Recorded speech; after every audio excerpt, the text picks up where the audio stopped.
During the 8th century, the Frankish people, led by the Carolingian dynasty, constructed one of the largest political powers in Western and Central Europe. This expansion did not emerge without earlier models or historical foundations. Centuries before, the Roman Empire had attempted to extend its authority beyond the Rhine and Danube rivers, though those ambitions were eventually abandoned.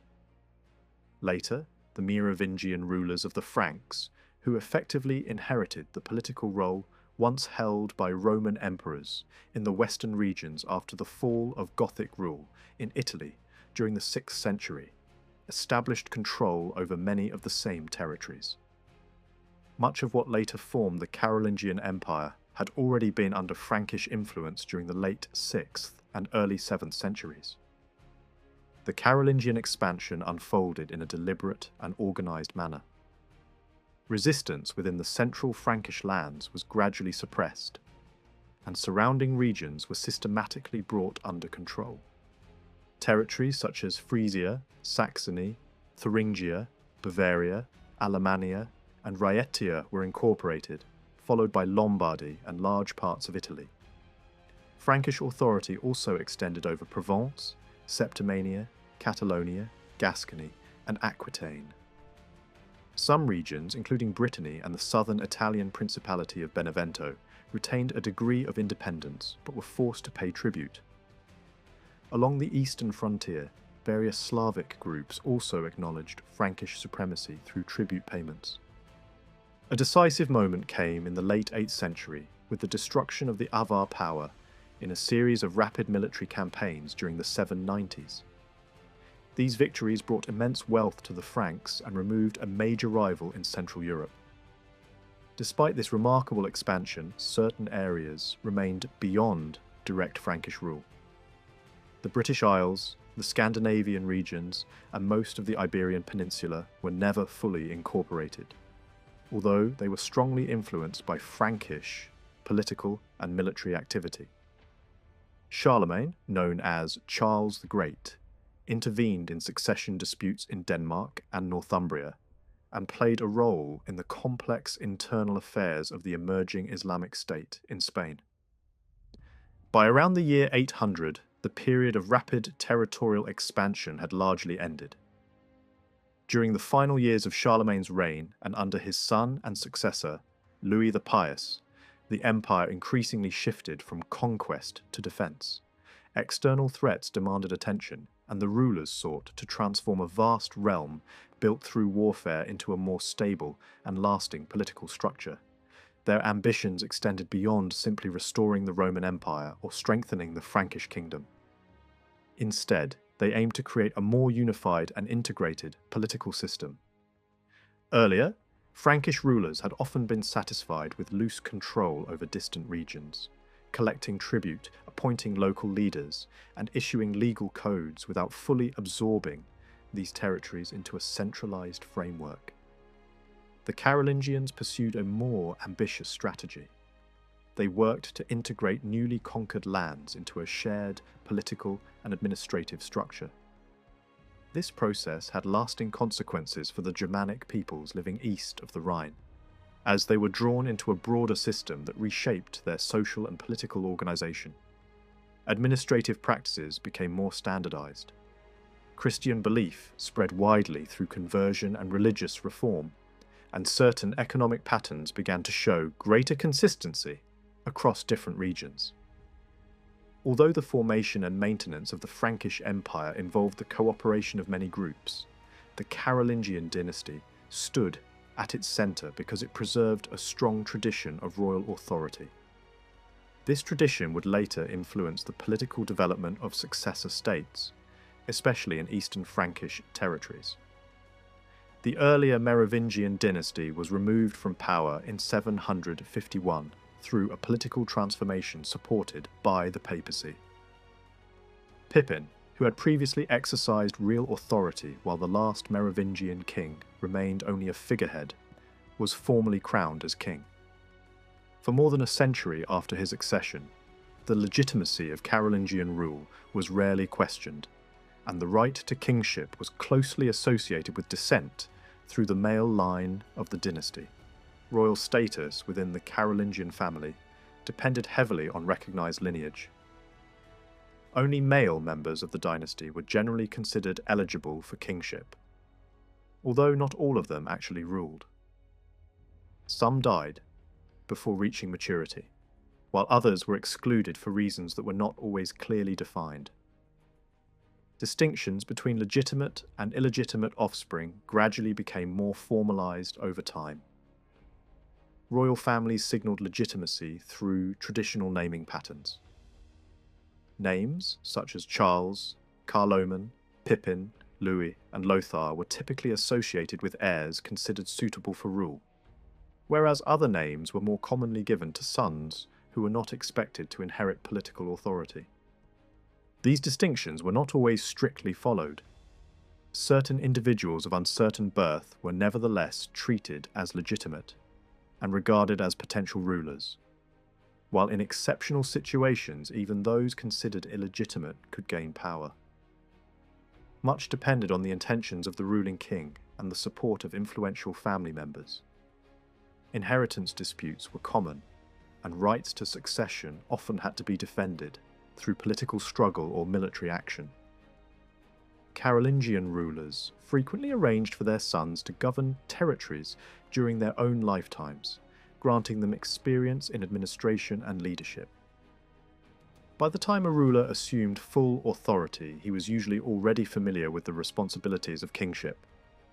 Recognition by powerful nobles and leading figures of the realm played a crucial role in establishing royal authority. New rulers often secured their position by receiving formal oaths of loyalty, and in some cases this process resembled an election. The Carolingians also introduced a distinctive ritual of royal consecration through anointing by church officials. Over time, this ceremony became increasingly significant, strengthening the sacred character of kingship, although its importance developed gradually and varied across different regions. Carolingian rulers governed not from a single fixed capital but through constant movement across their territories.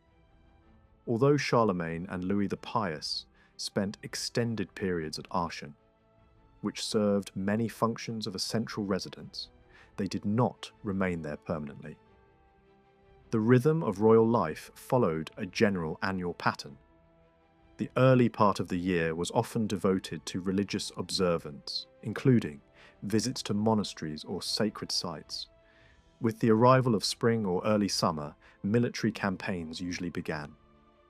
Warfare was a regular feature of political life, and years without campaigns were rare. After the campaigning season ended, attention turned to hunting and other activities associated with royal authority. This pattern was flexible rather than rigid. Military operations could occur at any time if circumstances demanded it. One notable example was Charlemagne's campaign against the Lombards, which began with a difficult winter crossing of the Alps. Ceremonial functions and public displays of authority also took place throughout the year whenever necessary. Nevertheless, the division of the year into periods of religious observance, warfare, and courtly activity generally structured the life of the Carolingian court. The mobility of these rulers was made possible by their vast resources. The Carolingian family possessed extensive landed estates, including inherited family holdings, property once belonging to earlier royal dynasties, and territories acquired through conquest or confiscation. In addition to their own lands, they could rely on the support of religious institutions, which provided hospitality, supplies, and provisions. While the movement of large armies created significant logistical challenges and sometimes placed heavy burdens on local populations, the administrative systems of the empire were capable of supplying the smaller groups that typically accompanied the king. Royal travel was not primarily motivated by the need to secure food supplies. In fact, rulers often remained in one place during winter, when provisions were most difficult to obtain and transport. Nor did they travel simply to demonstrate their presence across all parts of the empire. Instead, Their movements were concentrated in specific regions that contained important royal estates and residences. These areas, rich in resources and administrative infrastructure, formed the core zones of royal authority. In the territories that later developed into the Eastern Frankish kingdom, such central regions were located around the meeting point of the Main and Rhine rivers and near Regensburg. In these areas, a large proportion of royal property remained under direct control, managed by officials acting on behalf of the king. Outside these core regions, royal lands often served political rather than economic purposes. They were granted to churches, entrusted to nobles as rewards for service, or placed under the authority of regional officials. Through these arrangements, the Carolingian rulers exercised power even in areas they seldom visited, shaping a vast and complex empire that combined military strength, political organization, and religious authority into a new model of medieval kingship. In the Carolingian world, the center of power was not a fixed capital, but wherever the ruler happened to reside. The royal court itself defined the seat of authority. The term used for the royal residence could refer both to a physical palace and to the king, together with his household and attendants. Although certain treasures and records might be stored in particular royal residences, the king typically travelled with his possessions, his staff, and the officials who managed his affairs. Royal government was therefore mobile, carried from place to place by the ruler and those who served him. The organisation of these journeys required careful planning. Senior household officers oversaw the logistics of royal movement, ensuring that the king, his retinue, and their supplies could travel efficiently across the realm. Alongside these domestic officials and their servants stood a wider circle of individuals who surrounded the ruler. Among the most significant, though difficult to define precisely, were the king's advisors. Each Carolingian ruler gathered around himself a group of influential figures drawn from both the secular nobility and the church. These individuals remained close to the king for long periods and played an essential role in shaping policy and decision-making. Their influence could be considerable, sometimes approaching the level of authority once held by the powerful palace officials who had preceded the Carolingians themselves. Yet their role was never strictly formalized, and their position was defined more by personal trust and influence than by official title. Another central institution within the royal court was the royal chapel. This body had evolved from earlier groups of clerics, who had once been responsible for guarding sacred relics associated with the monarchy, including objects of deep symbolic importance for the Frankish rulers. Over time, however, the chapel's responsibilities expanded significantly. Its members continued to care for the king's sacred treasures, but they also managed his books and whatever records existed, and they fulfilled the religious needs of the court through regular worship and ceremony. Some among them were entrusted with drafting official royal documents, working under a leading figure responsible for the production of written acts. To supervise this body of clergy, a senior ecclesiastical figure presided over the chapel.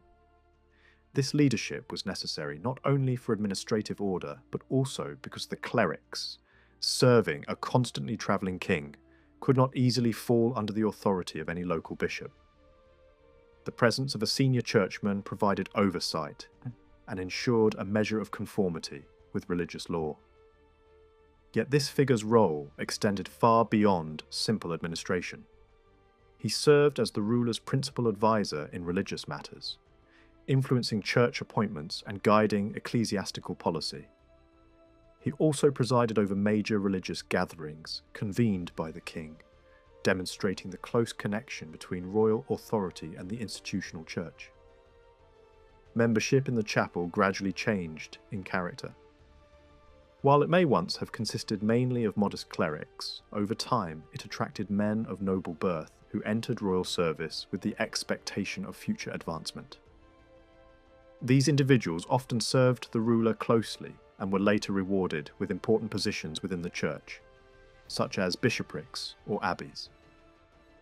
Their service at court created lasting personal bonds with the ruler, and even after leaving the royal household they remained tied to him through loyalty and shared experience. This system of rewarding clerical service with high office became a defining feature of Carolingian political life and continued to shape relations between church and state for generations. Although the royal court was primarily a centre of administration and counsel, it also possessed limited military capabilities. Certain officials managed the king's horses and oversaw the supply of provisions for military forces. The ruler maintained a personal guard, a group of loyal warriors who could serve as the core of a larger army when needed. In urgent situations, small detachments of these troops could be dispatched rapidly to deal with threats or carry out specific missions. The court also functioned as a place of justice. Matters of particular importance, especially disputes involving leading figures of the realm, were brought before the king. Such cases were political as much as legal, and their resolution carried significant consequences for the balance of power within the kingdom. While other officials and prominent individuals might offer opinions or advice, the final judgment ultimately rested with the ruler. The idea that the royal court could serve as a higher authority for appeals began to take shape during this period, further strengthening the king's central role in maintaining order. Government operated through the expression of the ruler's will. Decisions could be communicated directly by the king, transmitted through trusted representatives, or issued in written form. The aims of Carolingian rule were practical rather than abstract: the preservation and expansion of royal authority, the maintenance of peace and justice within the realm, and the pursuit of military success abroad formed the core objectives of governance. Despite the limitations of administrative structures by later standards, the system was neither absent nor ineffective. A substantial body of legal and administrative material demonstrates sustained efforts to regulate and direct the affairs of the empire. During the reigns of the greatest Carolingian rulers, official measures appeared in different forms. Existing legal traditions were occasionally revised, but more commonly, new directives were issued that addressed a wide range of matters. These instructions covered both religious and secular concerns, blending moral guidance with administrative regulation. Some contained precise orders, while others expressed general expectations or encouraged certain behaviours. Even when not strictly enforceable in a modern sense, such directives represented the authority of the ruler and conveyed expectations about proper conduct within the realm. The surviving record of these measures is extensive, especially for the early 9th century, when the production of such texts was particularly vigorous. This wealth of material has led to differing interpretations. One perspective emphasizes the existence of a highly organized system of government, while another questions how far official instructions were actually implemented in practice. The reality likely lay somewhere between these extremes, reflecting both ambitious intentions and practical limitations. The situation becomes even more complex when considering how far the administrative practices of the Frankish heartlands extended into more distant regions, where local conditions could differ considerably. At the regional level, the most important royal representative was the Count. This office drew upon traditions that reach back to late Roman administration. In many areas, the Count governed a defined territory that included a central settlement and its surrounding lands. Elsewhere, the office combined elements of Roman administrative authority with earlier Frankish judicial roles, but it still developed into a position closely associated with territorial rule. In some regions, especially east of the Rhine, the precise boundaries of such authority were less clearly defined, yet the general function remained similar. Not all lands fell under the authority of these officials. Certain royal estates, church territories enjoying special privileges, and extensive forest regions lay outside their jurisdiction. In theory, the count acted as the king's representative, exercising authority on behalf of the crown. In practice, many who held this office were already powerful figures within their local communities, and the distinction between their official responsibilities and their personal influence was not always clear. Over time, the office increasingly tended toward hereditary transmission in some areas, though royal authority to appoint or remove counts remained significant. Within their territories, counts exercised wide-ranging powers. They summoned and led military forces when required, presided over regular judicial assemblies, and enforced the ruler's commands. Their authority included the power to impose penalties and maintain order, though their powers were subordinate to those of the king. The position also carried economic advantages, including control over certain lands and a share in fines collected through judicial proceedings. Although all counts shared similar duties, their importance varied according to the size and wealth of their territories. Some governed multiple regions, while others shared authority within a single area. In frontier zones, a hierarchical structure often placed several counts under the command of a superior official responsible for defense and military coordination. To ensure that regional officials did not abuse their authority, the Carolingian rulers employed special envoys. These representatives were sent to oversee local administration, administer justice, and investigate complaints against officials. Their task included holding courts, reviewing the conduct of regional authorities, and correcting injustices. Such oversight was necessary because local officials possessed significant opportunities for corruption, whether through accepting bribes, exploiting their power for personal gain, or favouring allies in legal disputes. The royal envoys were therefore granted broad powers to enforce fairness and maintain accountability. In the core regions of the empire, this system of inspection became highly organised. Pairs of envoys, typically combining secular and ecclesiastical authority, were assigned responsibility for specific districts. Through their visits, they extended royal influence into areas far from the ruler's immediate presence. In some regions, however, particularly those farther from the political centre, such oversight was less systematic and eventually declined. Communication between the ruler and regional authorities did not depend solely on these envoys. Orders could also be transmitted through messengers, though few examples of such instructions survive. More significant were the regular assemblies that brought together the king and the leading figures of the realm.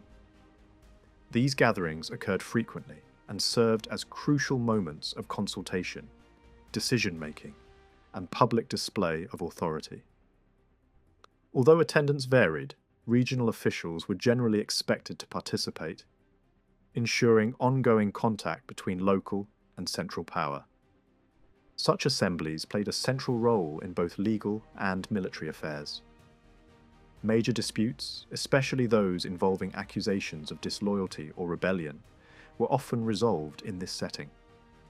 New directives and policies were announced and discussed, and the collective participation of the realm's leaders gave these decisions broader legitimacy. At the same time, these gatherings served as forums for diplomacy and strategic planning. Foreign envoys appeared before the assembled court. Negotiations were conducted in public view, and decisions about military campaigns were made. Military planning was a frequent concern of these assemblies. In most years, campaigns were organised and armies prepared for action. As the power of the Frankish rulers expanded, it became increasingly common to launch multiple military operations simultaneously against different opponents. Warfare, diplomacy, legislation, and public judgment thus converged within these gatherings, making them central to the political life of the empire. Law and war open a different window onto the Carolingian world, because they reveal not just how government was arranged, but who actually mattered when decisions were made. It is one thing to describe offices, councils, and courts. It is another to ask who had a voice when rules were announced, disputes were judged, peace was negotiated, and armies were raised.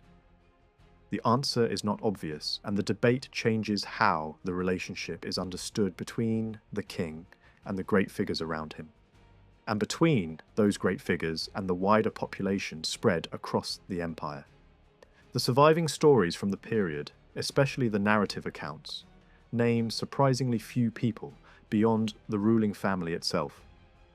Most of the individuals singled out by name are bishops, abbots, and powerful office holders, the same high-status circle that appears again and again whenever serious politics enters the record. That raises a basic question. Did this circle and their families dominate nearly everything important, leaving little meaningful space for others? Or did a broader layer of society share in political life in ways that the sources simply fail to capture? Another question follows immediately behind it. How far did birth and inherited standing define power in the age of Charlemagne and Louis the Pious? Over time, scholarship has leaned more and more toward the view that the people who mattered most were drawn from an aristocratic elite, and away from the older idea of a kingdom made up largely of similar free men under a king. That shift happened for good reasons, yet the older picture was not invented out of thin air. The earlier model had real support in the evidence, even if it later became fashionable to dismiss it as the product of modern political assumptions. Part of the older view came from looking back to the Merovingian past. Merovingian rulers often appear in the record as acting with a freedom that seems unchecked, handing out offices, punishing enemies, and shifting power in ways that do not immediately suggest a firmly entrenched noble class capable of stopping them. In that light, Merovingian rule could be interpreted as continuing habits of Roman-style authority, where the monarch's reach looked immense.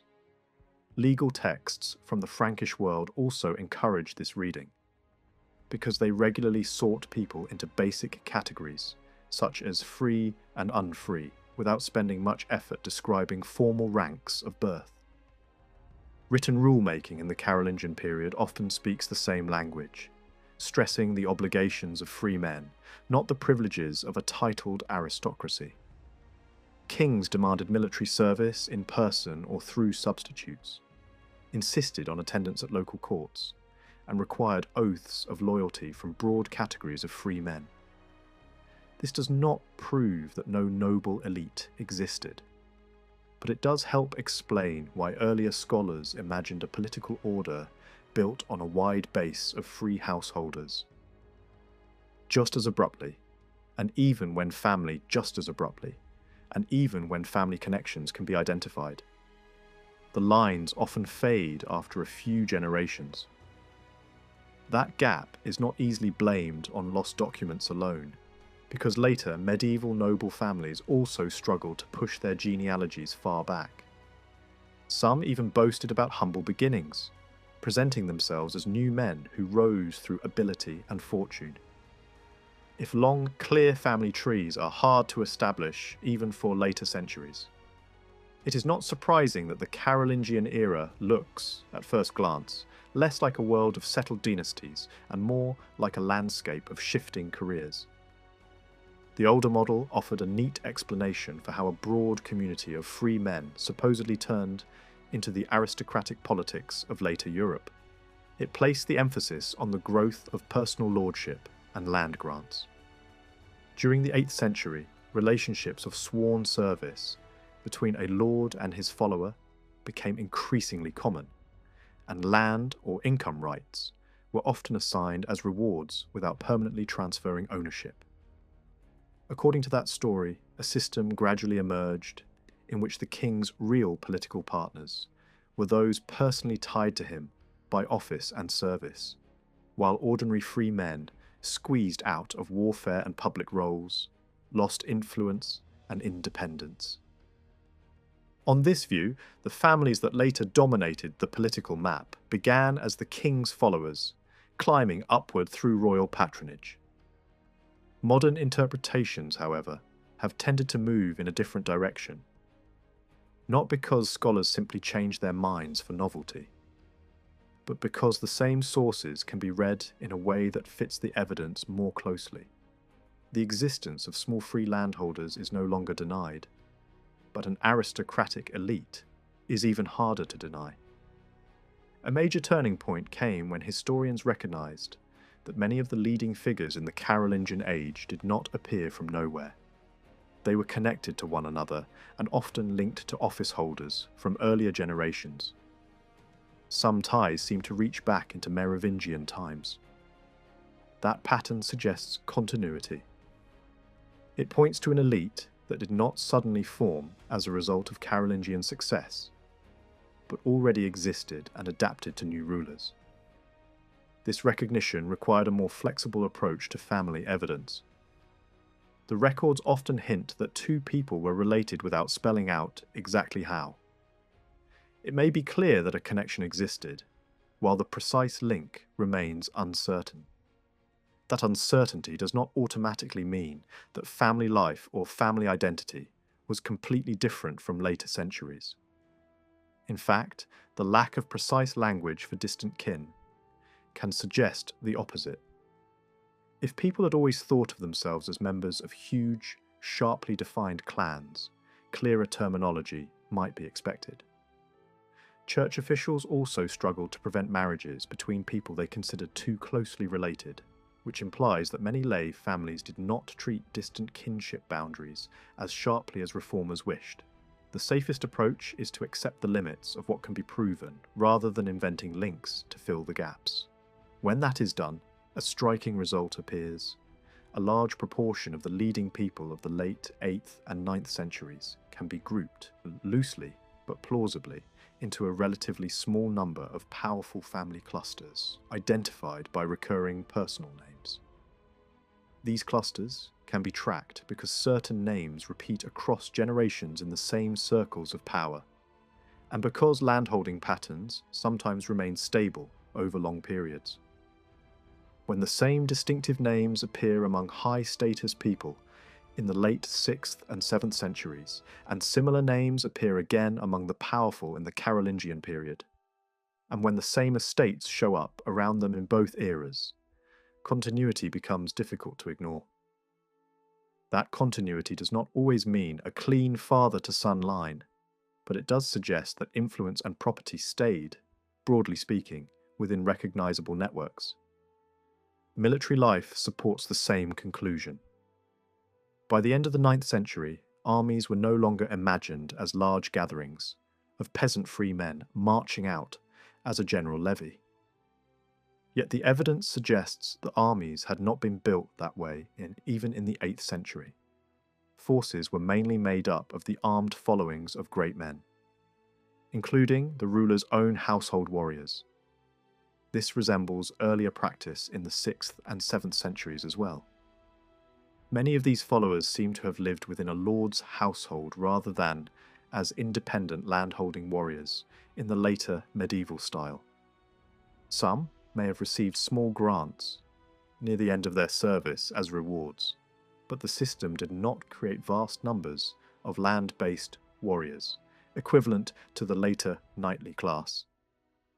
Military technology also fails to provide a simple explanation for why small, free farmers supposedly disappeared from war. Cavalry existed, but battle did not revolve around a single style of heavily armoured, mounted shock fighting that would automatically exclude poorer fighters.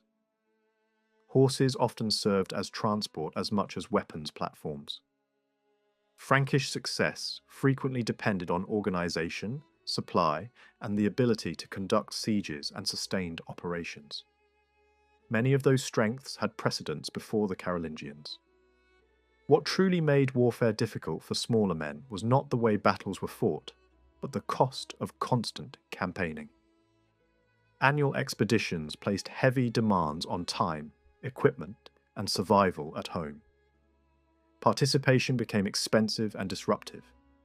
The empire could still raise armies in impressive numbers because its wars paid extraordinarily well. Raids and conquests produced slaves, treasure, and land. Those rewards drew men into campaigns even when formal obligation was not enough. Yet the profit was not shared evenly. Distribution was controlled from the top, and the primary beneficiaries were the great men. In descriptions of major victories, the ruler appears as the one who allocates wealth to churches and to leading figures, and who enriches his loyal circle. The language of loyalty here points to an inner group, not to every free subject of the realm. The nature of the spoils also mattered. Slaves and large piles of treasure benefited those who already had estates, capable of absorbing labour, and households, capable of rewarding followers. Such gains were far less useful to a small independent farmer. When land changed hands in newly conquered territories, it often came in large blocks, taken from defeated leaders. These estates were commonly absorbed into royal resources or redistributed to powerful allies, not broken into small plots for ordinary fighters. At first glance, official orders demanding military service from modest free landholders might seem to contradict this picture. Some directives even describe ways for poorer men to combine resources so that one of them could serve while others supported him. Yet these measures can be read differently. They appear strongly in moments when the empire faced new kinds of danger, including threats of invasion, and when easy, profitable targets were becoming scarce. In such a situation, warfare no longer looked like a stream of rewards. It looked more like a duty. Under pressure, rulers reached for older mechanisms of broad defence and attempted to apply them more widely, not just for local protection but for flexible deployment. Rather than proving a steady decline in participation, these policies may represent an attempt to expand obligations for emergency defence. At a moment when the empire felt exposed, justice shows a similar pattern of limited participation by smaller men, especially at the local level. In county courts, respected men from a neighbourhood could be involved in judgment, and the language of local standing appears in the record. Yet attendance and participation were often experienced as burdens as much as privileges. Travel, time away from work, and repeated assemblies could strain modest households. Efforts to limit the number of court sessions were partly designed to prevent those obligations from becoming ruinous. The introduction of permanent jurors in many places also suggests that there was no widespread movement insisting that every free man must personally sit in judgment as an essential right. When politics moved to the level of the whole empire, participation narrowed further.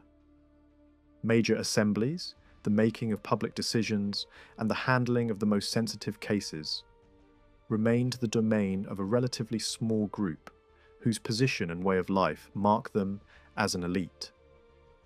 In practice, the political community that mattered most was made up of those who held high office, commanded armed followings, managed large properties, and stood close enough to the ruler to be present when crucial choices were made.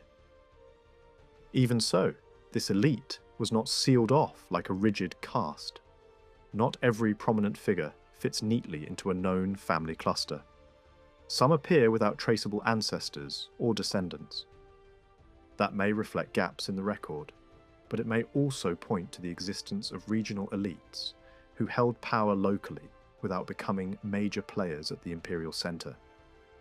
It is possible to imagine a layered society in which a small imperial circle sat at the top, while strong landowners below them dominated regional life without frequently entering the spotlight of empire-wide politics. Memorial lists and witness lists hint at relatives and associates whose lives are otherwise invisible.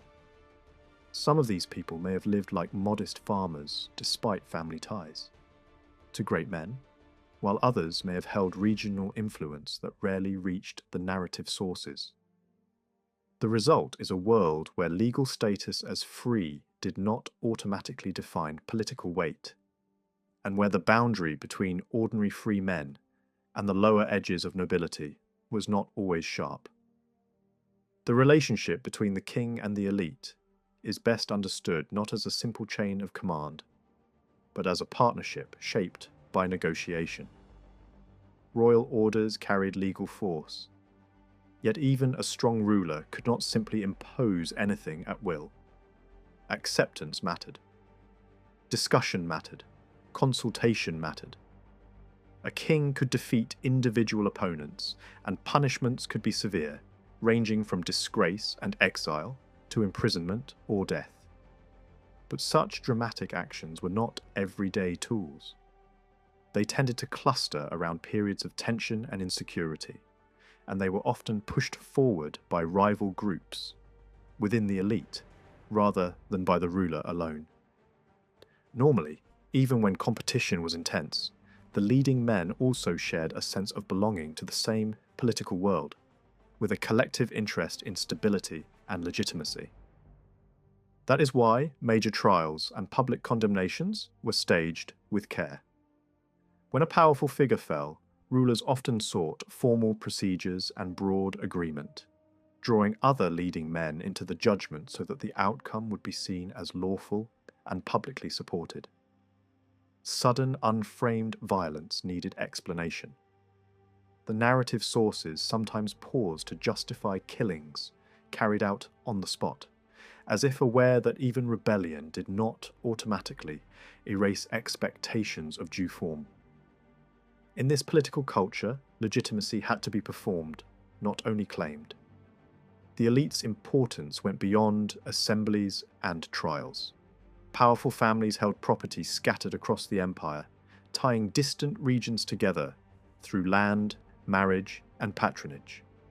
As new territories were brought under Frankish control, leading families from the core lands formed alliances with local elites in conquered regions. These links helped bind the empire together during its expansion, and they also mattered enormously later, when unity fractured and different kingdoms emerged from the old imperial structure. The social map, created by property and marriage, could outlast a single ruler's authority and shape the politics of successor realms. The Carolingian realm can be described as an empire with working offices, rules, and procedures, and it can also be described as a system driven by a relatively small circle of powerful families. Yet another layer shaped how this empire operated and how it justified itself: the belief that it formed a Christian society with a shared moral order. That idea mattered everywhere, but it carried special force east of the Rhine, where political absorption and religious conversion advanced together. For many communities in those regions, becoming part of the Frankish world was inseparable from abandoning older cults and entering the Christian framework of worship, law, and authority. Still, religious change was not confined to frontier zones. From the middle of the 8th century onward, Christianity inside the empire went through a broad phase of strengthening and reorganization that touched nearly every level of public and private life. This renewal took several forms at once. Preachers and reform-minded church leaders intensified efforts to bring Christian practice into places where it was weak, inconsistent, or mixed with older customs. Church structures that had declined or fallen into disorder were rebuilt, restaffed, and more tightly supervised. Learning was revived because the spread of faith and the reform of institutions required people who could read, teach, interpret, and communicate basic doctrine. At the same time, rulers and bishops increasingly expected public power to follow standards drawn from Christian thought. Politics was no longer treated purely as the exercise of strength and advantage. It was increasingly described as a moral responsibility, especially for kings, whose actions were evaluated in the language of sin, duty, and correction as well as success. This influence did not flow in only one direction. Major bishoprics and large monasteries were not secluded islands, they were deeply woven into the social and economic world of the empire. Bishops and abbots belonged to the same category of high-status figures who filled offices, advised rulers, and acted as regional power brokers. Their churches held estates scattered across wide distances, which helped bind far-apart areas into a shared network of obligations, travel routes, and political relationships. Like secular magnates, church leaders often came from a limited set of prominent families, though not every family invested equally in church careers. Some lineages produced few major clerics, while others developed a pattern of placing relatives in high ecclesiastical posts, generation after generation, turning church office into a steady path to influence. At the centre of this church system stood the bishop. Across the Frankish lands north of the Alps, there were close to 150 dioceses. A bishop supervised the resources of the church within his district, and that wealth carried practical responsibilities with public consequences. He was expected to guide Christian life locally, to maintain discipline among clerics, and to ensure that worship and teaching were carried out properly. Early Christian ideals imagined bishops personally preaching, instructing, celebrating services, baptizing, and overseeing burial rites with the help of their clerics. By the 8th century, many of these tasks had shifted downward to local priests, yet the shift was incomplete and uneven. Not every diocese was neatly organised into stable parish units, and supporting local clergy remained difficult. Before compulsory giving became widespread, local churches and priests often relied on diocesan resources and on offerings associated with key life rituals, especially baptism and burial. Control over a baptismal font and a cemetery mattered because those rites brought income and status. These privileges were guarded closely and were not supposed to extend freely to the many privately founded churches built on aristocratic estates. Those private churches were typically controlled by the landowner, who treated the building as part of the estate and who influenced the choice of priest. When a general system of mandatory giving was promoted, it promised to stabilise local church finances and expand pastoral coverage. Yet it also created new conflicts. Estate owners tried to pull valuable parish rights into private control, or they attempted to secure the same income streams for their own churches. Even when parish churches were not fully absorbed, they increasingly operated like institutions whose income flowed upward, with the local priest receiving only a limited allowance. Over time, mandatory contributions began to resemble a heavy and resented levy. Complaints about avoidance, evasion, and refusal appeared during the reign of Louis the Pious, showing that both great landowners and dependent rural workers could view the burden as oppressive. The diocese did not stand alone. A major feature of the Reform era was the rebuilding of collective identity and coordinated action among bishops. In late antiquity and the early post-Roman period, bishops in Gaul had met in regional councils and occasional larger gatherings, sharing decisions, enforcing discipline, and addressing crises. This tradition weakened in the later 7th century and nearly collapsed. It revived in the middle of the 8th century under energetic leaders who pushed for regular meetings, clearer standards, and stronger supervision. The movement intensified into a high phase of reform that produced repeated councils and a large body of rules, aiming to shape both clergy and laity. The goals that emerge from these gatherings can be summarized as a drive to deepen Christian practice, to create greater uniformity across regions, and to protect what reformers described as the purity of church life. The resulting program reached into daily behavior. It addressed marriage rules, the handling of wrongdoing and reconciliation, and the responsibilities of preaching and instruction. It also treated violence, fraud, theft, and social disorder not merely as crimes against neighbours, but as threats to a Christian moral order. Rules were laid down for worship, for monastic routines, for the equipment and maintenance of local churches, and for the training required of priests. Clerics were warned away from activities considered incompatible with their role, including forms of sexual misconduct and the pursuit of worldly entertainments. Taken together, these measures amounted to an attempt to outline an all-encompassing Christian framework, with consequences for ignoring it. Few corners of lay life escaped attention. For such a system to function, local priests had to become capable intermediaries. They were the ones expected to teach, correct, and guide ordinary people.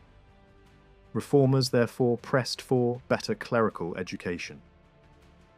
Bishops were urged, and often supported by rulers, to establish schools that could train clergy to understand the rules being issued and to pass them on effectively. The deeper purpose of the learning revival was practical. Priests were expected to interpret Scripture accurately, explain core prayers and beliefs, and communicate them in language ordinary people could grasp. That demanded training. It also demanded teachers who stood above the minimum level of competence expected of a village priest. In this setting, the cultural surge often labelled a renaissance is best understood as an answer to a staffing and skill shortage, rather than as a purely artistic awakening. The most visible achievements today, intense scholarship, systematic copying, renewed interest in older Latin literature, expanded theology and a sharpened understanding of church law, were closely tied to the need for educated clergy and administrators.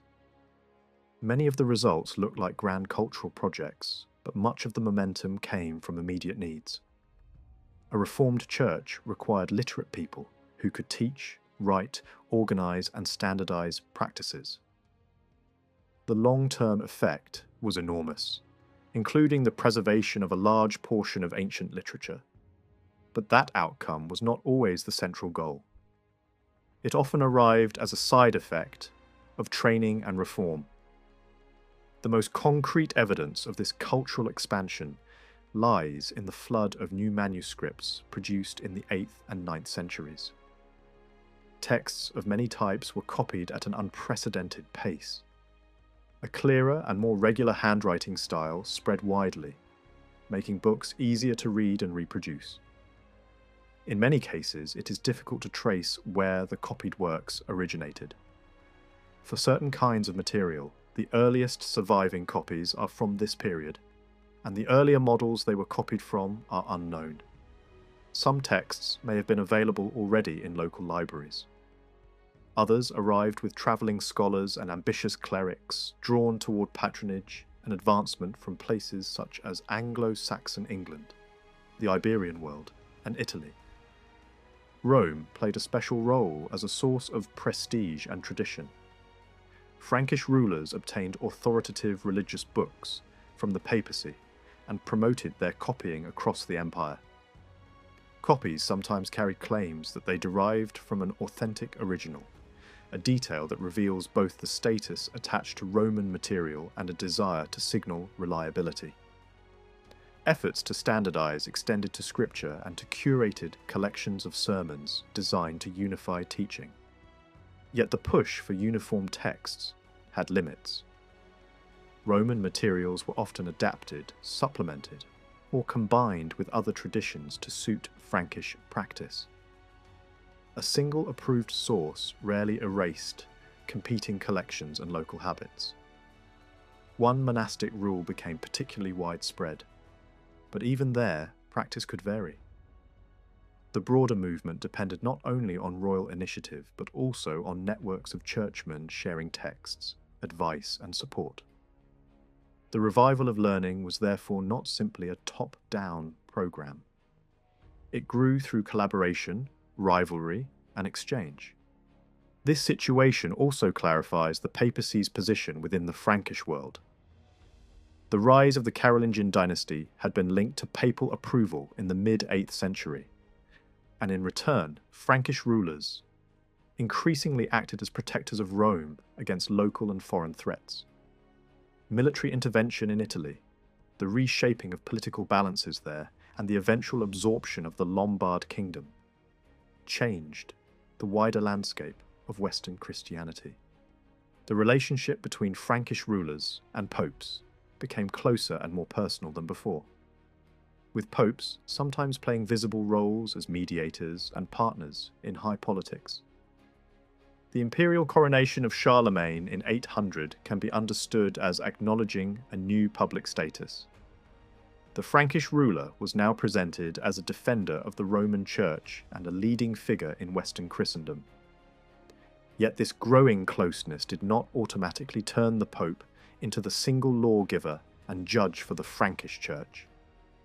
Frankish tradition treated Rome with deep reverence, but it did not habitually surrender decision-making to it. On difficult issues, leading reformers sometimes sought Roman guidance, but the broader reform movement drew on many streams of tradition, including earlier councils and regional precedents. Roman authority was highly respected and symbolically powerful, but it did not yet function as the sole source of binding decisions for an empire-wide church. Rome mattered as an ancient and honoured centre, not as an exclusive command post. The drive for reliable tradition, accurate copying, and standardized worship can also be understood as part of a deeper aim: to restore what reformers described as correct order and spiritual cleanliness. The spread of Christianity depended on education and administration, but it also depended on persuading communities that Christian power was real, effective, and superior to older rituals and popular magic. That required visible holiness, convincing ceremony, and confidence in the words and actions used in worship. In a world where spoken formulas, blessings, and ritual acts were widely believed to carry force, the exactness of texts mattered. Accuracy became a spiritual concern, not just a scholarly one. The purity of the person performing sacred acts mattered as well, which helps explain the intense focus on clerical discipline, sexual restraint, and the effort by some senior clergy to distance themselves from the bloodier habits of aristocratic life, such as feuding and constant violence.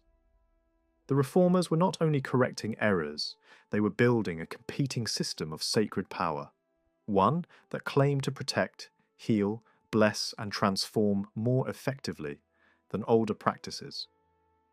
Material culture supported the message.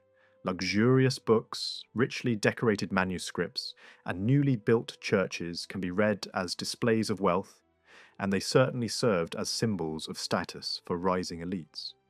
But they were also intended to be experienced as holy objects that impressed the eye and reinforced belief.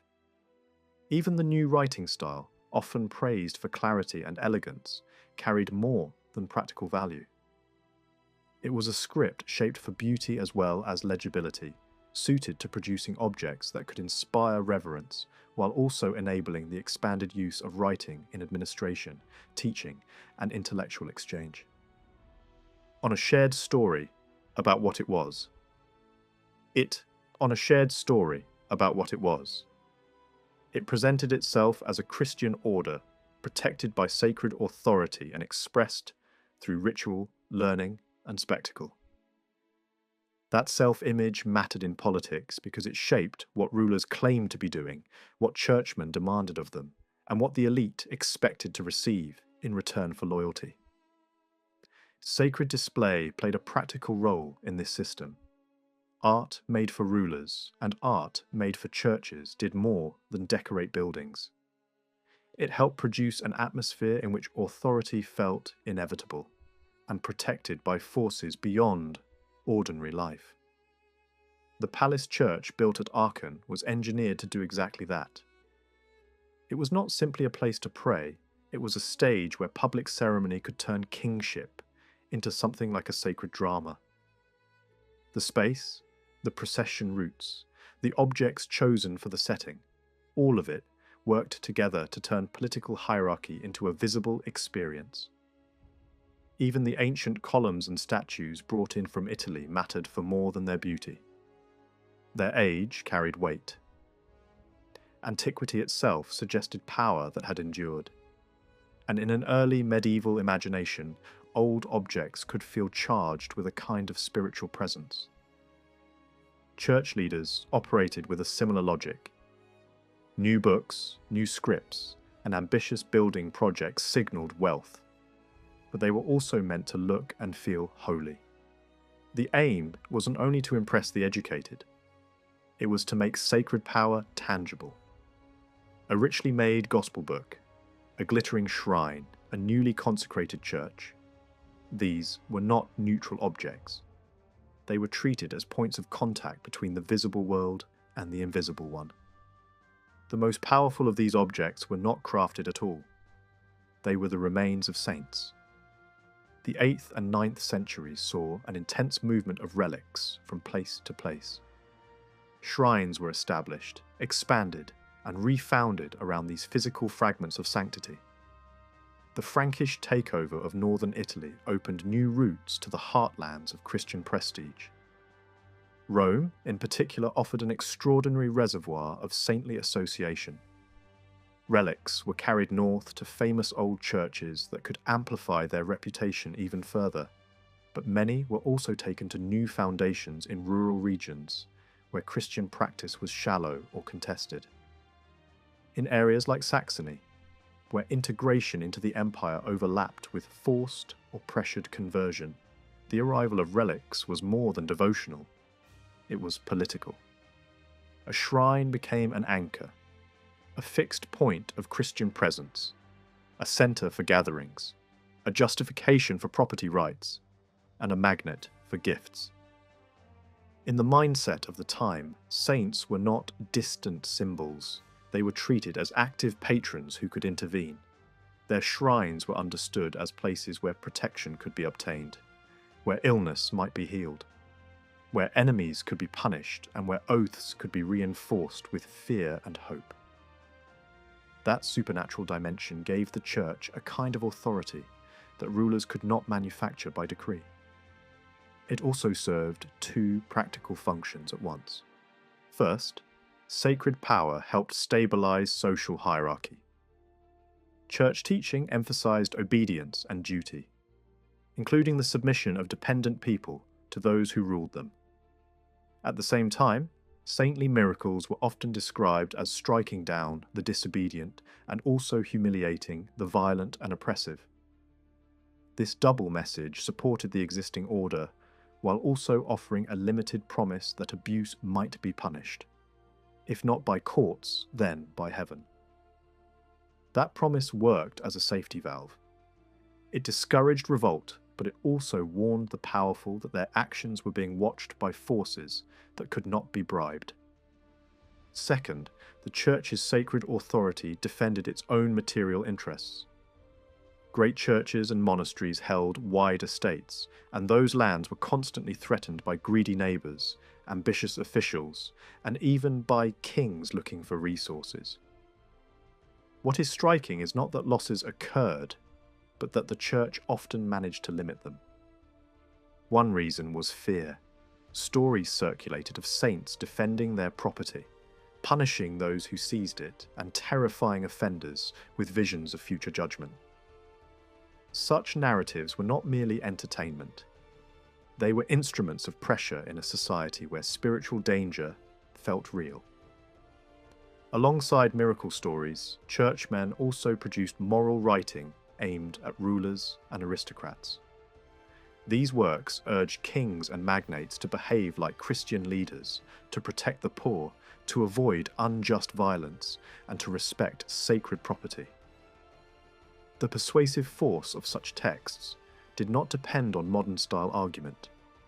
It relied on authority, on the weight of scripture, on inherited tradition, and on the social prestige of those who presented themselves as guardians of the right order. The Church's landscape, however, was not made up only of bishops and parish priests. Monasteries formed another major pillar, and in the 8th and 9th centuries, their categories were less fixed than they later became. Many foundations existed for years before their internal rules, and identities hardened into a single model. Around the year 800, hundreds of communities north of the Alps could be described as monastic in some sense, but they varied enormously. Many were private foundations established by bishops or lay elites, treated as proprietary institutions attached to the founder's family interests. Some were controlled by kings in a similar way. Within their walls, the style of religious life could differ sharply. Certain urban houses functioned more like communities of clergy living together with personal income shares and looser discipline.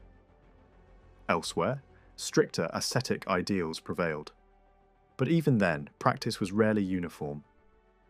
Different rule traditions circulated, local customs persisted, and mixed observance was common. Wealth differences were equally dramatic.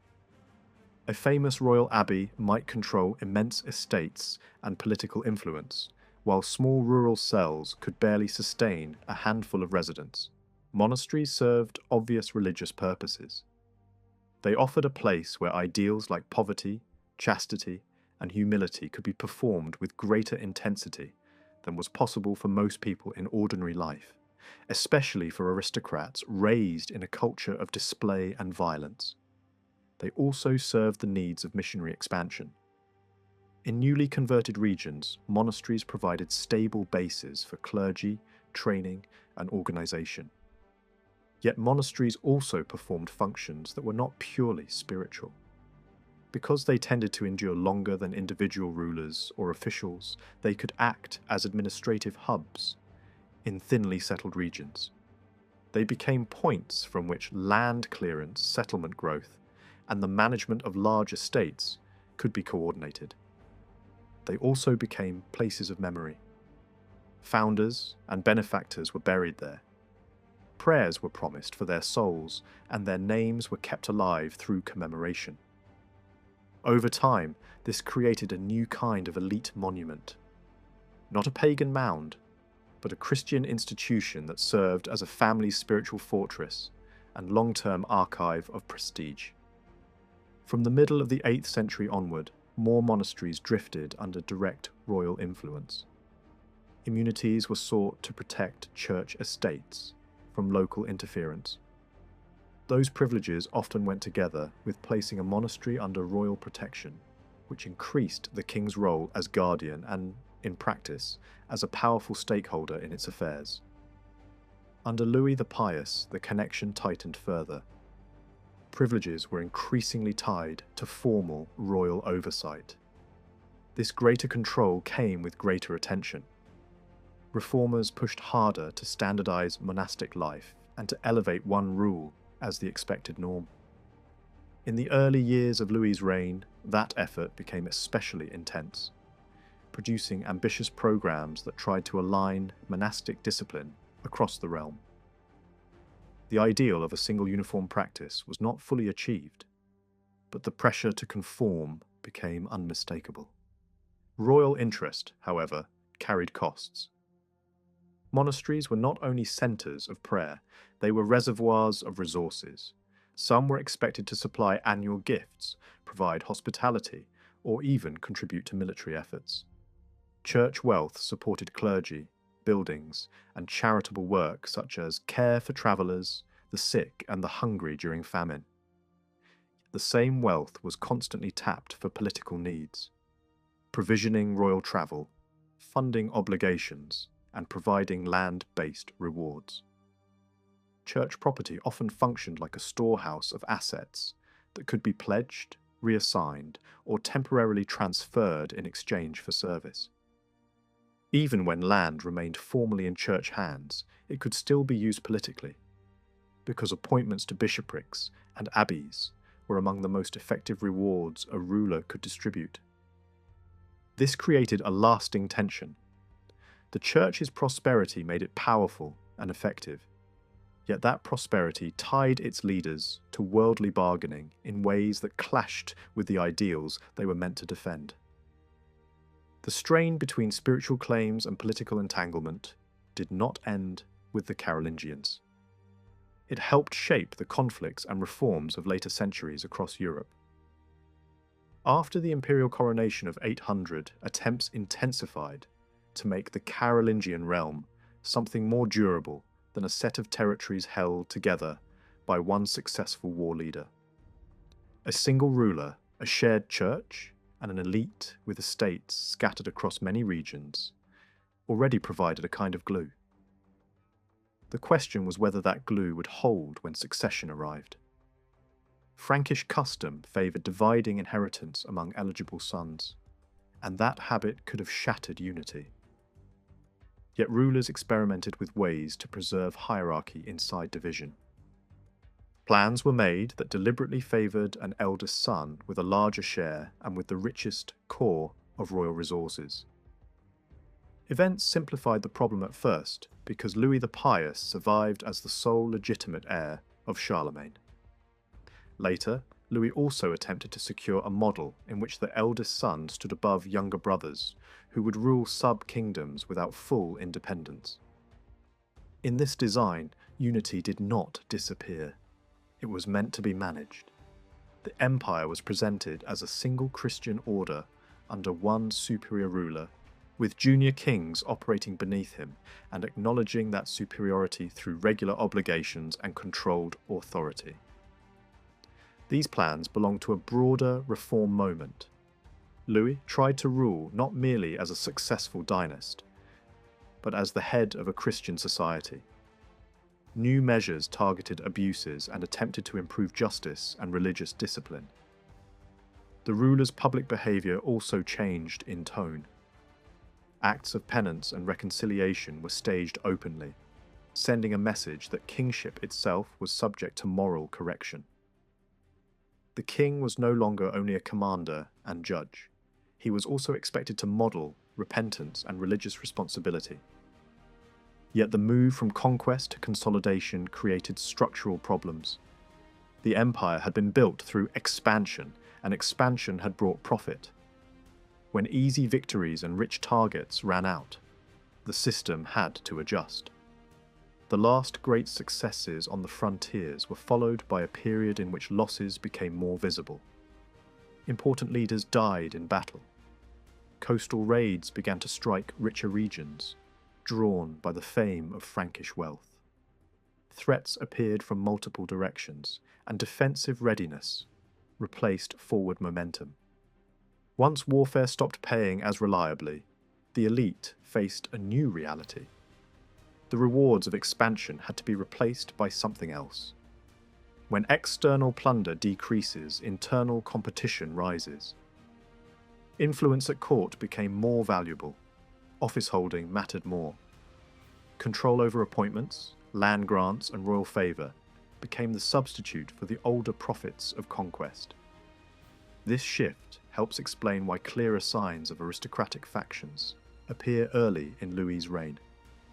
Rival groups had existed before, but now the incentives for organised court competition were stronger and more continuous. Another tension came from ideology itself. If Christianity replaced older ethnic identity as the main language of unity, that change carried consequences. Christian rule demanded reform. Reform threatened interests. A clear example appeared in disputes over church land. Earlier, Carolingian rulers had allowed church property to be used for political purposes in an ordered way. Ecclesiastical complaints increased, and Louis proved more willing to listen. He signalled limits on further transfers and tried to freeze the situation, preventing new arrangements that placed church land in lay hands by royal command.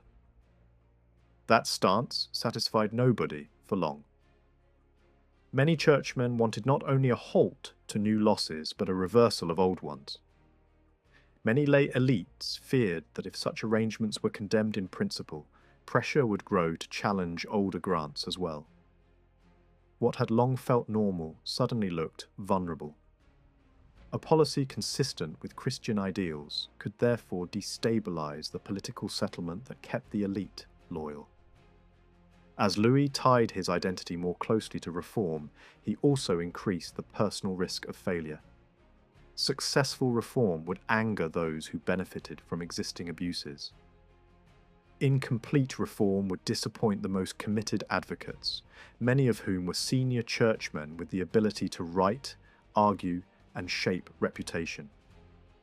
By the late 820s, dissatisfaction was rising from both directions.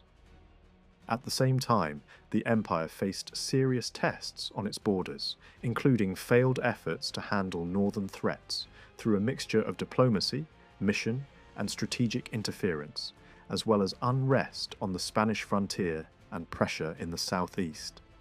A sequence of setbacks turned underlying tension into open crisis. The turning point in the years around 829 and 830 combined policy shocks with personal realignments. Major church gatherings produced heavy advice about the duties of a Christian ruler, but the political decisions that followed did not match the expectations created by that reform energy.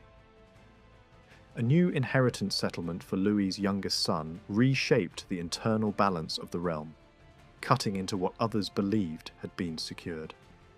A senior heir was pushed aside politically and removed from the centre.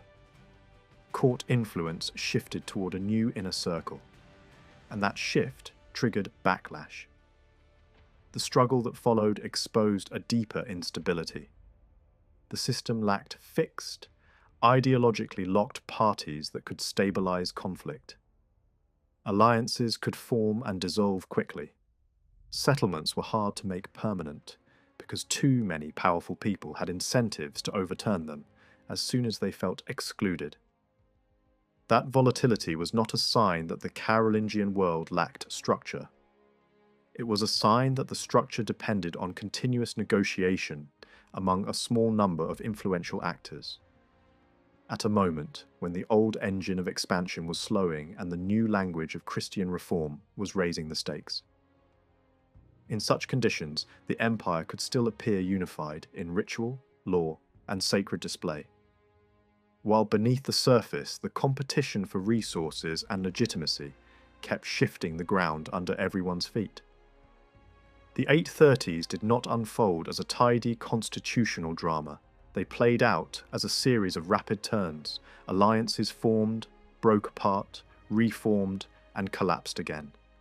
Power shifted through sudden promotions and equally sudden punishments. At the centre stood Louis the Pious, trying to hold together an empire that had once depended on expansion, and now depended on compromise. Over a few short years, he was pushed aside and then brought back, and the struggle around him revealed something more important than any single episode. Each of his sons became a rallying point for competing networks of nobles and senior churchmen. At first glance, the oldest son, Lothar, appears to stand apart from his brothers. His supporters often framed their cause as loyalty to unity, presenting the empire as a single sacred structure that should not be broken. That language sounded principled, and it drew backing from prominent church leaders. Yet the difference was less dramatic than it seems. Lothar did not simply defend an earlier settlement, he also tried to narrow his brother's share of power as far as possible. Meanwhile, the most vocal churchmen supporting unity were not detached idealists. Many were deeply invested in earlier disputes over church property and reform. Their anger had been sharpened by years of frustration, especially when they believed the emperor had failed to deliver decisive action. Their appeals to unity were therefore entwined with practical interests and long-running grievances, not merely abstract devotion to an imperial blueprint. It is also doubtful how far unity functioned as a pure ideology in the way later political programs do. Senior clerics and well-established magnates had concrete reasons to dislike a clean breakup of the empire. Many of them owned land scattered across different regions. A hard partition could trap their estates behind borders, turn old routes into foreign crossings, and make local rivals stronger while weakening long-distance influence. For such people, keeping the empire together, or at least keeping it loosely coordinated, was a matter of property, security, and access to power. At the same time, loyalties were rarely determined by one calculation alone. Large conflicts have a way of pulling smaller ones into orbit. Private feuds, family rivalries, old insults, and personal hopes attached themselves to the larger quarrel, and the result looked less like two coherent parties, and more like a magnetic field drawing enemies into opposite camps. Out of these shifting struggles, something new began to emerge. The rough outline of the kingdom that would later be called the Eastern Frankish realm. One of Louis's sons, Louis the German, had already been placed in Bavaria with real authority during the 820s. In the turmoil that followed, he began to present himself not merely as a junior ruler operating under his father's shadow, but as a king in his own right. The language used in his acts and the way his rule was dated signalled a claim to independent kingship, even if the practical boundaries of his authority were still uncertain. At the same time, the imperial household attempted new arrangements to manage the crisis. Plans were drafted for how power north of the Alps would be divided after Louis the Pious's death, and these plans did not treat the Germanic-speaking lands as a single block. Regions were reassigned, combined, and separated in ways that reflected the reality of power bases and the need to balance rival heirs. In moments when Lothar gained the upper hand, Louis the German temporarily extended his control across a broad stretch of territory that included not only his Bavarian core, but also additional lands that looked, on a map, like the beginnings of a German kingdom. Contemporary references even begin to label this as an Eastern realm. Yet the stability of that arrangement was fragile. When Louis the German fell out with his father later, he discovered that his safest refuge remained Bavaria. That pattern matters, because it shows how personal authority, local loyalty, and regional resources were more reliable than any grand blueprint during these years. When Louis the Pious died on June 20th, 840, no shared settlement remained to guide succession. Earlier plans for reform and unification had lost momentum. A late attempt to revive the reform agenda had produced advice and proposals, but the political will to carry them through had evaporated. The eldest son pursued supreme authority. Another son aimed to secure at least the territories he believed had been promised. The youngest had his own supporters and expected his own inheritance. A fourth line, tied to Aquitaine, complicated the scene further. In the first phase of the struggle, the eldest son seemed poised to win. He moved aggressively, and his rivals struggled to muster a dependable coalition outside their strongest homelands. But this advantage did not last. In pushing too far, he drove the others into an alliance against him. The conflict culminated in a major battle in June 841, where the combined forces of two brothers broke his momentum. Even then, the war did not end quickly. The years that followed were filled with bargaining, threats, temporary partitions, and public ceremonies designed to legitimize each step.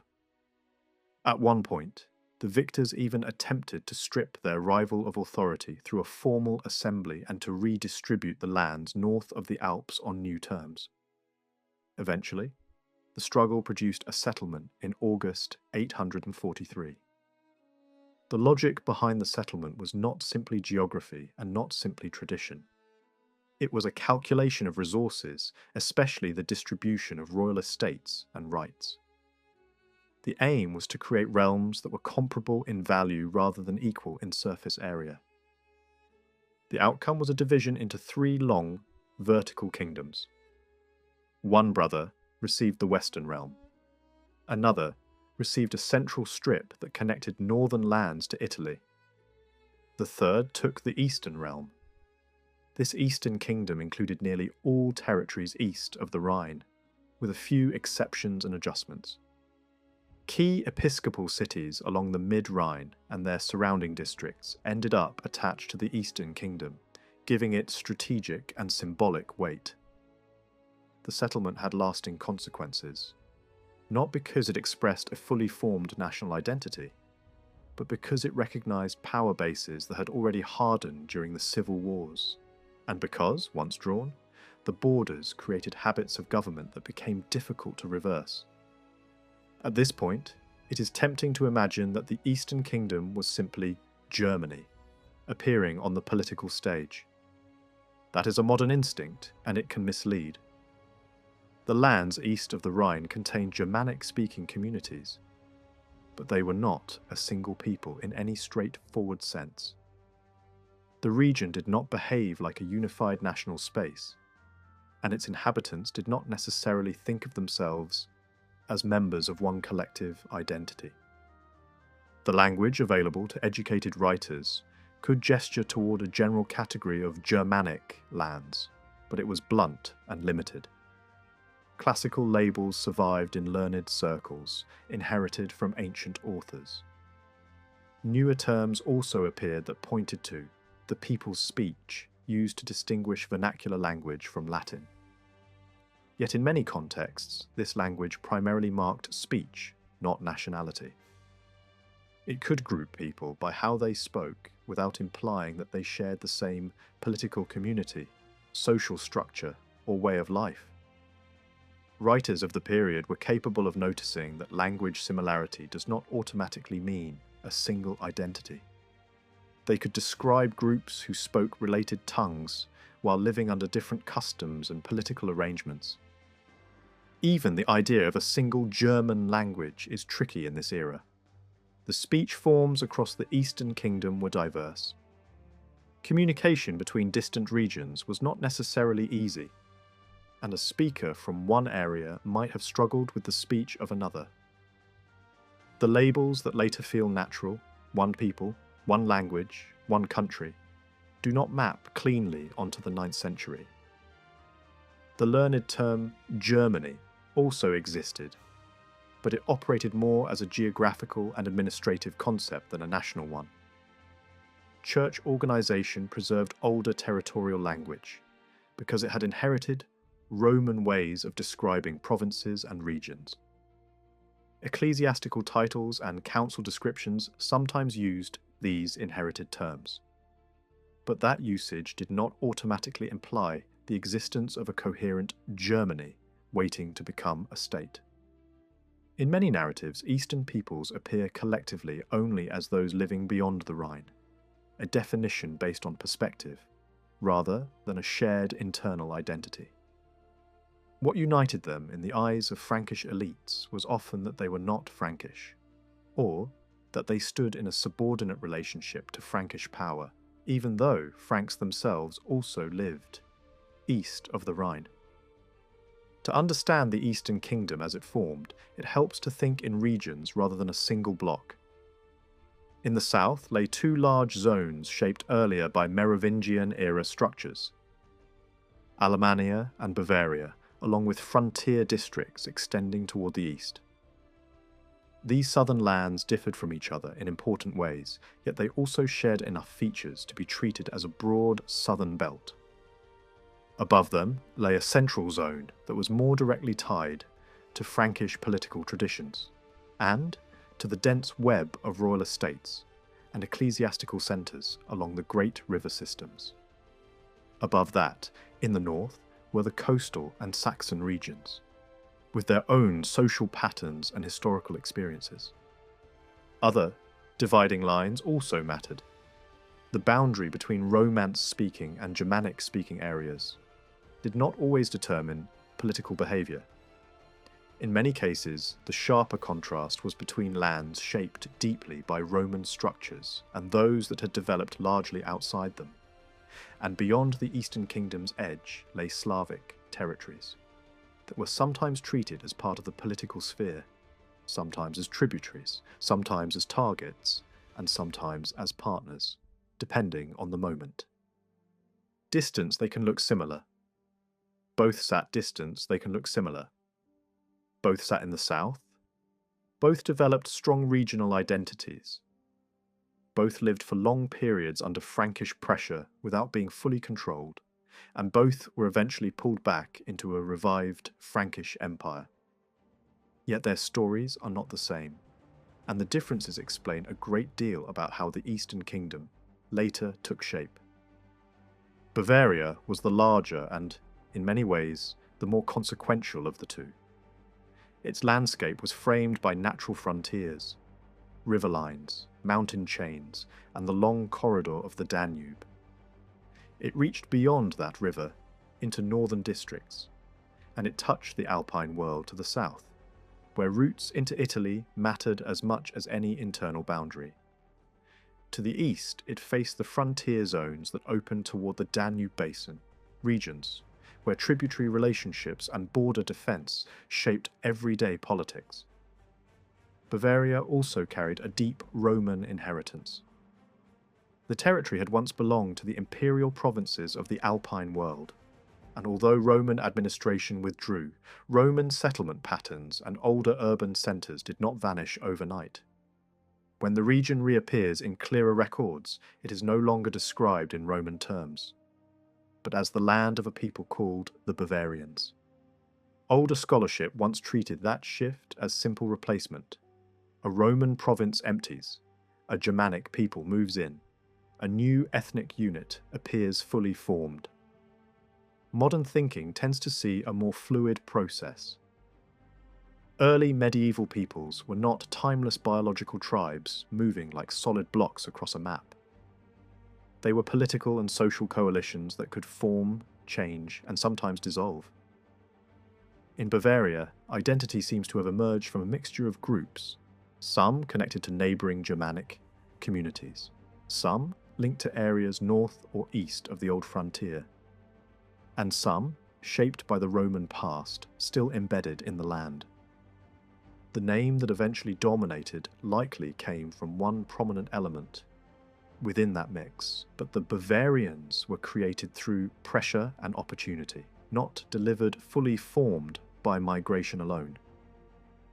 Outside forces played a large role in making that new political space viable. After the Roman withdrawal, larger powers on the Western stage tried to stabilise the zone that had been left exposed. Strong rulers in Italy and then Frankish kings further west sought to anchor the region, prevent disorder, and turn a vulnerable borderland into something governable. Changes among neighbouring peoples helped as well. Shifts in the north, the collapse of older power centres, and the movement of groups toward Italy altered the balance. Bavaria's earliest political form took shape in that landscape of intervention, frontier management, and the search for stability. For a long time, Bavaria sat in a halfway position. It began as a territory linked to Frankish power, but over the centuries it developed its own leadership and increasingly behaved like a principality. By the 7th century, it could operate with considerable independence. One dynasty rose to dominance early and held it for generations. These dukes looked and acted like rulers, not mere provincial officers. Their family connections extended outward, linking them to other major houses across the region and even into Italy. That network mattered because it gave the Bavarian rulers legitimacy beyond their own borders. It also meant that the Bavarian court was never an isolated mountain stronghold. It was plugged into the politics of a wider world. Even so, the Duke was not the only important figure in Bavaria. The law and early property records point toward layers of free status, and they also hint at a recognised elite among the free. In this region, high birth could be more openly acknowledged than elsewhere. Some families carried elevated honour values and social prestige, and a broader circle of leading men appears in charters and church records. Their privileges were practical. They could make foundations, endow churches, and manage inherited property with more freedom than ordinary free people. Below them stood other categories: free, freed, and unfree. Yet the real social landscape was not rigid. Military service, frontier obligation, and the gradual blending of free and unfree into dependent rural labour all worked to soften legal categories over time. Even within unfree status, conditions could differ, suggesting a society that was stratified but not neatly divided. Religion in Bavaria shows the same pattern of continuity mixed with reinvention. Christianity did not vanish when Roman government ended, especially in older urban centres along the river routes. But it survived unevenly and often faintly. Its stronger revival did not come from a steady native church, quietly maintaining order through the dark. It was propelled by new missions from outside and by support from the political elite. The ruling dynasty likely adopted Christianity early, and by the late 7th and early 8th centuries it began to act deliberately, encouraging mission work, sponsoring bishops, and trying to give the region a structured church life. This effort depended heavily on imported figures. Leading missionaries arrived from different corners of the Frankish world and built reputations in Bavarian centres that later became major religious hubs. The ducal court used them to strengthen legitimacy, organise authority, and connect Bavaria more tightly to the broader Christian order. At one point, an ambitious plan was even advanced to create a fully defined regional church structure with a leading archbishop. Although that particular scheme did not solidify at the time, the attempt itself reveals how confident Bavarian rulers had become. They were acting like sovereigns who expected to shape their own religious landscape rather than accept it as a gift from outside. In fact, Bavaria's political confidence is clearest in how its rulers behaved at home. Dividing the duchy among sons was a gesture normally reserved for kings. Seeking independent church structures was another. Both actions signalled that Bavarian leaders were no longer satisfied with symbolic subordination. This created inevitable friction with the rising Carolingian power. Across the 8th century, Frankish rulers intervened repeatedly, sometimes with armies, sometimes with political pressure, sometimes by forcing public submissions. Bavaria could be pulled toward Frankish campaigns and assemblies, yet it also slipped back into practical independence when opportunity allowed. The final confrontation came under Duke Tassilo III. His position began under Frankish influence, but over time he pursued policies that looked increasingly like those of a monarch. Alliances abroad, independent religious initiatives, and a political posture that suggested Bavaria was not merely a subordinate duchy. Frankish leaders eventually treated this as unacceptable. Tassilo was forced to submit, then summoned to a major public judgment where earlier acts, such as withdrawing from military obligations, were used as the legal and moral foundation for his removal. The sentence was severe in principle and symbolic in practice. He was pushed out of power and into monastic life, and later compelled to renounce hereditary claims. That ending mattered because it marked a decisive transfer. Bavaria's old ruling house was broken, but the province itself remained intact and valuable. The new regime inherited a well-organized territory. Bavaria was not a wilderness newly tamed. It had developed political habits, religious centres, and a social elite with experience of governance. Frankish rulers also gained something even more important: the extensive lands and rights once controlled by the ducal dynasty. Those resources became a major foundation for royal power in the Eastern Kingdom in the 9th century. At the same time, Bavaria kept a strong sense of separateness. It continued to be treated as a major unit, often held as a sub-kingdom by junior members of the ruling family. It was rarely broken apart in later partitions. In a paradoxical way, the very mechanisms used to keep it integrated also preserved its distinct identity. When a Bavarian duchy reappeared later, it did not need to consciously revive the earlier age. The memory of quasi-regal autonomy had never fully stopped shaping the region's expectations. Alemannia, at first glance, looks like a parallel story. It too was a southern region with its own identity, its own legal traditions, and periods of loose attachment to Frankish power. Yet the deeper one looks, the less it resembles Bavaria's coherent dynastic principality. The name, Alamans, appears earlier in Roman-era conflict and narratives associated with raiding and border warfare. Frankish kings brought the area under their influence after conquest, and for centuries Alemannic fighters often appear serving within larger Frankish military ventures, sometimes under their own commanders. But the politics behind those appearances are hard to pin down, and it is not clear that early Alemannia was ever governed as a single unified duchy in the way Bavaria largely was. Geography matters here. Alemannic settlement zones were broken by major natural barriers, dense forests, uplands and regions that were not fully opened in the early medieval period. That makes centralized control harder, and it helps explain why Alemannic leadership appears more fragmented and less dynastically stable. Some subregions followed their own trajectories.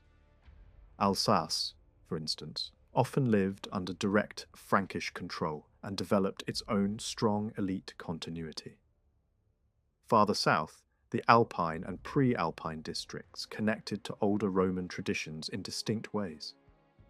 In one such area, the legal tradition remained noticeably Roman in character, and a powerful family combined religious and secular authority in a manner that does not fit neatly into the Germanic duchy model.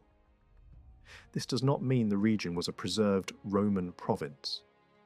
It does mean that the Roman inheritance played out differently here than in Bavaria, where Roman elements were absorbed into a new ethnic and political identity, rather than preserved in a separate institutional pattern.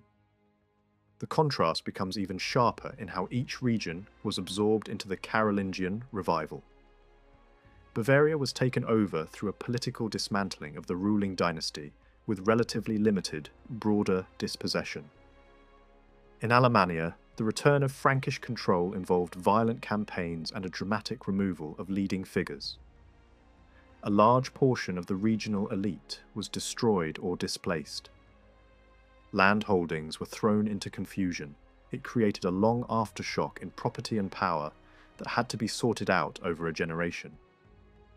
In that sense, Alemannia was not absorbed as a stable principality, taken over intact. It was reshaped by conquest in a way that weakened its ability to function as a unified political bloc. This difference also affected what later sources show. In later 8th and 9th century documents, a strong native Alemannic nobility is harder to see than a Bavarian one, and the most visible high-born Alamans in wider imperial politics often appear connected to Alsace, rather than to the broader region. Local power centres in Alemannia also seem to have been uneven. Some families held influence in specific corridors around lakes and key routes, while other zones followed different leadership patterns. The Franks, therefore, faced a different task. Not simply replacing one ruling house, but rebuilding order after a disruptive takeover.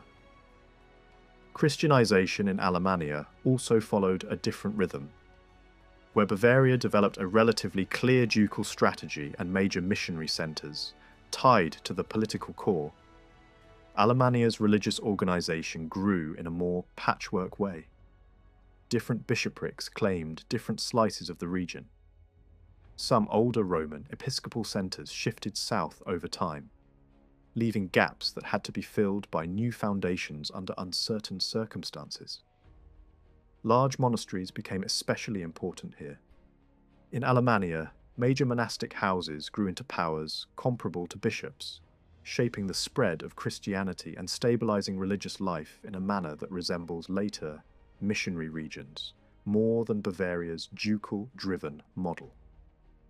When Frankish authorities later organized ecclesiastical oversight east of the Rhine, Alemannia's bishoprics were grouped within a broader structure designed to coordinate missionary work and reform, reflecting the reality that no single Alemannic church centre had naturally become the clear regional head. Taken together, Bavaria and Alemannia revealed two different ways a southern zone could develop.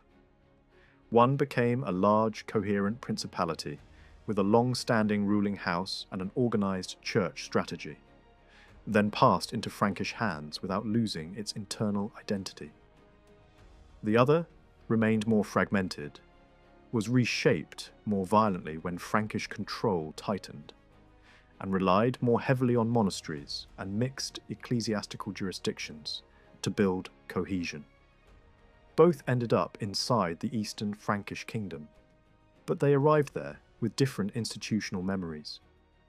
Those memories would matter for centuries, influencing how people imagined authority, how elites organised themselves, and how regional identity endured even when the map changed. South of the Saxon and Frisian north, and north of the ethnic duchies of the Alpine world, there stretched a broad middle belt that never behaved like a single country.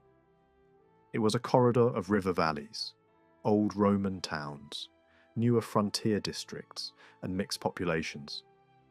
Compared with the southern duchies, it came under Frankish influence earlier. Compared with the northern plain, it was also more deeply tied to Frankish politics, landholding, and church organisation. In later centuries, much of this belt would be folded into the empire of the Ottonian Age, but the division of 843 did not neatly package it into one realm. The great frontier river, the Rhine, became more than a geographic marker. It turned into a political cut, with exceptions clustered around important episcopal and administrative centres. In the west of this middle belt, the Roman past never fully disappeared. Christianity remained rooted in many places that had once been imperial towns. Trier, Cologne, and other urban centres shrank behind their walls, but they did not cease to matter. The region remained relatively prosperous by early medieval standards, a core zone for Merovingian power, and later a heartland for the Carolingian rise. It was here that the Carolingian family held much of its ancestral land. It was also here that many of their most reliable supporters were based, and it was from this base that earlier Frankish expansion had repeatedly pushed beyond the old Roman frontier. Yet the lands east of the Rhine were not simply an extension of the same world. They formed a very different landscape, not a dense Romanized zone with long-established church networks, but a more uneven, more recently integrated region. Boundaries were only approximate because the region contained several distinct areas whose histories did not align neatly. Thuringia, for example, had once been the remnant of an older power that collapsed under pressure from the Franks, and later from Slavic groups. For a time, it could still produce strong leaders, but by the time reforming missionaries entered the picture, it was no longer operating as a unified political unit. It was managed through Frankish structures and often oriented toward the Rhine world, rather than toward the Saxon sphere that would later become important. Even after its absorption, traces of a separate identity lingered in legal tradition, fiscal obligations, and the way some writers described uprisings in the region. West of Thuringia lay a patchwork that included Hessen and other smaller communities whose names surface only briefly in early correspondence. South of that, along the main valley, Frankish settlement and administration was stronger and more continuous. Strikingly, this mixed belt could be treated by contemporaries as Frankish, not because its people were uniform, but because Frankish rule and Frankish political habits became the dominant frame. Over time, this central zone would be associated with what later ages called Franconia, even though some parts would again develop separate identities in later centuries. This eastern middle zone also reveals a particular type of frontier Christianity. unlike the older West, where Christian practice often continued from late Roman times. Many districts east of the Rhine show signs of partial, uneven Christian influence. Archaeology and local dedications suggest contact with Christian customs, but not the kind of exclusive religious identity that reformers wanted. This is where the career of Boniface becomes crucial for understanding the period. His mission in central Germany was not primarily a struggle against a population completely untouched by Christianity. It was more often a struggle against half-received belief and blended practice, in which old occult habits could exist alongside Christian forms without anyone feeling the contradiction. The famous dramatic gestures mattered, but the daily reality was a slower effort to reshape religious life into something disciplined, coherent, and exclusive. Boniface's choice of fieldwork was also political. He spent much of his career in the Central Belt, not simply because the spiritual needs were greatest there, but because protection and backing could be provided there. Successful mission work required armed security, patronage, land, and legal support. In the South German duchies, rulers could resist outside influence. In Saxony, the conditions were still too unstable and independent.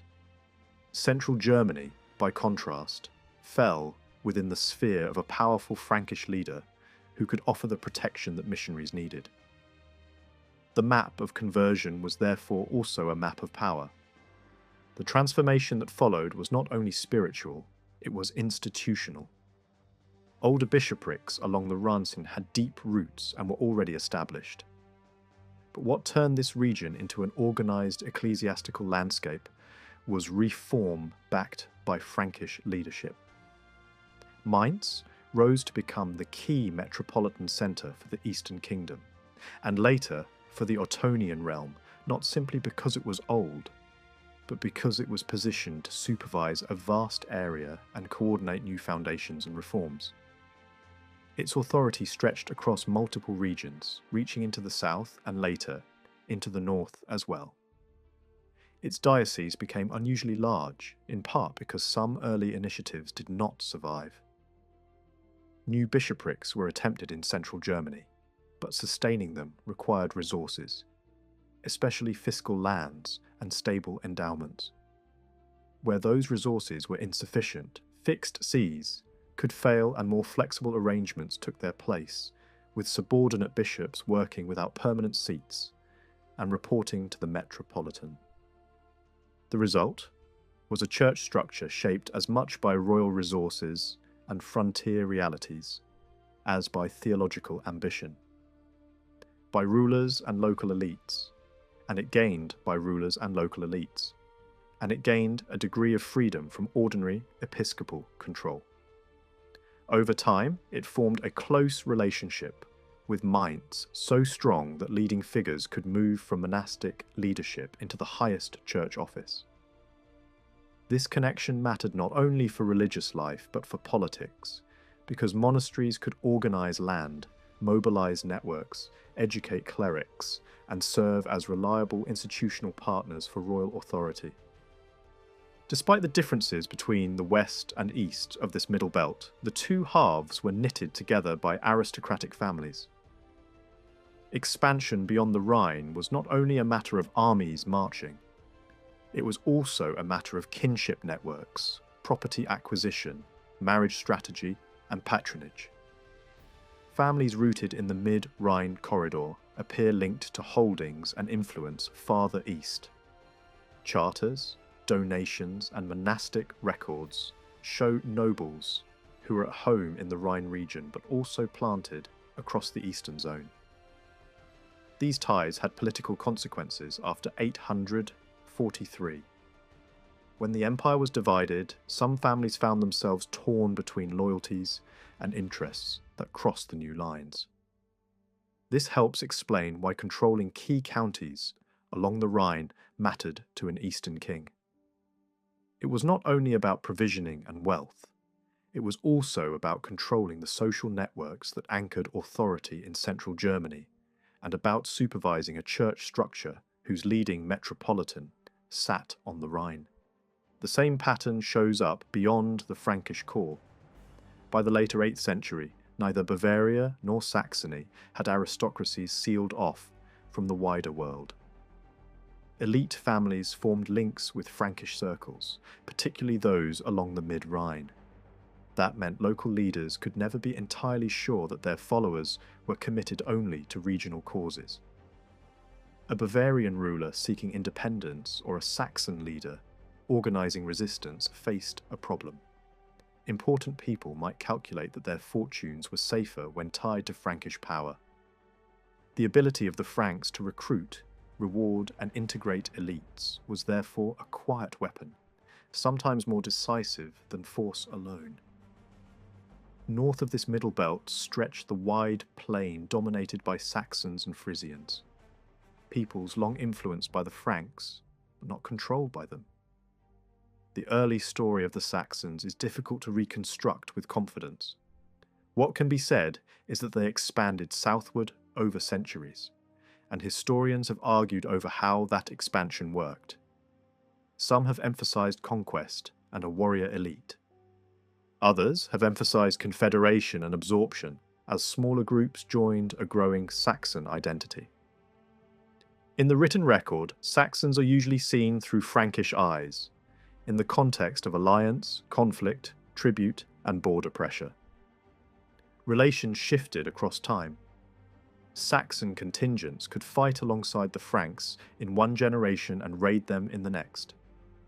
Over the late 7th century, Saxons gained ground at Frankish expense in key frontier zones.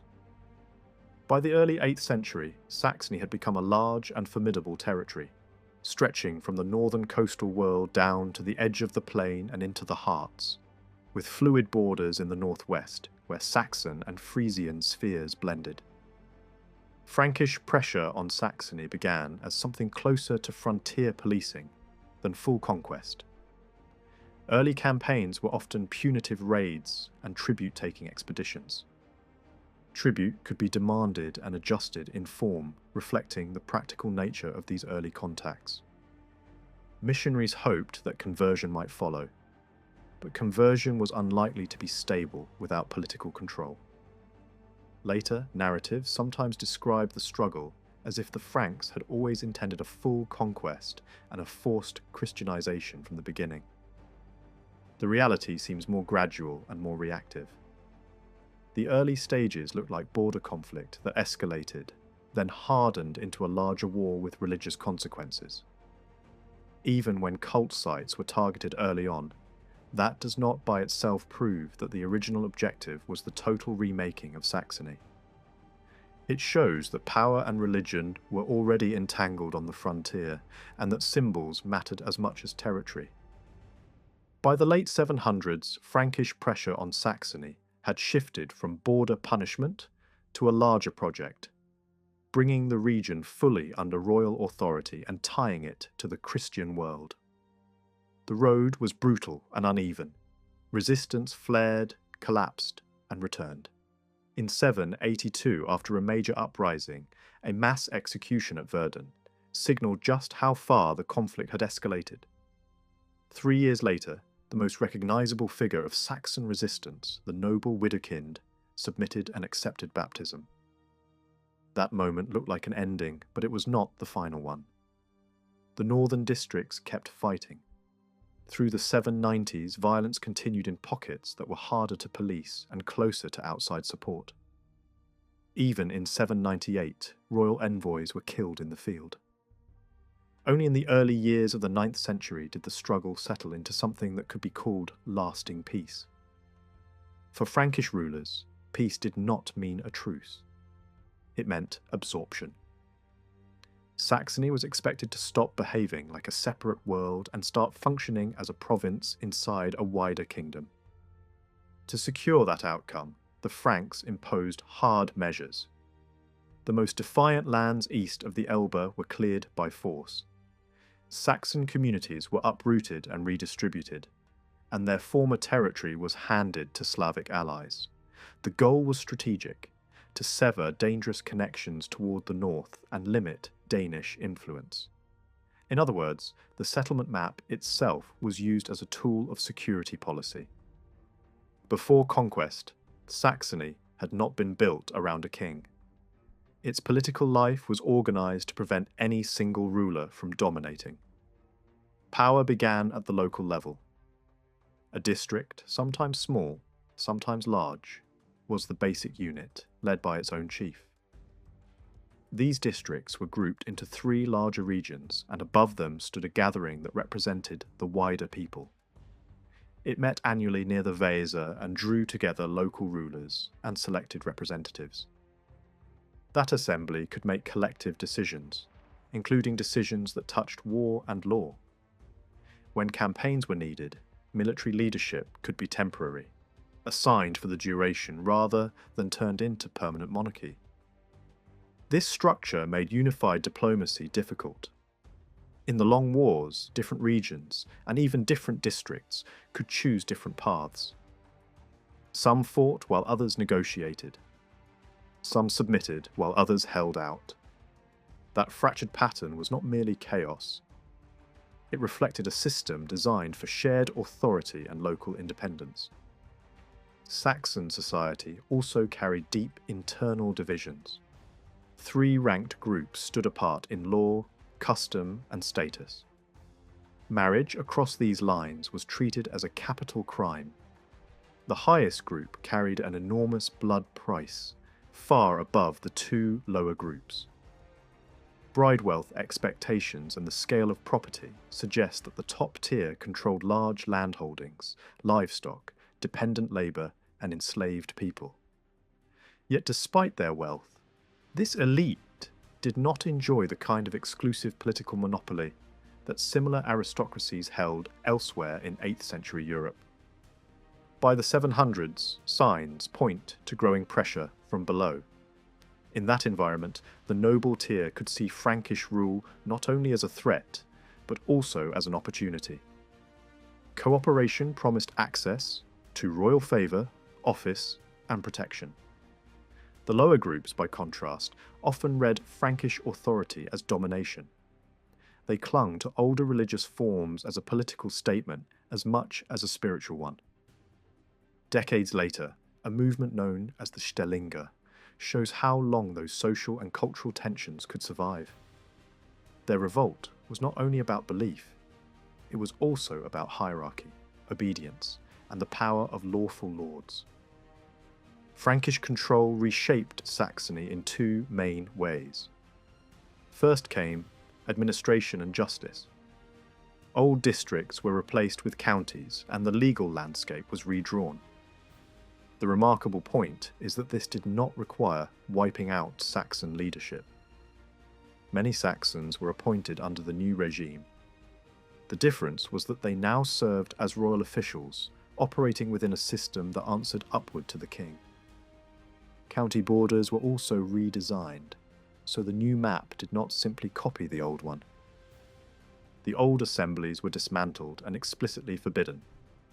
Their judicial and political functions were absorbed into royal mechanisms, travelling inspectors, palace judgment, and the authority that flowed out from the centre. Saxon customary law largely remained in place in daily life, but it was written down and packaged into a more formal form in the early 9th century. The written law also shows who benefited most from the new order. The privileges and protections granted to the Saxon nobility reveal that the elite had made a pragmatic choice. Collaboration preserved status. That codified law is also known for harsh punishments, where other Germanic legal traditions often leaned toward fines and compensation. Saxon legal practice made wider use of execution. That matters for understanding the fearsome penalties imposed by royal decrees after submission. Those draconian measures were not only a reflection of Frankish ruthlessness. They also matched a local legal culture in which death sentences were already part of the toolkit. The second transformation was religious, and it moved more slowly. Saxony was not entirely untouched by Christianity even before conquest. Some Christian practice appears earlier, at least in small signs, But pagan religion in Saxony was strong, embedded, and reinforced by war because Christianity arrived wearing Frankish colours. Converting the region demanded money, personnel, and endurance on a massive scale. The new church was not built gently. From the start, it was tied to compulsory support and tithe payments. Some major churchmen criticised that approach, warning that forced extraction would harden resentment. In Saxony, those burdens hit harder than in many Western lands. The economy was less monetised. Pastoral life and older subsistence patterns remained important. In such a setting, a fixed percentage levy felt less like piety and more like tribute. Still, the institutional build-out advanced quickly. By the time Charlemagne's reign ended, a chain of bishoprics had been established across Saxon territory, with additional sees founded early under his successor. Monasteries followed, fewer in number but often strategically placed. One new foundation, created under royal patronage and guided by a powerful abbot, was designed to anchor a second stage of conversion and consolidation. It received enormous endowments and unusually broad rights, signalling that it was intended to shape the region's future, not merely serve as a local house of prayer. This effort did not rely only on Saxon resources. Support poured in from older Christian regions, where trained clergy and institutional experience already existed. Oversight was divided between major archbishoprics and personnel networks, linked Saxony to established centres farther west.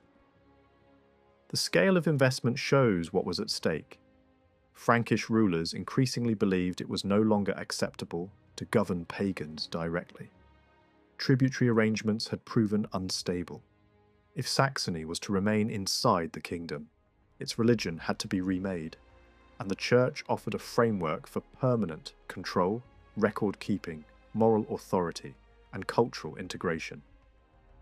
For Saxon nobles willing to cooperate, Christianity could be presented not as cultural erasure, but as a substitute set of rituals that preserved social prestige. Feasting traditions, elite memory, burial honour, and the display of status could all be adapted into Christian forms. That flexibility made conversion politically workable for the top tier, even while it remained a symbol of oppression for many below. Along the coast to the northwest lay Frisia, a watery world between the Rhine Delta and the Weser. Frankish armies took it in short campaigns, but conquest did not translate into deep transformation. Frisian elites were only loosely absorbed into the wider ruling circle. Christianization advanced slowly, and parts of the region leaned towards Saxon resistance during the Long Wars. Frisia had its own missionary centre at Utrecht, while royal authority maintained a strong palace and fiscal complex on its southern edge. Like other German regions, Frisian customary law was written down under Carolingian rule. Yet the surviving manuscripts suggest it was not a heavily used handbook of daily government. It looks more like a formal codification that existed alongside living custom. Frisia's distinctness endured for practical reasons. Overland access was difficult because marsh and water made movement and occupation expensive. But by sea, Frisia was open. That openness gave it a central place in North Sea trade, linking the Frankish world with England and Scandinavia. After conquest, Frisia remained a crossroads, where commerce and conflict overlapped. In the 9th century, it became a contested zone, sometimes controlled by Frankish kings, sometimes granted to Danish leaders under Frankish authority, sometimes pulled under Danish influence, often struck by raids and answered by counterattacks. One port in particular became a stage for this story, repeatedly described as destroyed, yet repeatedly functioning again, suggesting resilience driven by trade. Frisian merchants also appeared beyond their homeland, showing up in foreign towns as resident trading communities.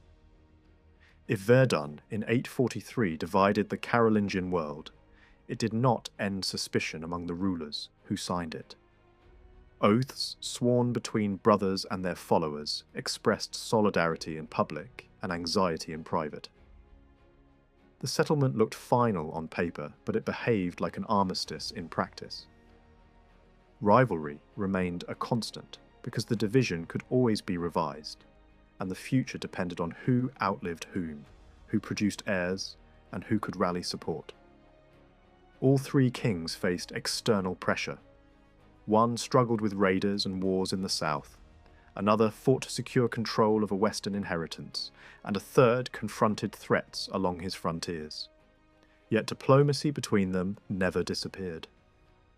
Meetings were held, statements issued, and occasional joint actions took place, including coordinated contacts with Danish rulers and moments of military cooperation against common enemies. Still, bilateral alignments were more frequent than true three-way unity, and those alignments often formed against the third brother, even before the Middle King died. Even before the Middle King died, outsiders tried to exploit the instability. Aquitanians, for instance, invited an Eastern prince to rule them for a time, and soon after that, the Eastern king himself intervened in the West, when invited by sections of the Western elite. His recognition there was brief. Once support wavered, the attempt collapsed. When the Middle King died, his realm was divided among three sons. One received Italy and an imperial title, another took a southern kingdom, and the third inherited the rich northern heartland that would give its name to a later region. This division became the next arena of contest. The two surviving uncles watched their nephews' smaller kingdoms closely. Those kingdoms were weaker than the great eastern and western realms, and two of the nephews lacked legitimate male heirs. That combination turned succession into a long game of pressure, alliances, and positioning. One uncle pursued inheritance openly, moving as if conquest were the natural outcome. The other pursued inheritance through designation, aiming to be named successor in exchange for support. Conflicts inside the Middle Kingdom amplified these pressures. A famous marital crisis became a political battlefield, because the question of legitimacy and succession could decide who inherited the land. The struggle ended with partition. The northern Middle Kingdom was divided between the two uncles, and the eastern ruler learned a lesson. Italy could not be left to chance, so a succession plan there was pursued aggressively. At the same time, the Eastern Kingdom itself was changing shape. The Eastern King's sons were now adults, and he began associating them with rule in different frontier zones. One was placed near the southeastern border, tied closely to Bavarian power. Another was linked to the northern frontier through command against Slavic neighbours. The youngest took responsibilities in the southwest, guarding key corridors and borders. Their names began appearing beside their fathers in official acts, signalling the public construction of a dynasty with multiple centres of gravity. Marriage reinforced that structure. Each son married into the leading families of his region, binding royal ambition to local aristocratic networks. A public division of responsibilities followed, but the father remained careful. He held tight control over bishoprics, major counties, the royal estates, and the highest judicial matters.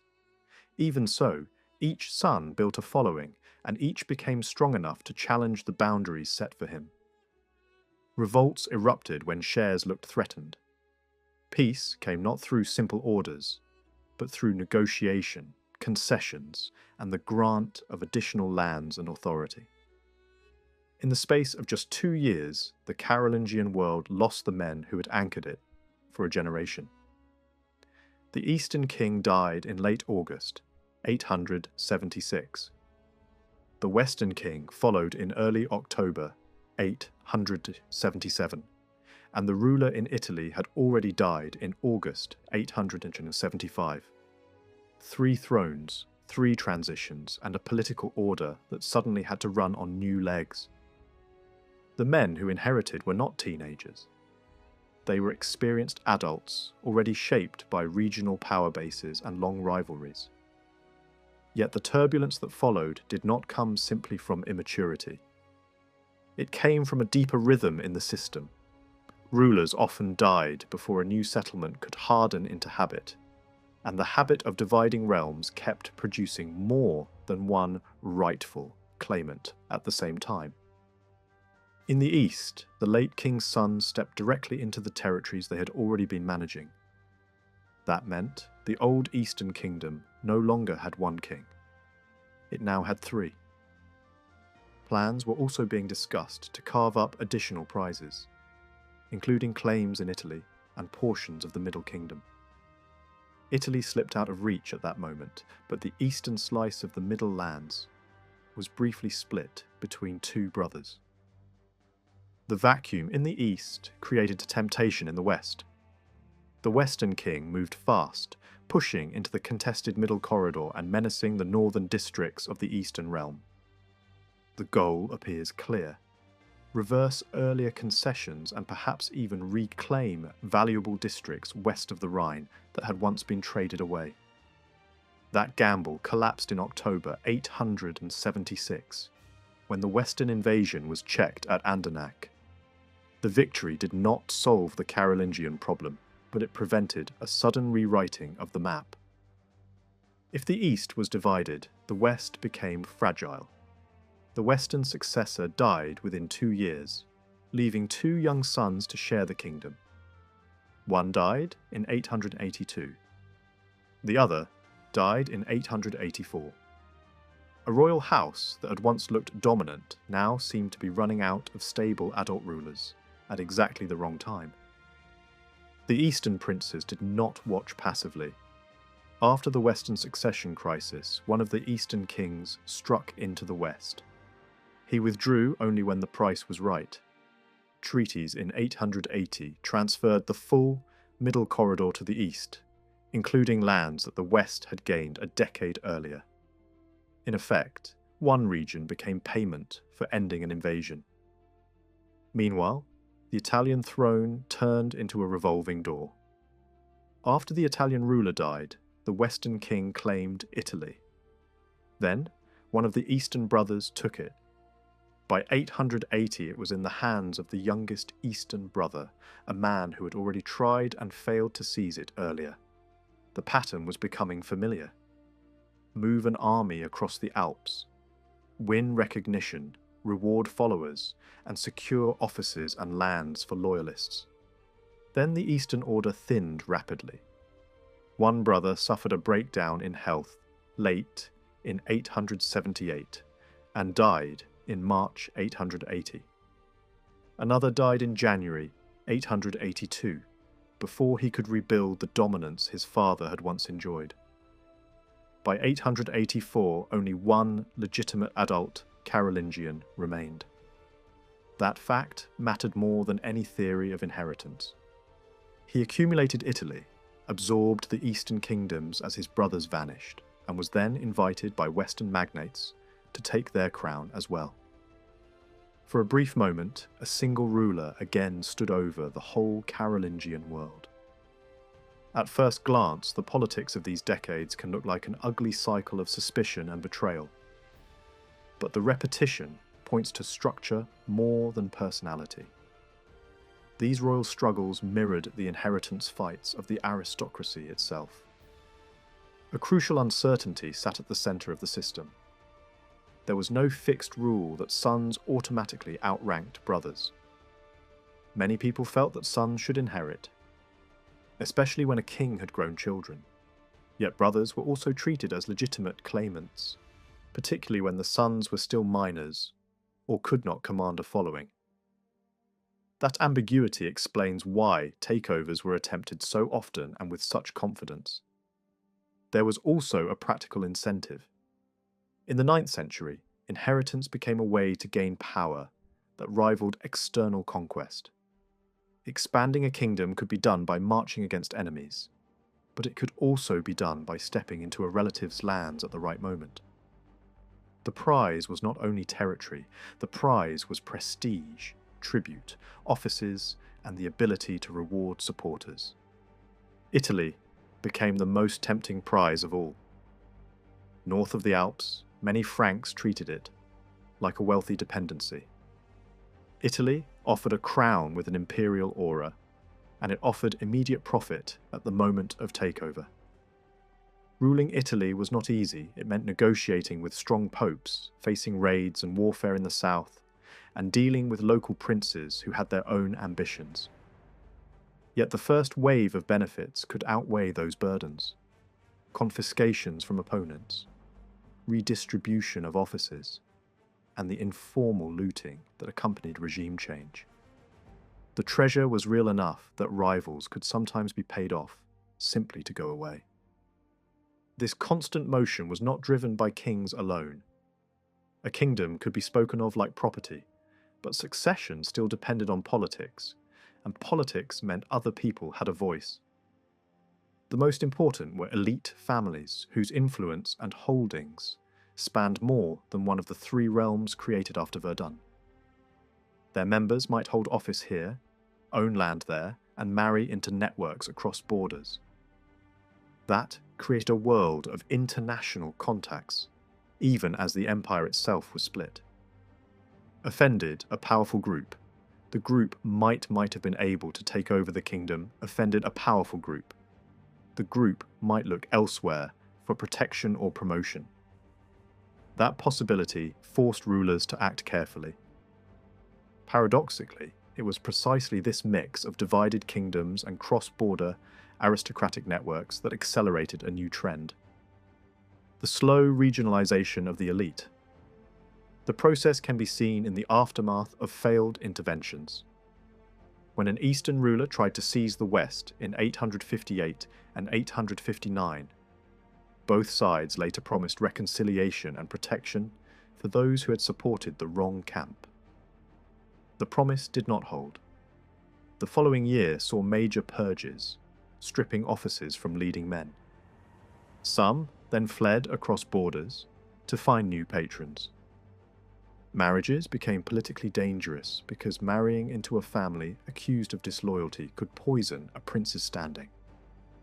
Old cross-kingdom families that had once thrived on holding land in multiple realms began to fade from certain regions. Shelter and promotion still crossed borders now and then. Disgraced bishops, displaced princes, and royal outcasts could find refuge in a neighbouring kingdom. But over the generations after Verdun, that older imperial-level web was replaced by more clearly defined regnal aristocracies. The connections did not vanish completely.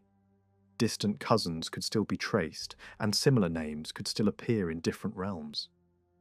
Yet those relationships no longer guaranteed shared property, shared interests, or shared political identity. In the East, this trend coincided with the division of power among the late king's sons. Instead of one unified Eastern elite, distinct regional groupings hardened: an Alemannic group, a Bavarian group, and a Franco-Saxon group. Marriage ties existed between them, but so did rivalry. By the 870s, these blocs could act like competing communities, and their reactions to later successions would often split along those lines. As the 9th century advanced, the leading men also learned how much authority they held. Carolingians continued to behave as though they could allocate kingdoms freely, but the consent of the elite increasingly mattered. A claimant needed acceptance, and sometimes that acceptance took the form of an invitation. Italy provides an early illustration. Contenders took care to secure recognition by local magnates. In the West, leading men became decisive in choosing who was worthy after a king died.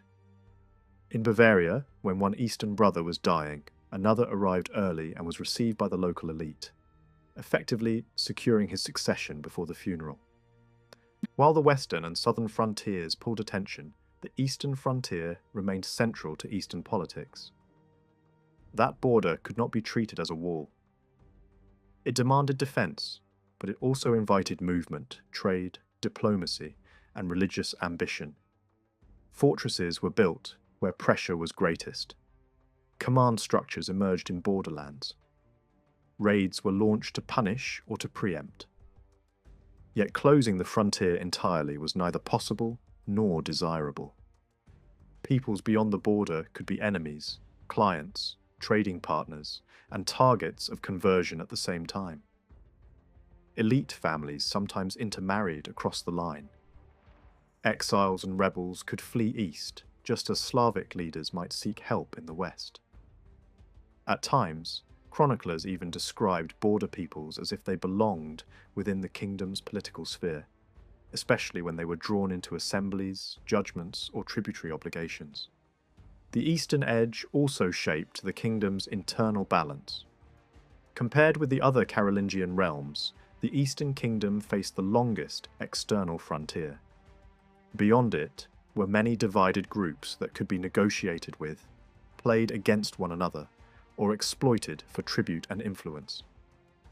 That created opportunities for limited expansion and steady income, especially from the Bavarian borderlands that pushed into the Danube basin. Even defeats had consequences. Losses on the frontier opened spaces within the ruling class. They created vacancies, rewards, and room for survivors to rise. In other Frankish realms, advancement often came through court intrigue, factional victories, and the punishments that followed. Those mechanisms existed in the East too, but the frontier provided a different pressure valve. Plunder, tribute, and occasional new land could ease competition among elites and reduce the intensity of internal feuding. On the ground, the frontier was not a single line. It faded through layers. First came militarized border zones organized for war. Beyond them were client peoples expected to pay tribute and accept supervision. Beyond those were more independent powers that might still be pressured, courted, or raided. These layers shifted constantly, and not every segment matched the model. Some borders had no formal marches. Some marches faced open space rather than a stable client state. The degrees between dependency and independence were never fixed. In practice, relationships created the frontier more than maps did. The long eastern frontier took its 9th century shape in the aftermath of major conquests under earlier rulers. The incorporation of Saxony and Bavaria, along with the collapse of the Avar power in the 790s, extended Frankish reach to a vast line of Slavic communities. In the north, early policy resembled earlier dealings with Saxons, punitive raids and demands for tribute. In the south, the disappearance of the Avar state forced a reorganization. A new defensive belt was formed along the Danube between the Enns and the Vienna woods. Farther east, surviving Avar groups were tolerated as dependent clients. Religion followed politics. The Bavarian Church had already begun converting neighbouring Slavs, and its mission now pushed farther outward. Yet the border peoples were not only targets for conversion. They were partners in commerce. That fact prompted regulation. Controls were introduced to channel eastbound trade through designated crossing points under royal supervision. The concern was clear. Profit was welcome, but the export of advanced weapons and military technology was not. The frontier was therefore managed as both a security problem and an economic corridor. During the reign of Louis the Pious, the eastern borderlands rarely became the main stage. That is part of the reason the record feels thin, especially for the turbulent 830s. Yet the fragments that survive still show a frontier quietly being reorganized, not in a single dramatic break, but through a series of administrative adjustments that slowly changed how power worked at the edge of the empire. In the north, military oversight appears to have shifted away from temporary royal envoys toward a more permanent model. Command began to concentrate in the hands of border lords, who combined local authority with wider responsibilities.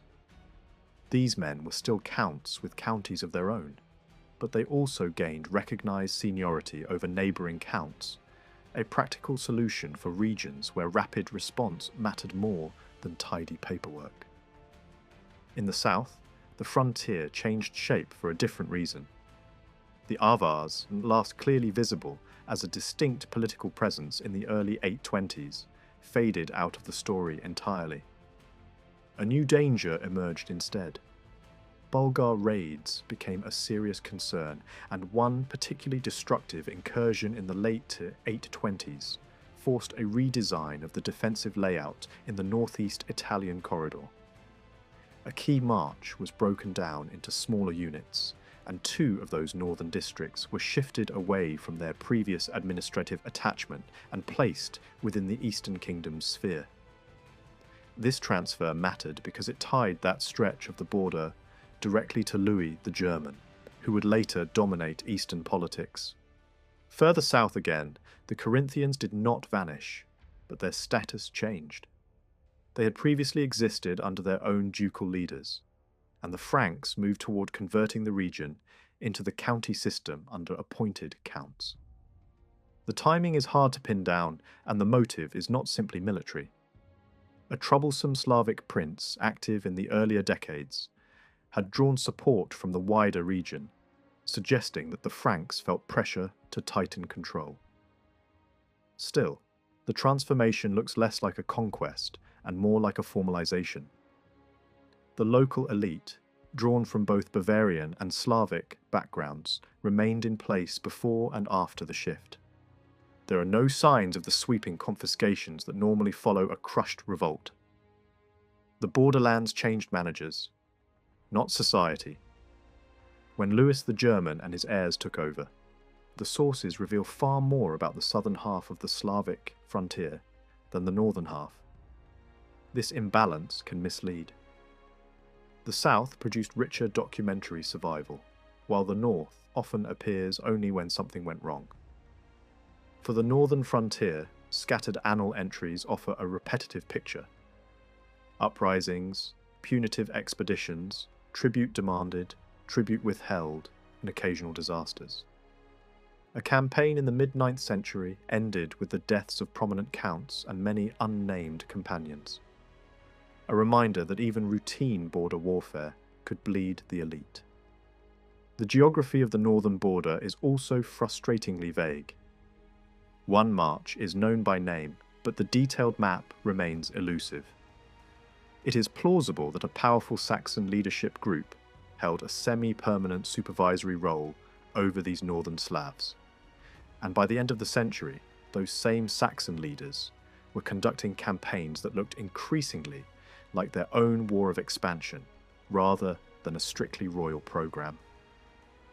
Evidence for organized mission work is limited, although some church institutions farther west are known to have held properties and churches in Slavic zones, closer to the frontier. The scarcity of mission reports is not surprising, because even Saxony and Thuringia were still only partly consolidated as Christian landscapes in this period. At the same time, the impression of northern neglect may simply be an illusion created by the survival of evidence. One clue hints at a broader strategic awareness. In the mid-9th century, an author compiled a wide-ranging list of peoples beyond the Danube, not only those directly neighbouring the Eastern Kingdom, but also groups far beyond them, reaching toward the Baltic. The document does not announce its purpose, but the ambition of the list suggests that the frontier could be imagined as a single connected space.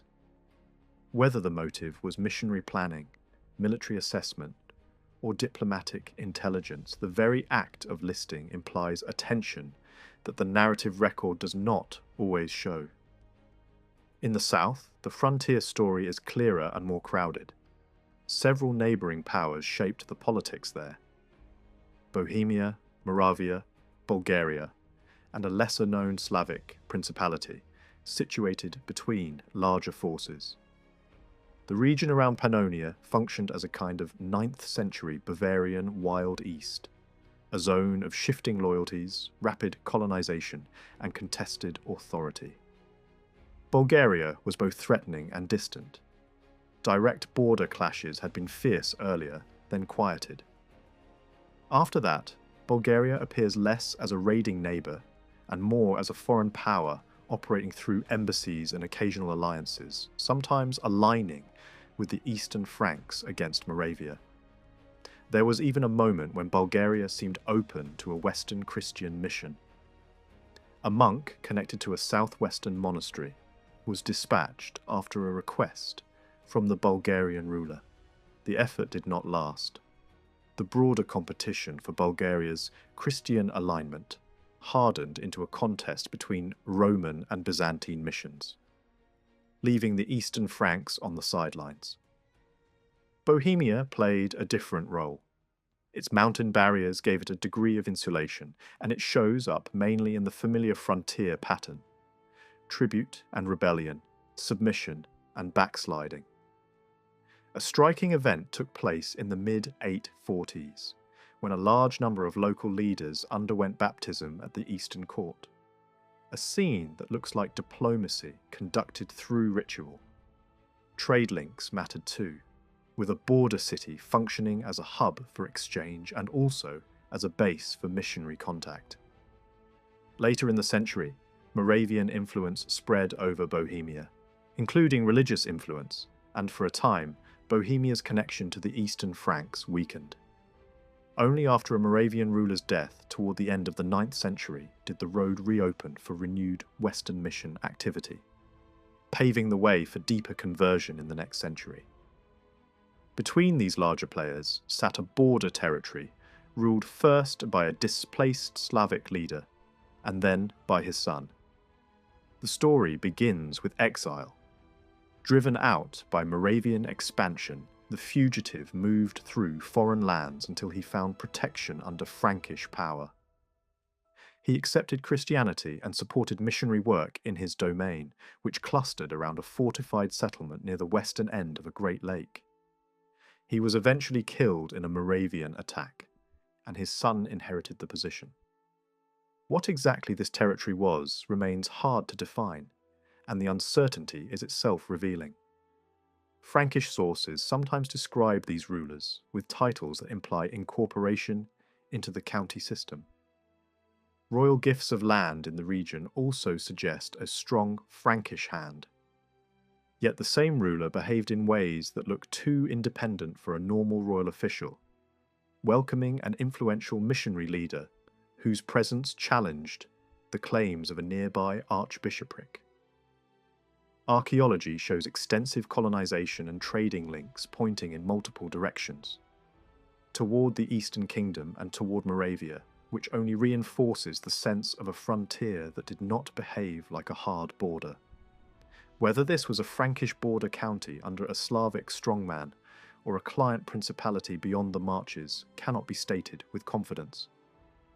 What can be said is that the territory lay close enough to Frankish power to be absorbed by a later ruler from the Carinthian line after its local dynasty ended. The most formidable neighbour, however, was Moravia. The Moravian polity rose quickly from the early 9th century onward, expanding under strong rulers and generating enough power that the Eastern Franks repeatedly attempted to manage it through intervention. A major expedition in the mid-840s removed one Moravian ruler and installed a relative who was expected to be more compliant. It did not work. Successors proved no easier to control. Unlike smaller Slavic groups who are often described as tributaries, Moravian leaders negotiated more like equals. The Frankish habit of sheltering Slavic exiles and returning them at useful moments could be turned around. Moravia could shelter Frankish exiles too. Its rulers even became players in Frankish internal rivalries, supporting one side or the other in aristocratic feuds and succession conflicts. This near parity shows up in the diplomacy. Peace agreements were made repeatedly over decades in different locations, not as one-sided submissions, but as formal settlements between powers. Symbolic gestures reinforced the relationship as well. Shared ritual sponsorship, alliances that blurred the line between foreign policy and family politics, and the use of frontier politics as a lever inside the Frankish realm. Moravia's strength was not only political. Archaeology points to a society with fortified centres, built from earth and timber, nodes of princely and noble power that resemble later Eastern European states. Its economy appears developed at a level comparable to its Western neighbour, capable of sustaining organised warfare and elite display. To deal with the threat. From the mid-850s to the mid-860s, the frontier was a permanent strategic concern to deal with the threat. From the mid-850s onward, the border command was frequently placed in the hands of a royal family member, a choice that reveals both danger and opportunity. Frontier command offered prestige, influence, and the ability to gather followers, but it also demanded constant attention to raids, alliances, and shifting loyalties. The frontier struggle also spilled into religion, producing a clash of missions that anticipated later contests in Eastern Europe. A Moravian ruler, squeezed by enemies and wary of dependence on the Bavarian Church, sought missionaries from Constantinople. The result was the arrival of two brothers whose work was designed not only to convert, but to build a church independent of Frankish oversight. Their presence immediately collided with Bavarian clerical claims, already established in the region. The conflict moved onto a larger stage. The missionaries went to Rome, gained high backing, and returned with elevated status. Yet politics changed around them. During Moravian succession turmoil, Frankish forces captured one of the mission leaders and put him on trial, accusing him of operating outside legitimate jurisdiction. He was imprisoned and then released after papal pressure. He returned to Moravia, but over time his influence weakened as Frankish-aligned clergy gained ground, and as the papacy's own strategic needs shifted. When the mission leader died in the mid-880s, his followers were expelled, and even his local rival was later driven out. A final attempt to reorganize the Moravian Church at the end of the century triggered angry protest from the Bavarian ecclesiastical province that believed its rights were being overridden. The lesson is not that religion simply served conquest. Mission work could look like imperial ideology, and often did from the Slavic perspective. But it also had its own institutional logic. Bishops fought for jurisdiction, income, and prestige. Clerical complaints often came first from local church authorities, whose claims were threatened not from kings pursuing a unified plan. Royal power mattered, but it did not always micromanage the religious battlefield. One of the strangest features of the Eastern Kingdom is how much clearer its foreign relations are than its internal politics. The external narrative can be traced. Treaties, wars, embassies, shifting alliances. Inside the kingdom, the picture is far harder. Internal politics appear only when tension breaks the surface. Sudden punishments, feuds between magnates, occasional reports of violence. The motives behind such incidents remain opaque. The sources rarely provide enough background to know whether a blinding, a battle, or a disgrace reflects factional struggle, personal vendetta, policy disagreement, or something else entirely. When the record does sharpen, it often does so through the lens of royal routine. One unusually detailed report from the early 800s and 50s offers a snapshot of how kingship functioned when no major crisis dominated the horizon. It shows a ruler moving through the kingdom, treating governance as a sequence of meetings, judgments, negotiations, and ritual confirmations. The year begins with a major church council in a leading city, attended by bishops and abbots across the eastern realms. While clergy debated church matters, the king worked in parallel with princes and high officials, resolving disputes, issuing decisions, and confirming the council's decrees. He received foreign envoys, then moved again. He travelled south into Bavaria, then turned north toward the Rhine, then pushed into Saxony for legal business that local judges had neglected. He pressed claims to lands he considered his by inheritance, and he demanded formal legal recognition from men learned in local law. He held assemblies, issued procedural rulings, aimed at curbing abuses, and finally celebrated the major winter feast in Regensburg. The first impression is mobility. This king did not rule from a single fixed centre. He ruled by appearing, hearing cases, confirming decisions, receiving embassies, and demonstrating authority in person. The itinerary described for that year is exceptionally dense, even for a travelling ruler, and the season made such movement harder. Yet the overall pattern reveals the gravitational pull of two regions above all: the area around Regensburg in the southeast, and the region around Frankfurt and the Main in the west-central zone. These were the places he returned to most often, and where he sometimes stayed for long stretches. Travel into Cologne and deep into Saxony was less typical. A visit to Cologne was remarkable because the city lay under another king's sphere at that moment, and the absence of a formal meeting makes the trip look like quiet political signalling.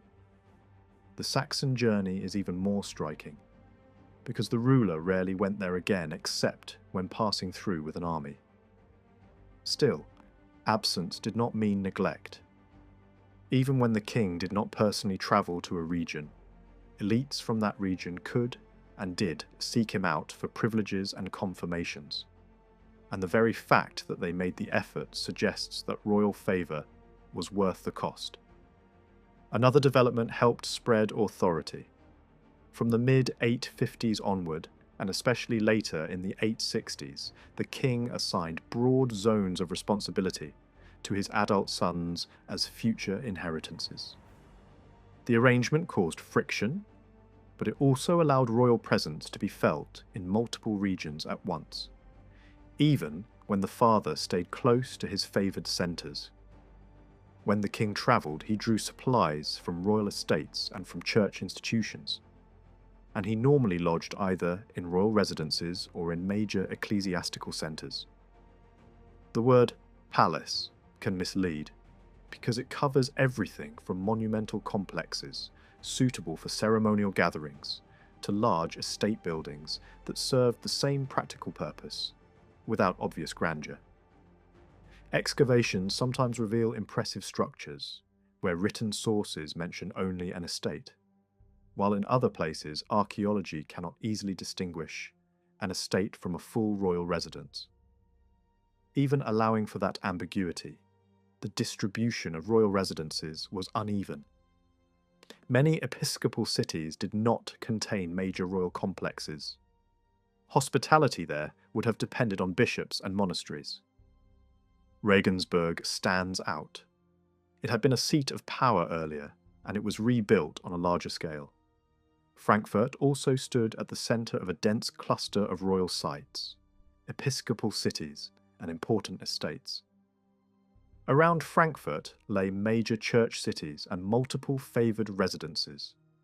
Around Regensburg lay other key royal centres as well. These two hubs sat inside landscapes thick with royal lands and rights that were actively exploited. Unlike regions farther north, where royal ownership could be disputed and harder to enforce. Neither city can be called a capital in the modern sense, but together and alongside nearby royal sites, they served many of the same functions. They acted as meeting points, administrative anchors, and symbolic centres. One especially revealing detail is the way institutions and aristocrats held plots within Regensburg itself, creating a practical solution for attending assemblies and staying close to power. It looks like an early ancestor of the later aristocratic townhouse. Not a permanent shift away from landholding, but an urban foothold that allowed elites to operate effectively when the court arrived. The political gatherings described earlier, held at places like Mainz, Minden, and Erfurt, can easily give the wrong impression if they are treated as a typical annual routine. In several ways, those meetings were unusual. The timing is the first giveaway. In the Eastern Kingdom, large assemblies were normally concentrated in late winter or late spring, when travel and campaigning schedules were easier to manage. A cluster of major meetings in the autumn and early winter was not the standard pattern. The locations also matter. Among those sites, Mainz fits what rulers usually preferred: a place in or near long-established Frankish territory, within reach of the kingdom's most dependable power networks. The royal court's centre of gravity often leaned toward the region around Frankfurt, a preference that persisted beyond Louis's reign. Later, rulers adjusted the focus, with attention shifting at times toward the southwest or toward the eastern heartlands. But the instinct remained the same. Assemblies worked best where logistics were secure, elite attendance could be expected, and royal authority already felt familiar. What was most striking in that earlier sequence was not simply where the meetings were held, but how many appeared in quick succession. It was far more common for a stable year to produce one major assembly, perhaps two at most. When political life is calm, gatherings do not need to multiply. The fact that several meetings followed one another suggests special circumstances, and it also hints that not every assembly served the same scale of purpose. A meeting at Mainz could function as a kingdom-wide event, while gatherings deeper in Saxony or Thuringia might look more like regional courts, designed to handle provincial business, rather than to represent the whole political community. Even so, one element deserves attention: justice. Narrative sources do not always highlight assemblies as places where disputes were heard and resolved, yet that role was always present. These meetings were not only about deciding campaigns or hearing foreign envoys. They were also about adjudicating conflicts, enforcing procedure, and reminding local powers that the king's authority could reach into the provinces. In that sense, a royal assembly was a moving instrument of government, not just a stage for diplomacy. Diplomacy, however, remained central to the assembly's public purpose. The Frankish tradition treated major gatherings as the proper setting for receiving embassies and presenting political decisions as communal acts. When annals report that envoys were heard and dismissed, the phrase can frustrate modern readers because it reveals almost nothing about the actual conversation. Yet, the formal reception itself was often the point. The exchange of gifts, the choreography of audience, the careful ranking of who stood where and who spoke when, all of it helped define status. Kings affirmed their standing by being seen to receive foreign representatives. Other rulers were subtly acknowledged or quietly diminished through the manner of contact. This is why the ceremonial side of kingship in the Eastern realm should not be treated as background noise. Ritual and spectacle were tools of power. A ruler's public piety could be political in the plainest sense. Visits to monasteries during the penitential season were not merely private devotion. They were deliberate displays of a king's relationship with sacred places, holy patrons, and the praying communities that shaped opinion and memory. A formal arrival at a great monastery could be a carefully staged moment.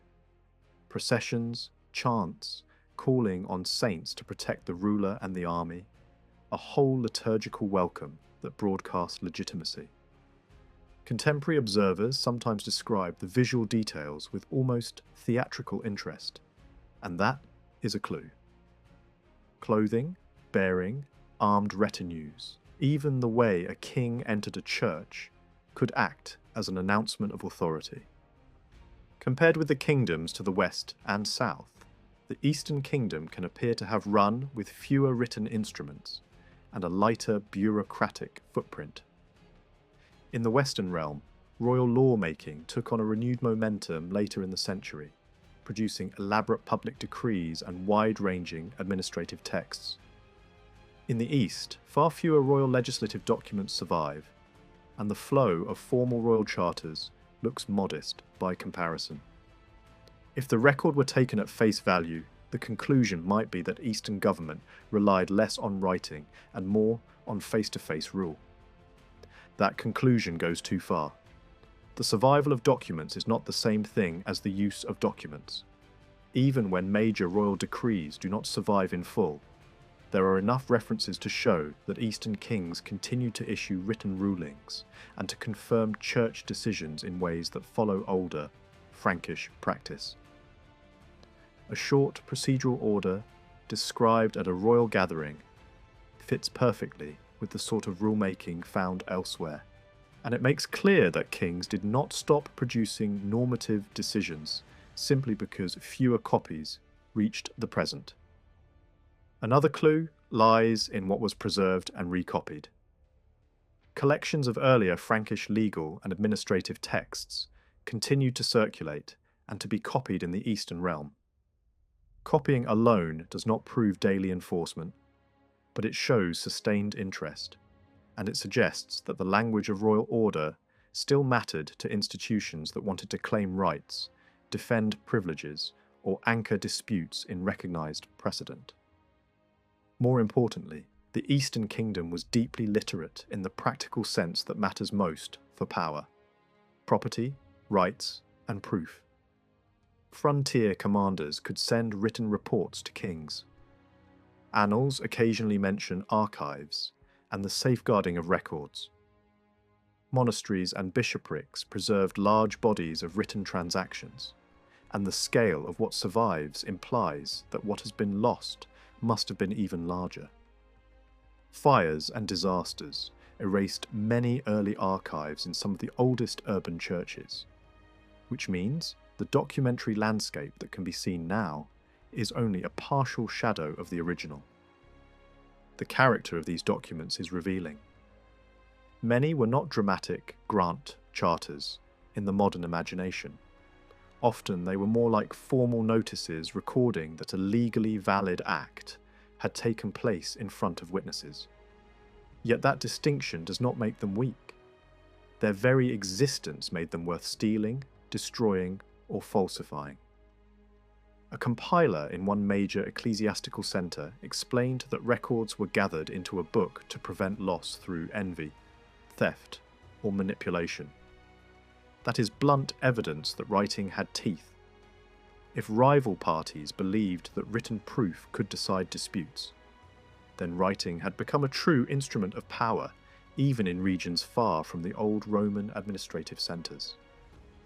So the Eastern Kingdom may look less paper-driven than its neighbours, but it was not a world without documents. It was a world where writing functioned as reinforcement rather than as the main engine, a tool that supported decisions made in assemblies, courts, churches, and lordly networks. Where the Eastern realm clearly outperformed its neighbours was not in document production, but in warfare. Its rulers repeatedly demonstrated the ability to place multiple armies in the field at the same time.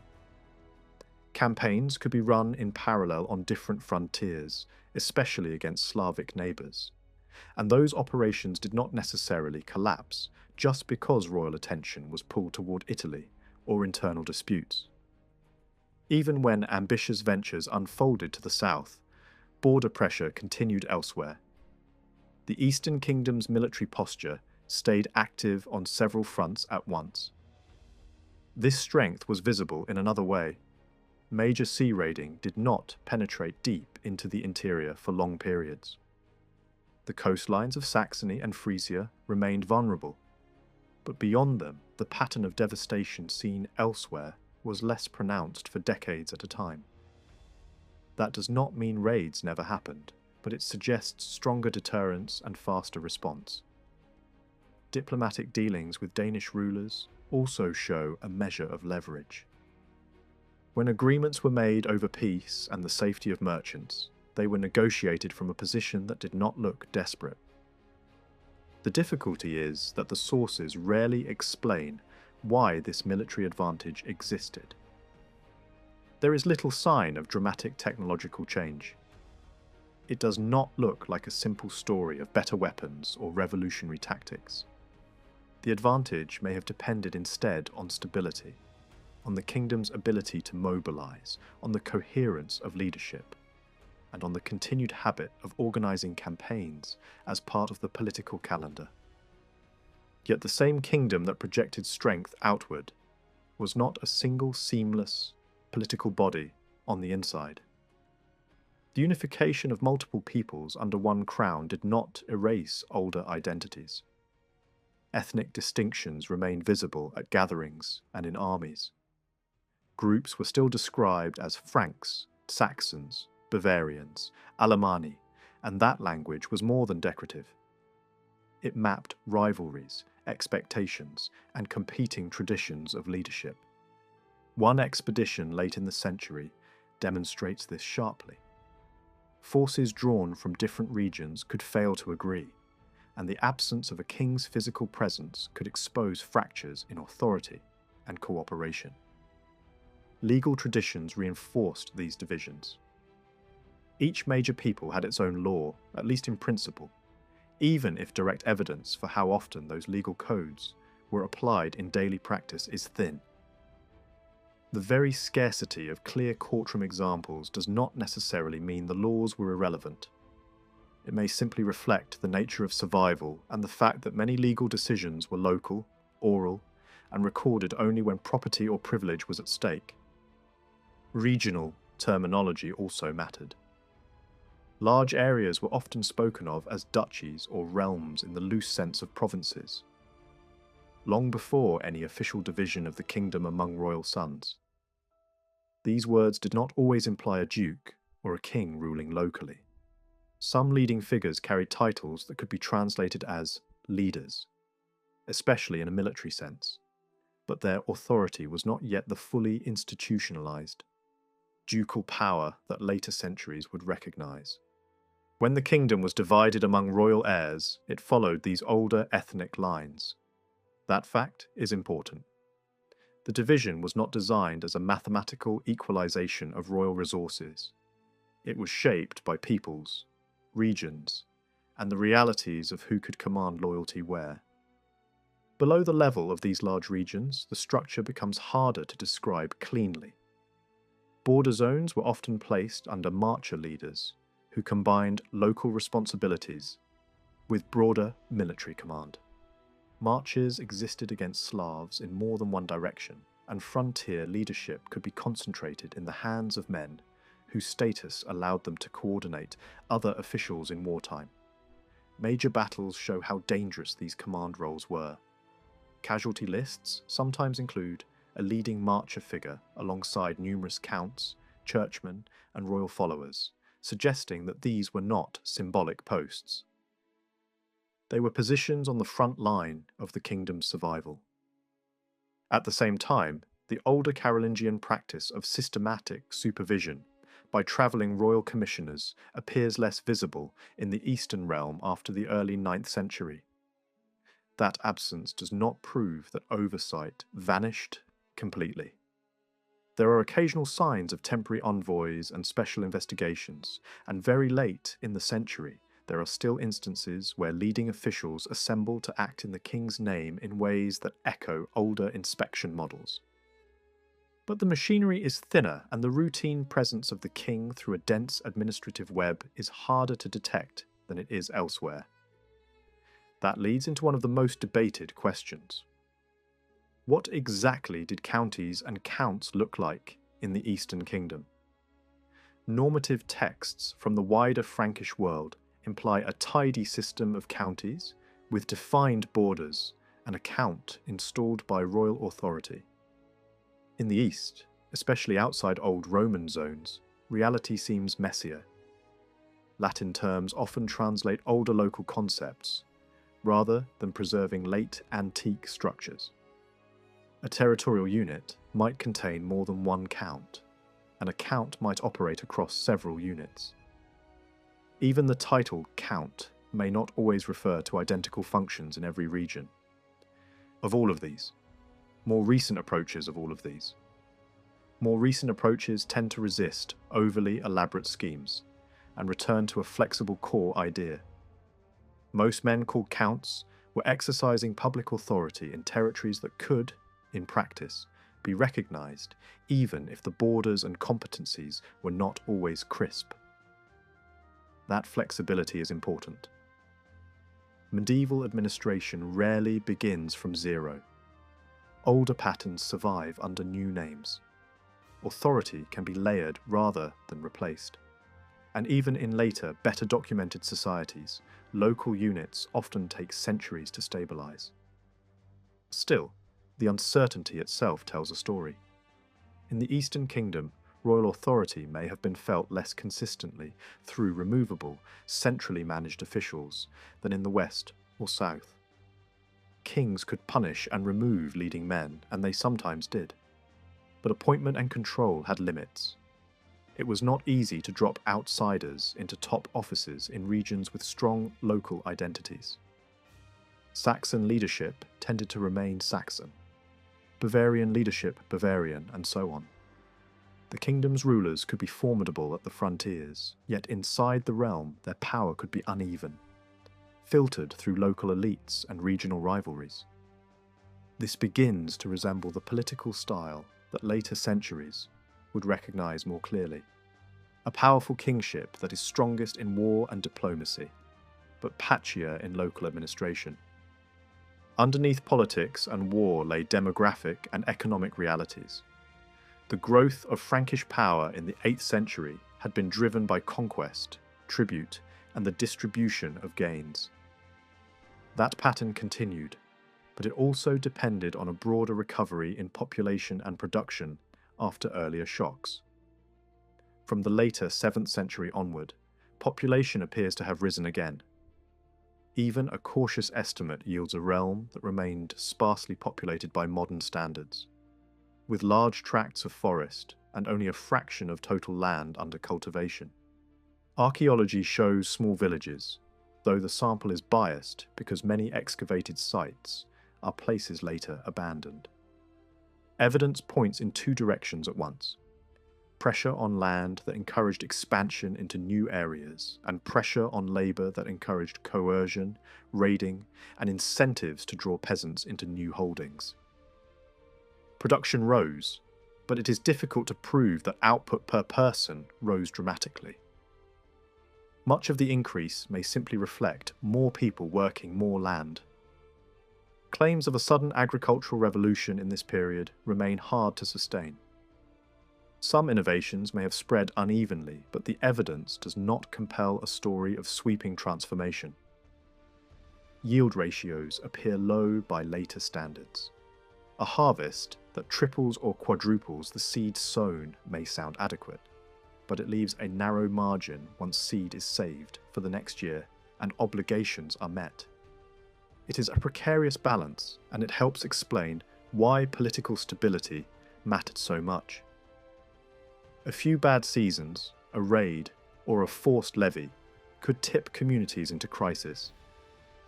In the thinner populated lands east of the Rhine, another factor likely mattered as much as grain, animals. Pastoral farming could be central to survival and wealth, sometimes rivaling agriculture and sometimes dominating it, especially where forests, meadows, and less intensively ploughed lands made herding more practical than constant cultivation. The frontier kingdom that looked militarily strong may have drawn part of its resilience from this mixed base, where cattle, horses, and other resources supported mobility, campaigning, and tribute demands. Seen from a distance, the Eastern Kingdom becomes easier to grasp. It was held together by a travelling kingship, by periodic assemblies that mixed diplomacy, justice, and ceremony, and by a society where writing mattered greatly when property and rights were contested. It fielded armies effectively and negotiated with confidence. Yet it also remained internally uneven. A realm of strong regions, persistent identities, and local structures that did not always fit the neat models suggested by idealized administrative texts. Its strength was real, but it was not uniform. It was concentrated, negotiated, and constantly maintained. Talking about an economy of the Eastern Frankish realm can feel like chasing a shape in fog. The 9th century economy north of the Alps was not neatly divided by political borders. Trade routes, agricultural zones, and patterns of wealth rarely match the outlines of kingdoms on a map. Some regions inside the Eastern realm were more developed than others, but those pockets were often smaller than the political units historians like to describe. Even the most prosperous areas in the Eastern Kingdom were not the dominant engines of the European north. The lands around Regensburg, long important in the Bavarian world, or the Rhine corridor that would later become central to the German kingdom, mattered, but they rarely overshadowed the larger economic centres elsewhere. Still, a number of cities were large enough to attract merchant communities and specialised activity. Places like Cologne, Mainz, and Regensburg had a scale and influence that made them more than local towns, even if they were not the kind of giant commercial hubs seen in some other regions. Wealth, however, was not missing. It flowed in from more than one direction.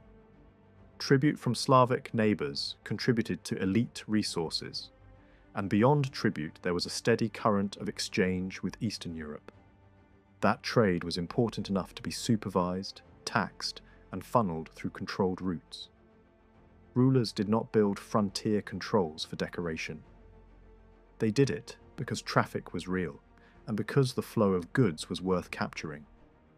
Even during periods of disruption and raiding, evidence points to continued movement between Bavaria and the Slavic lands. Prosperity also shows up in what the kingdom was able to build and maintain. In the late 8th and 9th centuries, much of the Eastern realm was still completing the hard work of creating a dense Christian infrastructure. Bishoprics and monasteries were not cheap institutions. They demanded stone and timber, churches and workshops, books and libraries, metalwork for worship, textiles for vestments, and the ongoing costs of feeding communities of clergy and monks. Even when the pace of founding new churches slowed after major missionary phases, construction did not stop. There was rebuilding after fires. There were expansions, upgrades, and sometimes complete rebuilds of prestigious sites. These projects required sustained resources, and the fact that they were carried through suggests a society that could afford long-term investment. Yet money itself seems oddly muted in the surviving picture. The standard silver penny of the period had a significant value. In some regions, a single coin could be measured against real quantities of grain or livestock. That makes it likely that everyday small purchases were not usually made with coins, especially in poorer districts. Coinage existed, and mints operated in important centres, but circulation looks limited. In some places, a minting right was held and barely used, suggesting that coin production was not always seen as urgent or profitable. This does not mean cash vanished from life. Imported coins appear in finds, including coinage from other realms and even from the Byzantine world. But the number of surviving pieces in many areas is small. Along the Middle Rhine, coin finds were more common, while in many other regions they are rare. That uneven pattern echoes older centuries, when coin circulation was strongest in older corridors of traffic, and weaker in the interior. Even then, it is risky to assume that fewer coin hoards automatically mean less wealth. In regions hammered by enemies, people hide valuables and lose them in chaos, leaving hoards for archaeologists. Where raids are less intense, hoards are less likely to accumulate in the ground. In the Western Kingdom, kings paid close attention to coinage, partly because they faced urgent needs that demanded liquid cash, including payments to buy off raiders. Where that pressure was lighter, rulers could rely more on other forms of wealth, and the documentary record can still show frequent money payments, even in areas that look backward by coin evidence alone. One of the most important economic transformations of the 9th century was not simply trade or tribute, but the spread of an urban pattern into regions east of the Rhine. In the Roman West, towns had long existed, though often reduced in size. East of the Rhine, new urban nodes grew around bishoprics. Saxon bishoprics in particular became the seeds of compact settlements that began to resemble older episcopal cities in the west. The same was true for places like Constance, Augsburg, and Würzburg. These were not full-grown commercial cities in the later medieval sense. Archaeology tends to reveal small core communities, clustered around cathedrals and sometimes royal residences. The people living there were often specialists serving the religious household: craftsmen, builders, suppliers, administrators, and others who did not fit the simple rural farming model. Some bishoprics held rights connected with markets and tolls, and others likely exercised similar functions, without explicit privileges, especially when a monopoly was already accepted locally. But these early towns were not primarily built as marketplaces. They were first and foremost centres of consumption. A cathedral and its clergy consumed food, clothing, tools, books, and ceremonial goods, drawing resources inward from surrounding lands. Only later, as additional institutions accumulated and suburbs grew alongside the older core, did some of these places start to look like the larger, multi-centred cities of the 10th and 11th centuries. Even so, the process mattered. It shows that cultural and administrative integration east of the Rhine went deeper than in earlier phases of Frankish influence. Trade also didn't always revolve around towns. Much long-distance and mid-distance exchange was handled by landowners, who controlled scattered estates, especially ecclesiastical institutions and the king. Their activity becomes visible in privileges that waived tolls or allowed a limited number of shiploads to pass without paying dues. These arrangements reveal how goods moved, by river, by cart routes, by organised transport under institutional control. When a monastery received the right to move cargo with reduced tolls, that was not ceremonial. It was economic policy meant to protect a supply chain. Estate organisation could also generate surplus on a scale beyond local needs. Some estates show unusual concentrations of dependent labour linked to specialised production. A free craftsman might appear at the centre of a holding with a large workforce under him, suggesting industrial activity, such as iron production, organised under a specialist, rather than scattered household craft. Salt production offers another example of high-value output, rooted in particular landscapes, and controlled by institutions that could mobilise labour and transport. Whether all this movement should be thought of as trade in the modern sense or as a mix of commerce, tribute, and elite exchange is less important than the scale and regularity it implies. Northern coastal exchange with England and Scandinavia remained active. Textiles and glassware moved out. Furs and other goods moved in. The Scandinavian connection was significant enough for rulers to pay attention to regulation and merchant safety, which again points to a real and valuable flow. There were also specialised trading settlements in the north, places that were more like commercial nodes than cathedral towns. But those settlements did not necessarily combine all the features usually associated with a city. A major urban centre that truly blended size, specialists, and wide-ranging exchange was rare. In many parts of the Eastern realm, the economy could function with strong flows of goods, without those flows passing through dense urban markets. The countryside remains harder to describe in a complete way because the surviving evidence is uneven. A great deal survives about the estates of the church and the royal domain, far less about lay aristocrats and independent peasants. Sources do not always fit smoothly together. Law codes, charters, estate lists, and archaeology each show a different angle, and they do not always describe the same communities. Still, patterns can be traced. large estates were exploited in several ways. Some were worked directly with enslaved labour. Others were divided into peasant holdings, whose tenants paid rents, sometimes in goods, sometimes in money, sometimes both. A third system combined direct cultivation of the lord's own land with the labour obligations of dependent tenants, people who both paid dues and owed work on the lord's fields. In the eastern regions, the balance between these systems could differ from what was common in the west. Dependents paying renders without regular labour service seems to have been more common in many areas east of the Rhine. Domain land, where it existed, may also have been less extensive on average and more likely to be worked by slaves. This picture should not be treated as a rigid rule. Distance mattered. If a dependent holding lay far from the lord's centre, labour service was hard to use and rents made more sense. Even a sophisticated estate could end up looking rent-based simply because geography made daily labour obligations impractical. The classic manor-style blend of rents and labour service did exist beyond the Rhine. Documents show estates with a central hall and multiple dependent holdings tied to it, including workshops, enslaved workers, and dependent farms obligated to serve. This mixed system offered flexibility. It allowed estate owners to adjust when land was abundant but labour scarce, or when labour existed but land had limits.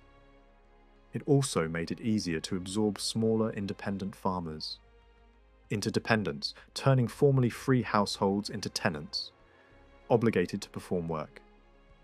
The spread of seigneurial control can be sensed in the growing use of standardised land units attached to obligations.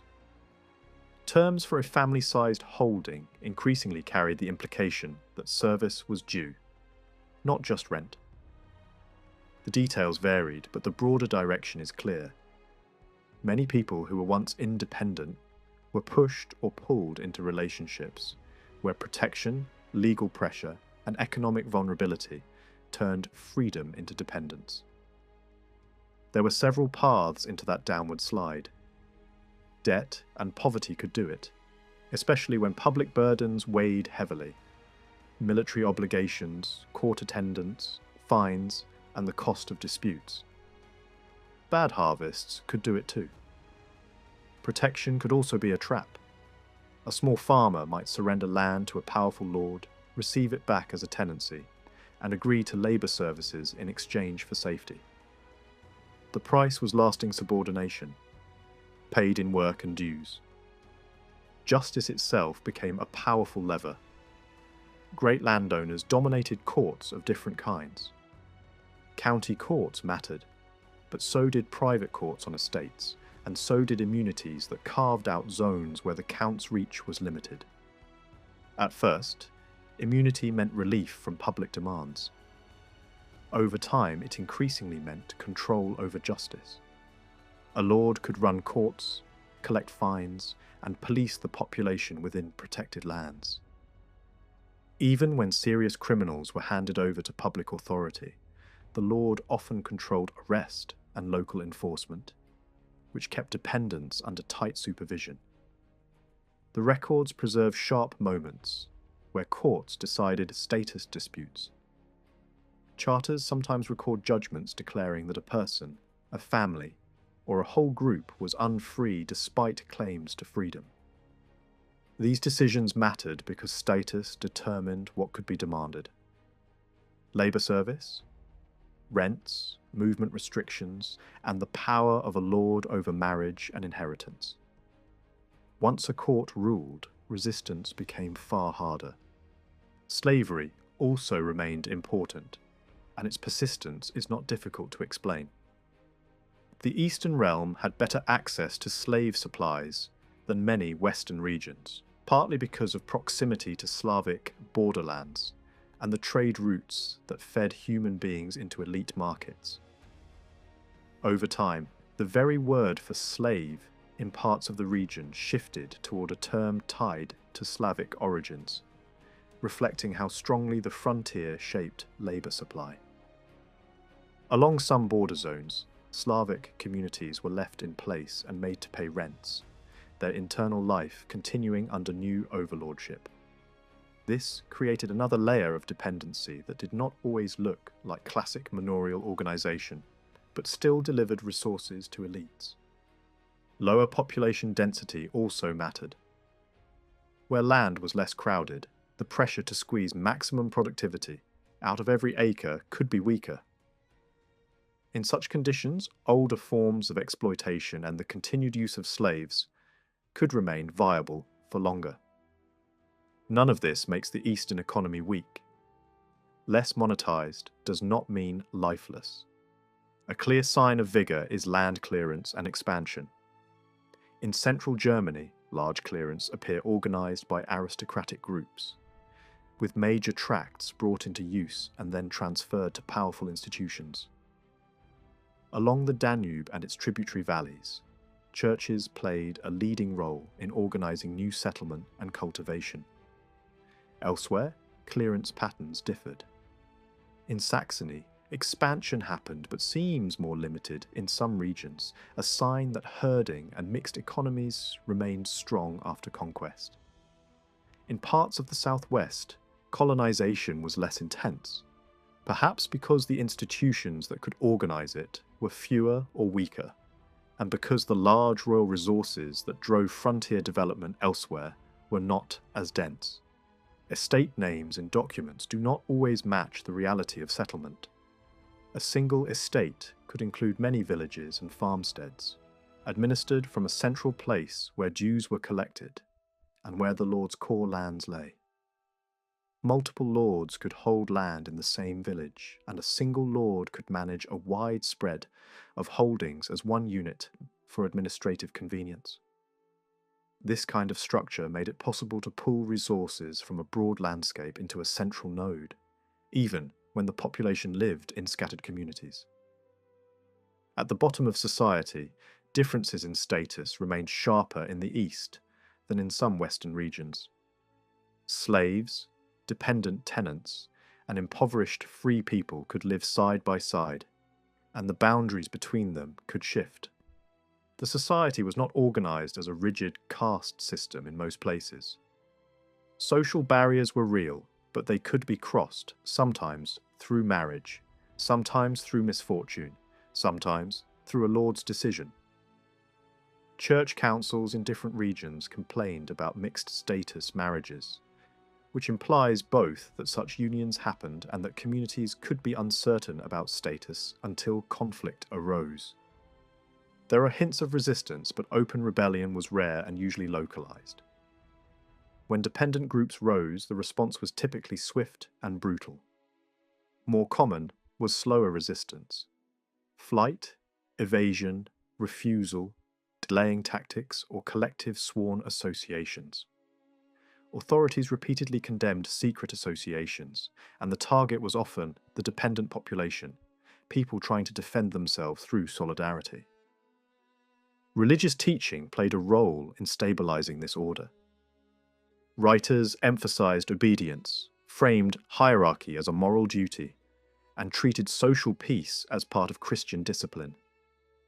Missionary work and rural preaching were not only spiritual projects, they also helped create acceptance of elite control, especially in newly integrated regions, where old identities and old gods could become symbols of resistance.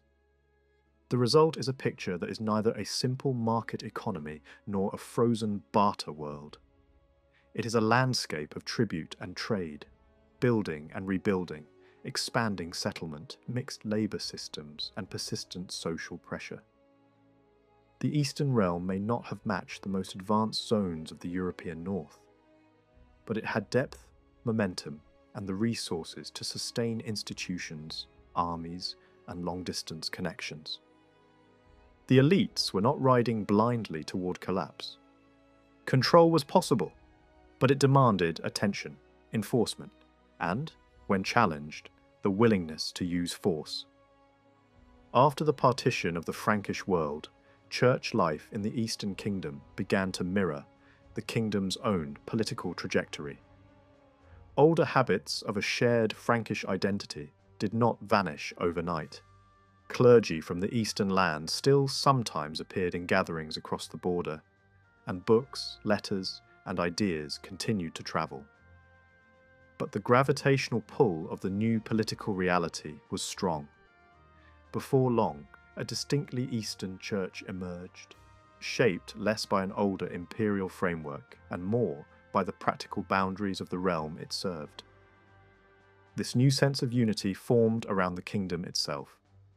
In some cases, ecclesiastical boundaries even shifted to match political ones, as if the map of faith were being redrawn to follow the map of rule.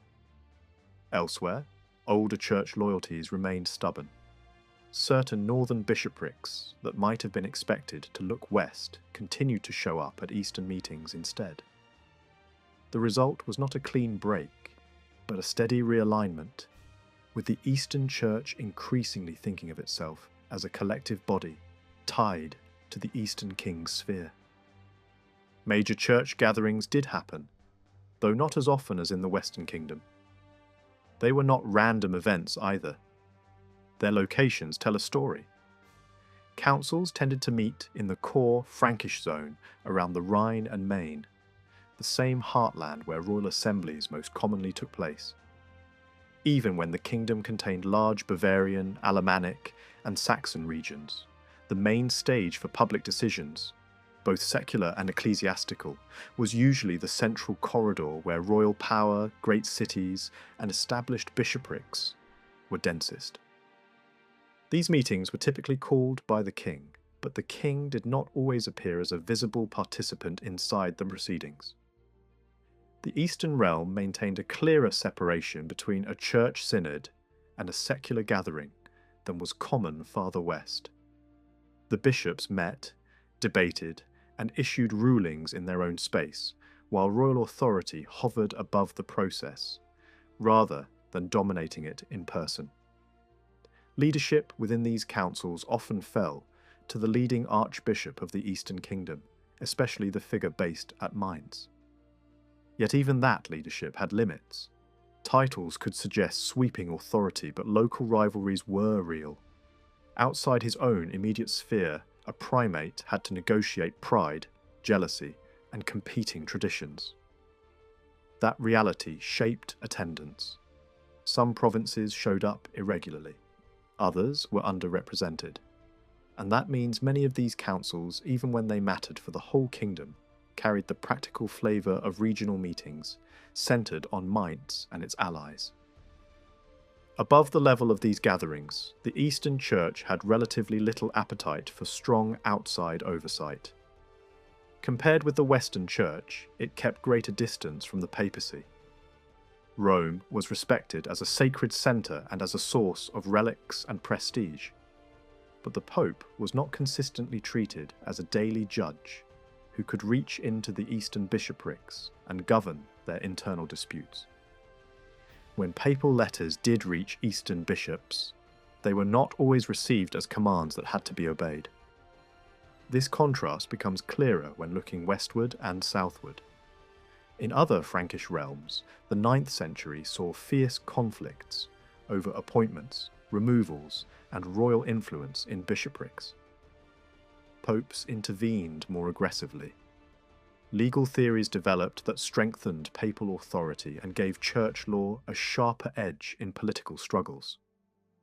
In some places, papal decisions had real bite, even if resistance still existed.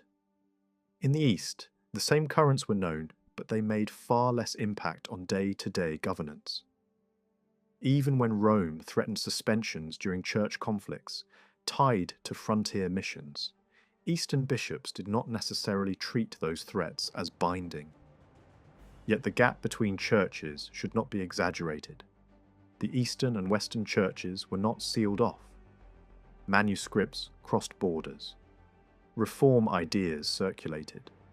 Standards for clergy discipline and pastoral care moved through the Frankish world like a slow tide. Eastern bishops adopted many of the same tools used elsewhere.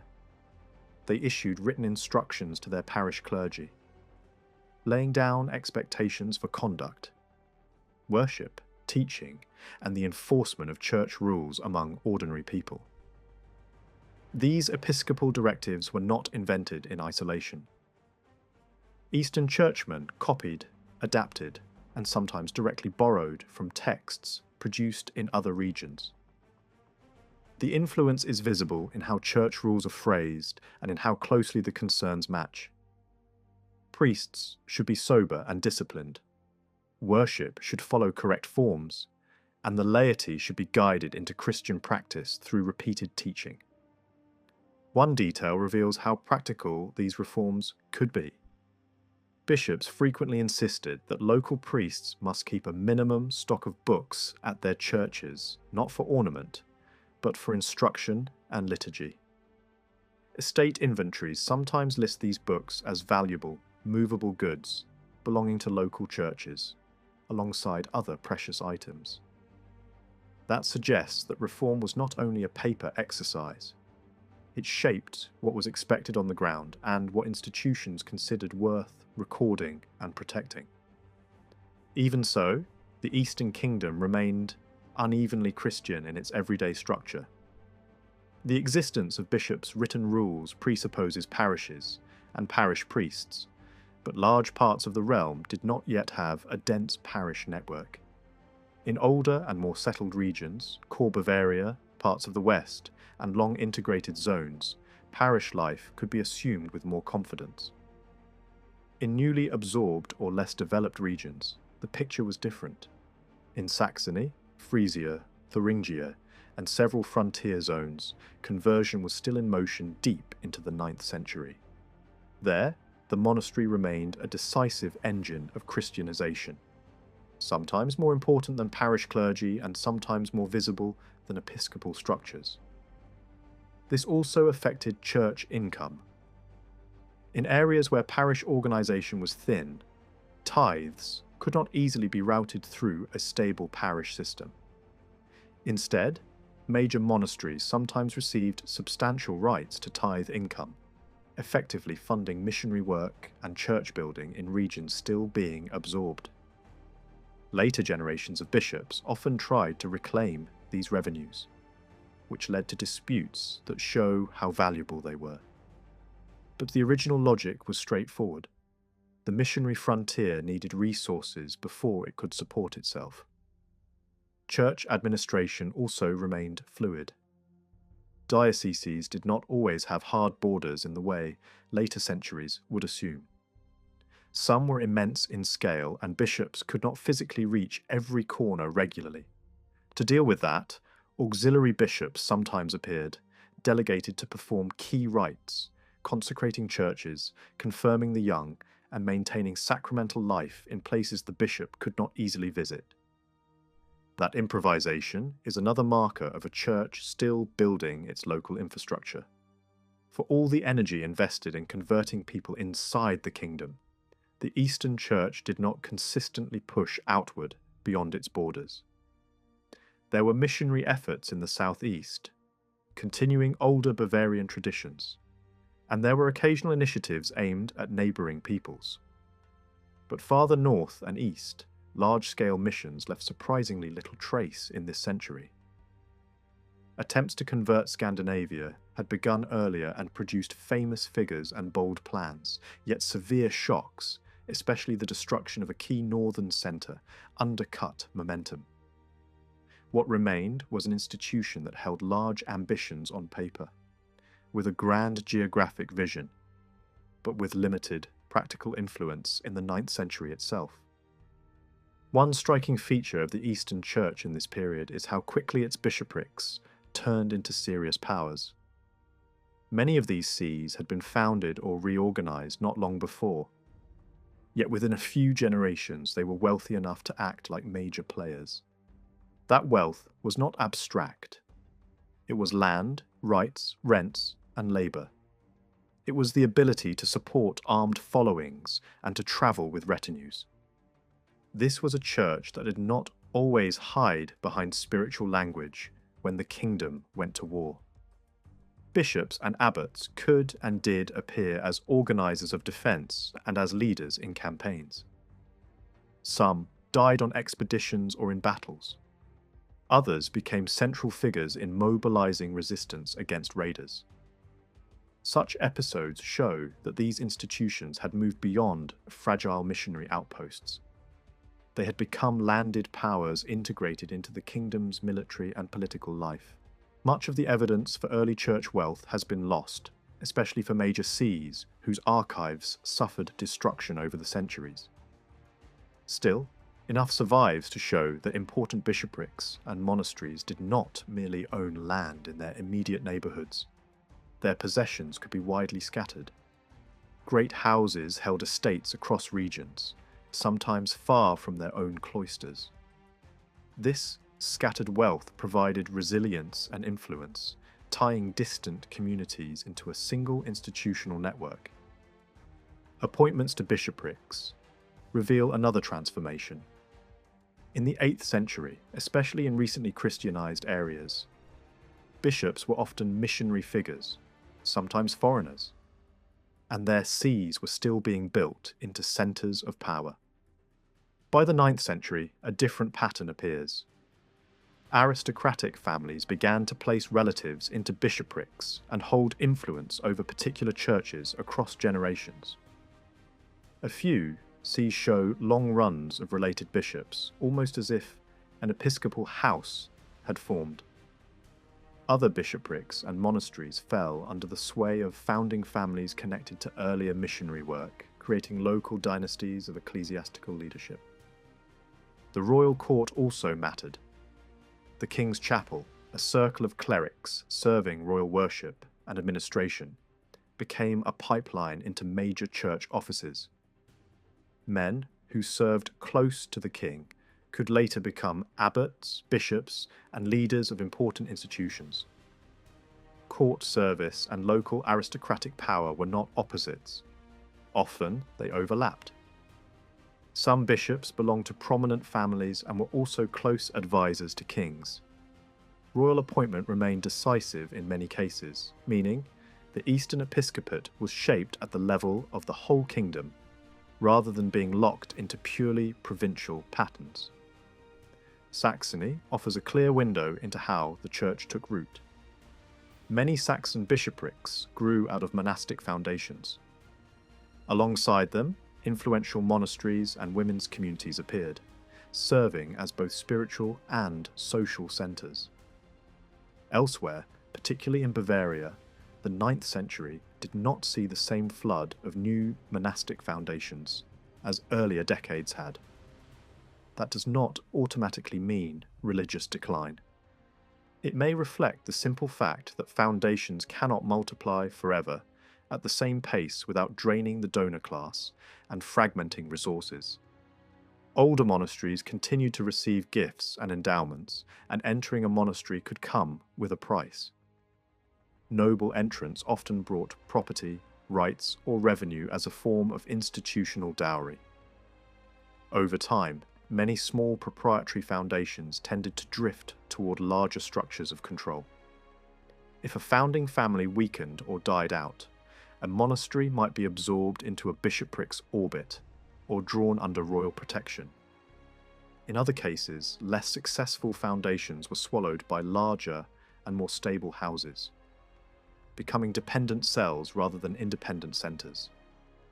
Sometimes the only reason a small monastery is known at all is because a record survives of its transfer to a greater institution. Cultural life is more difficult to measure because survival is uneven. Some libraries survived remarkably well in parts of the south, while materials from other regions are scattered or heavily damaged by later destruction. That imbalance can create optical illusions, making one region appear more learned simply because its books endured. Catalogues help, but even catalogues often survive only where libraries themselves survived, which limits what can be reconstructed. Even allowing for those distortions, the picture suggests that by the middle of the 9th century, the larger monasteries and bishoprics in the Eastern realm had solid working libraries. They held the books needed for worship and church administration, as well as classical texts, useful for teaching Latin and a stock of theological works for study. These collections were not necessarily extravagant, but they were functional and respectable by the standards of the age. They supported education and the production of trained clergy. Intellectual life in the Eastern Kingdom was not marginal. A major centre of learning emerged around one of the great monasteries, producing teachers, writers, and a huge volume of compilations. Much of this scholarship was built from earlier authorities, assembling and organising knowledge rather than creating daring new ideas. That is not a flaw.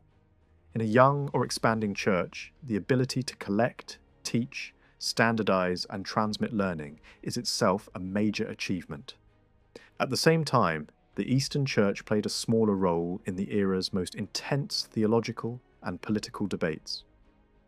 Some controversies that shook other regions unfolded elsewhere, and discussions about kingship and church power developed with greater force in the Western Kingdom than beyond the Rhine.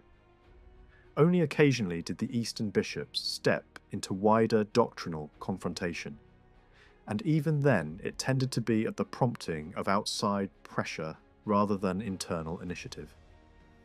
One area where the Eastern Kingdom stands out is the written use of the vernacular. Much of the realm was still being Christianized, and the need to teach basic beliefs encouraged practical writing in local languages. What survives is often utilitarian rather than literary. Prayers, creeds, confessional formulas, hymn material, catechetical instruction, and translations meant to help missionaries explain the faith. There were also vernacular aids tied to scripture, translations and paraphrases designed for teaching, rather than for elegant reading. Alongside these, manuscripts preserve a vast number of glosses, vernacular explanations written into Latin texts. This strongly suggests that local language was used constantly in instruction, and that teachers wanted tools to bridge Latin learning and everyday speech. Some libraries even maintained instructional materials specifically aimed at teaching Germanic speech itself, implying a structured approach to language education inside monasteries. Secular vernacular literature survives only in small amounts. A few famous fragments suggest a heroic tradition and occasional celebratory poetry tied to contemporary victory and identity. But the overall volume is tiny compared to the Christian instructional material. In administrative contexts, the vernacular appears mainly where it was unavoidable.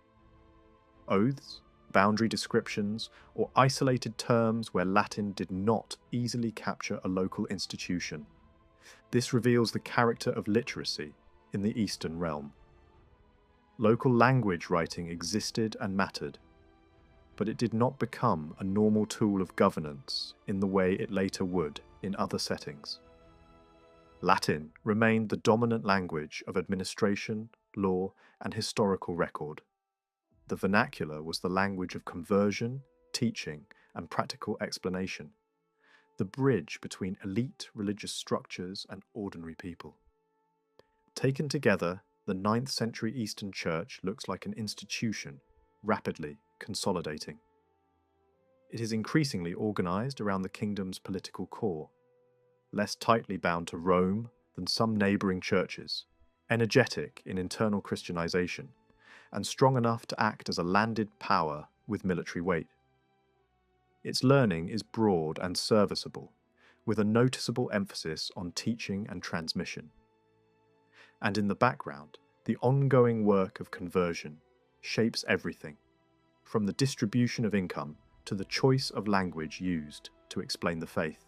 The restoration of unity in the Carolingian world under Charles the Fat between 880 and 884 appeared impressive on the surface, yet in reality it was little more than a loose personal union. His authority stretched across Gaul, Italy, and Germany, but these lands were not governed as a single political body. Royal documents counted his years of rule separately in each region, reflecting the understanding that he ruled 3 distinct kingdoms, rather than one unified empire. Even within the eastern Frankish territories, where he inherited both his father's Alemannic lands and later the rest of the Eastern Kingdom from his brother, regional distinctions remained strong. This administrative practice was not a matter of bureaucratic formality. It revealed the true structure of power. The kingdoms retained separate political traditions, elites, and interests.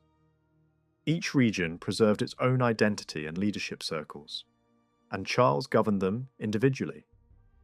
Assemblies were held separately for different kingdoms, and the military forces of Western Francia and Italy were rarely mobilized beyond their own territories. The rapid succession of rulers in the years between 876 and 884 also weakened centralized authority.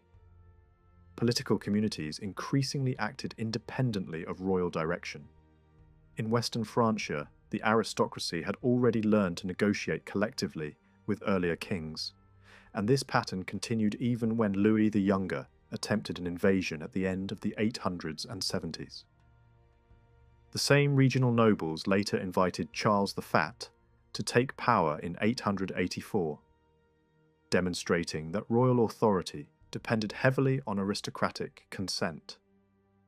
Lotharingia's continued existence as a separate political entity further illustrated the strength of regional elites, who resisted absorption into either Eastern or Western Francia. Despite the appearance of imperial reunification, no new unified ruling class emerged to take advantage of the situation. Power remained local, fragmented, and deeply rooted in regional loyalties. The growing influence of regional aristocracies was matched by a weakening of royal control over individual nobles. In Eastern Francia, where ethnic divisions were already pronounced, kings struggled to maintain authority even over their own leading supporters. Reports from the late 9th century suggest plots against royal figures and violent disputes over important frontier territories. Conflicts over the margraviates of Thuringia and Pannonia led to open fighting, and the king proved unable to impose a decisive settlement. The dispute over Pannonia revealed the limits of royal authority particularly clearly. Earlier rulers had appointed a noble named Arabo to govern the region, overlooking the claims of the sons of 2 counts who had died in battle. When Charles the Fat came to power, these sons attempted to reclaim what they believed was their inheritance. Failing to secure recognition, they sought support from a foreign ruler who responded by invading the territory. Local alliances formed, powerful magnates backed opposing sides, and the king's involvement remained minimal. His actions were limited to diplomatic meetings and the renewal of earlier peace agreements, leaving regional aristocrats to resolve the conflict themselves. Such episodes demonstrated that the king could no longer freely appoint or dismiss powerful nobles whose authority rested on extensive lands, military leadership, and entrenched family networks. Across the Carolingian world, figures of immense regional influence emerged. In Eastern Francia, leaders such as Arnulf of Carinthia and Duke Henry commanded power beyond the king's reach. In Italy, nobles like Guido of Spoleto and Berengar of Friuli exercised similar independence. In Western Francia, influential churchmen and military leaders shaped political developments with little royal interference. One of the most striking examples was Boso of Vienne, who married into the imperial family and declared himself king in Provence. Despite sustained efforts by Carolingian rulers to remove him, he maintained his position for years. Attempts by Charles the Fat to discipline other powerful nobles met similar resistance, revealing the limits of imperial authority. Even the church did not automatically submit to the king's wishes. Charles sought recognition for his illegitimate son Bernard as his successor, and invited the Pope to support this plan. The Pope died before reaching the kingdom, and there were indications that several bishops opposed the proposal. Their resistance suggested that ecclesiastical leaders, like secular nobles, were prepared to challenge royal decisions when their interests were threatened. This situation exposed the central political dilemma of the 880s: the absence of a clear solution to the problem of succession. Charles had come to power in several regions not through decisive action or conquest, but because local elites invited him to rule. His position rested more on circumstance than on strength. Advancing in age, without legitimate heirs, and in uncertain health, he offered little prospect of long-term stability. Potential successors were few. Some members of the Carolingian family had died. Others were of questionable legitimacy, and none possessed an uncontested claim that could unite the various kingdoms. At the same time, the king's authority was too weak to impose a chosen successor on unwilling elites. The crisis reached its dramatic conclusion in 887, when Charles was deposed and replaced by Arnulf in the Eastern Kingdom, while other regions selected their own rulers, many of whom were not Carolingians at all. Although contemporaries viewed these events as shocking, they were the natural result of decades of political fragmentation and growing regional autonomy. The difficulties of Charles's reign are often associated with Viking incursions, yet these external threats must be understood within the broader context of internal weakness. Shortly after gaining control of his father's territories, Charles launched a campaign against Viking forces along the Lower Rhine. These raiders had established a strong base in the region after their activities in England and posed a serious threat. Earlier, rulers had achieved only limited success against them, and local forces proved insufficient to confront their power. Charles eventually negotiated a settlement after besieging a major Viking camp.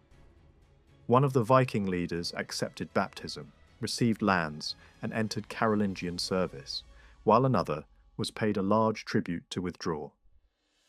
Later, criticism portrayed this outcome as evidence of royal weakness.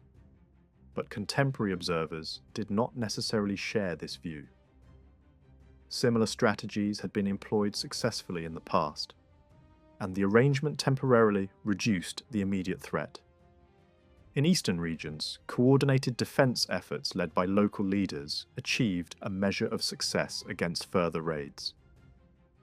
Conditions in Western Francia, however, were far more difficult.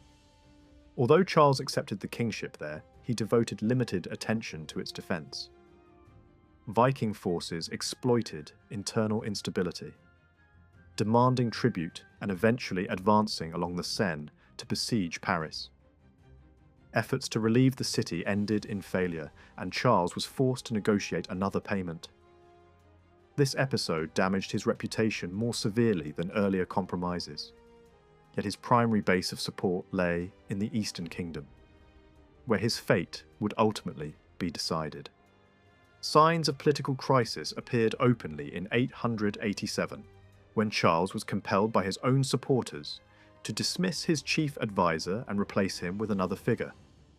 Such a development was highly unusual, as royal courts typically controlled internal disputes. The event suggested that confidence in the king had begun to collapse. His health was declining, and uncertainty over succession intensified tensions among leading nobles. During this period, several prominent figures visited the king, possibly seeking recognition of their claims to power in various regions. The decisive moment came when Arnulf of Carinthia advanced with a powerful army. His challenge attracted support from many eastern nobles, and even the king's traditional allies eventually abandoned him. Charles was removed from power and granted a modest retirement, dying only weeks later in early 888. The exact circumstances of his deposition remain unclear, but there is no evidence of a formal ritual of removal. Authority simply shifted as political support evaporated. The selection of Arnulf as ruler in the Eastern Kingdom was accepted locally. but it did not restore unity across the former empire. Other regions chose their own kings, often from among powerful local leaders. This fragmentation reflected the growing importance of regional identity and the decline of the broader Carolingian political order. The emergence of multiple rulers created instability and conflict, as none possessed sufficient authority to command universal loyalty. Contemporary observers noted that the lack of a universally recognized heir allowed each region to act independently. The leading figures who assumed power were deeply rooted in their own territories and relied on local support. Attempts by individuals without strong regional bases to claim authority generally failed, further demonstrating the localized nature of power. Although these developments appeared dramatic, they largely resulted from the simple fact that the Carolingian family no longer possessed enough members to govern the vast territories it had once controlled. Some of the newly established rulers may have been regarded as temporary solutions, rather than permanent replacements for the old dynasty. In certain regions, accommodation with surviving Carolingian claimants remained possible. Arnulf himself, despite questions surrounding his legitimacy, could still present himself as the foremost among rulers, and his position did not differ dramatically from that of his predecessor. To some observers, he appeared as a dominant figure presiding over a collection of subordinate kings, rather than as the ruler of a restored empire. Arnulf's rule hinted at a style of power that would later feel familiar in the Ottonian world. After taking control in the east, he did not attempt to rebuild, piece by piece, the sprawling multi-kingdom empire his uncle had briefly held.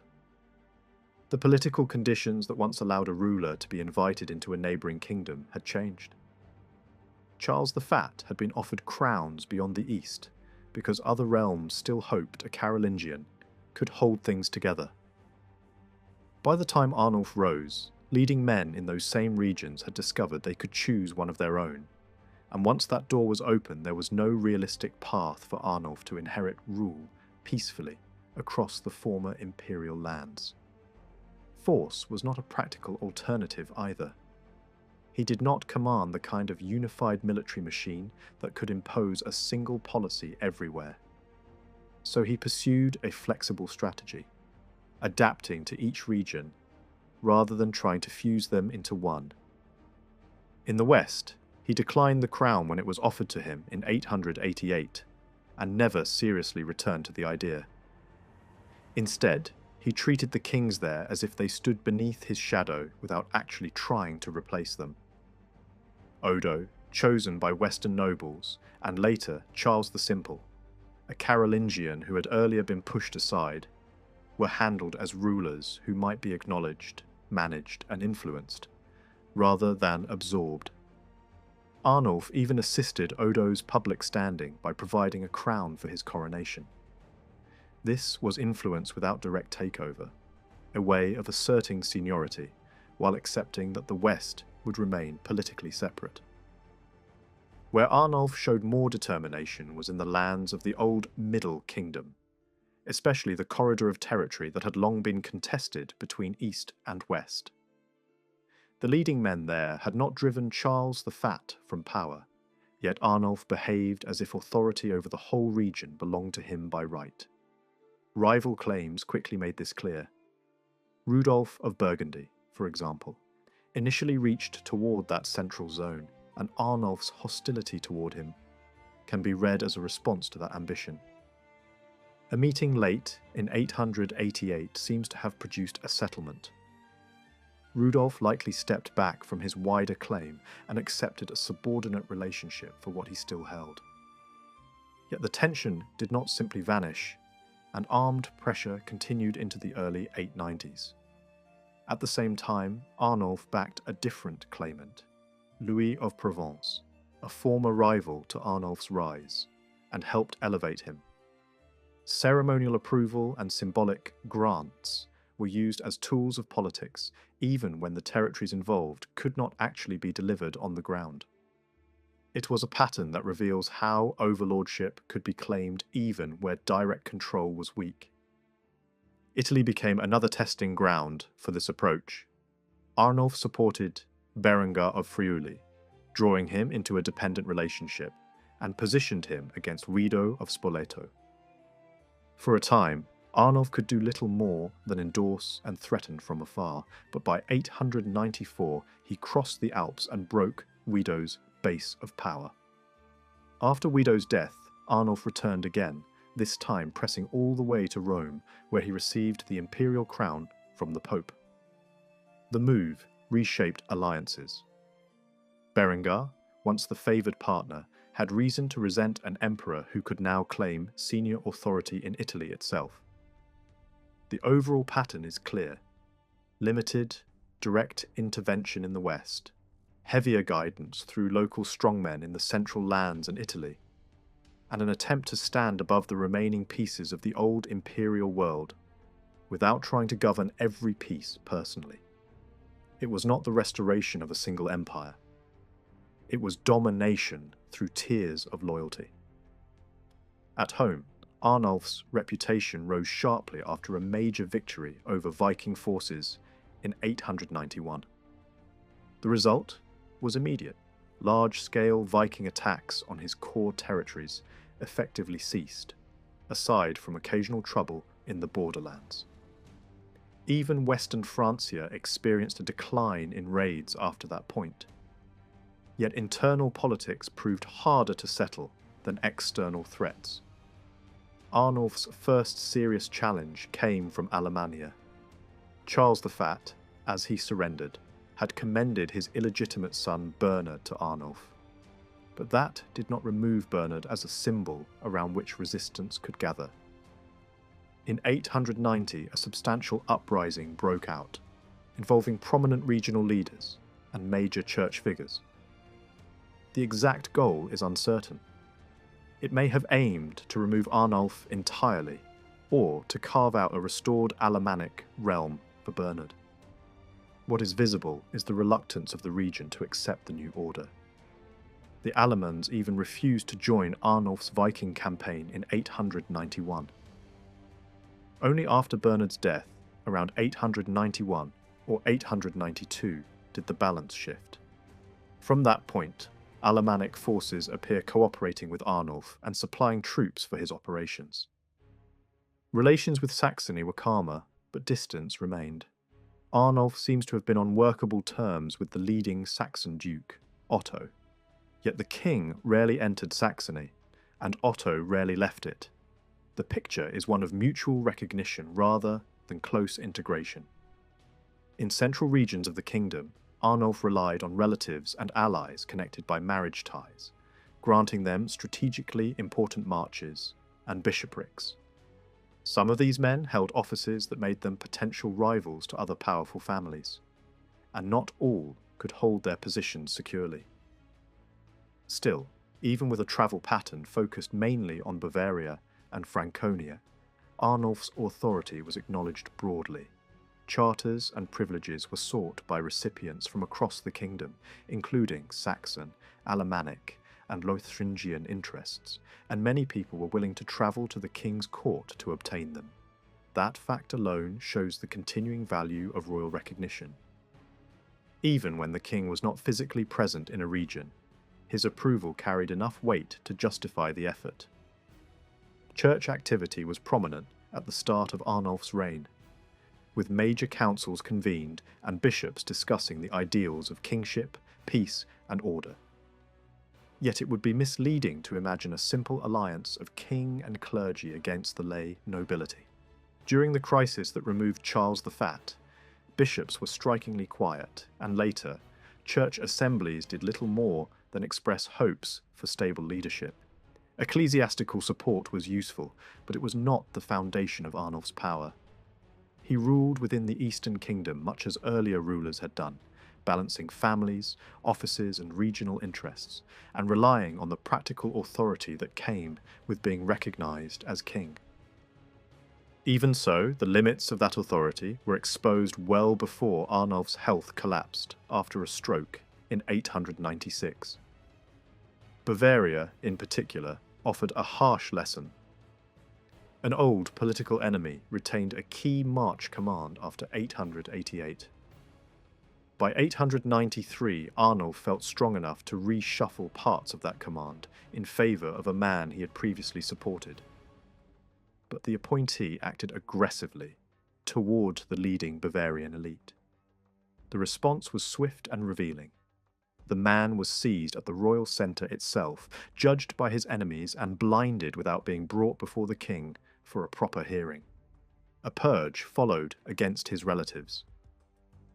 The striking point is not simply that noble appointments were contested. That was normal in a world where only a few families were eligible for high office. The striking point is that a quasi-judicial act of extreme punishment took place in the heart of the kingdom, effectively under the king's nose, and outside his control. Foreign rulers were woven into these internal struggles in a way that complicates any simple story of frontier warfare. The same circle of disputes repeatedly drew in Moravian power. Exiles took refuge across the border, rival factions sought outside backing, and the mere possibility of foreign help shaped political calculations inside Bavaria. This pattern was not unique. Similar relationships existed elsewhere along borders, where local elites could bargain with neighbouring powers. It is a reminder that early medieval politics on the eastern frontier was not only a matter of conquest and resistance. It included negotiation, asylum, and opportunistic alliances, and it would later reappear under new dynasties. Lotharingia displayed comparable dynamics, even if it was not a border march in the same way as Pannonia. Multiple rulers reached toward it in 888, and even after partial settlements, outside interest continued. Western Francia also grew increasingly attentive to the region from the early 890s onward, especially once domestic rivalry there eased. In earlier decades, Lotharingia's fate could be decided by kings over the heads of its leading men. After 888, that was no longer possible. When Arnulf attempted to install his illegitimate son, Sventibald, as a sub-king in 894, he could not secure immediate acceptance. Only later did the Lotharingians agree, and even then Sventibald never fully established himself. Once he quarrelled with a major supporter, his position weakened sharply. By the final year of Arnulf's reign, Sventibald was effectively sacrificed by eastern elites as the price of maintaining their hold on Lotharingia. After Arnulf died, the region accepted the child king Louis as ruler, and Sventibald's attempt to hold power by force ended with his death in battle in 900. Here, Arnulf's role appears less like that of a commanding monarch, and more like a mediator who could sometimes reconcile feuding families, but could not reshape the region at will. Arnulf began ruling at about 40, an age that was already considered mature by the standards of the time, and after 896 he was no longer an effective leader. Up to that point, he had maintained an eastern dominance within the wider Frankish world that had been building for years, but it was dominance tied to his person. Rather than a durable structure, others were willing to fight to preserve. When he died in December 899, succession within the East was not contested. His son Louis would follow him, even though the boy was only 6. Yet it was equally clear that this would not mean the return of a united Frankish empire. Louis would be an Eastern king, and the era of broad Frankish togetherness was fading. Louis's accession is, in its own way, one of the most revealing moments of the period. Arnulf had earlier attempted to secure agreement for illegitimate sons as heirs, at least conditionally, and hesitation seems to have been strong, whether because of their birth status or because people feared partition. The birth of a legitimate son changed the calculation. One illegitimate son was placed in Lotharingia. Another briefly appeared as a subordinate ruler in Italy, and then vanished from view. Later sources suggest that oaths for Louis were taken before Arnulf's death, and contemporary writers describe the succession as if it were straightforward, even while noting that Lotharingia acknowledged Louis in a separate way. A separate administration for Lotharingia continued under Louis, and his personal visits there were few and brief. The region's special status, already shaped by having had its own sub-king, persisted. Yet there was nothing self-evident about enthroning a 6-year-old over the Eastern Kingdom while adult rulers existed nearby. Some of them Carolingian, others not. 2 generations earlier, such an arrangement would likely have collapsed quickly. The remarkable fact is how little sign there is, for most of Louis's reign, that Eastern elites wished to import a foreign adult ruler, or that outsiders seriously attempted to seize the Eastern throne. This suggests that the lands once ruled by Louis the German had come to be viewed by their own political communities as a single entity, despite deep ethnic differences inside it. There were even faint hints of plans to revive the imperial tradition later by seeking a Roman coronation for Louis when he grew older, though nothing came of it. The memory of wider hegemony lingered even as the political reality narrowed. Formally there was no declared regency, but in practice leading churchmen and tutors acted as if they were steering the ship. The kingdom behaved, by tacit agreement, as though the child were a fully valid king. Charters were issued in his name as if he were an adult, and the documents were validated in the traditional way. One detail, however, reveals the strain beneath the surface. Unusually long lists of powerful men appear as supporters of many acts, as if consent needed to be displayed more visibly than usual. A royal charter was supposed to carry its own authority. The heavy emphasis on collective backing hints at the way power was becoming more negotiated. Even so, those lists also demonstrate that Louis's kingship was not a fiction. The leading men of Saxony, Alemannia, and Bavaria, along with major noble families and bishops, appear repeatedly supporting royal acts for much of the reign. When rival families were confronted, disputes could still be brought into formal court proceedings, rather than being decided purely by private war.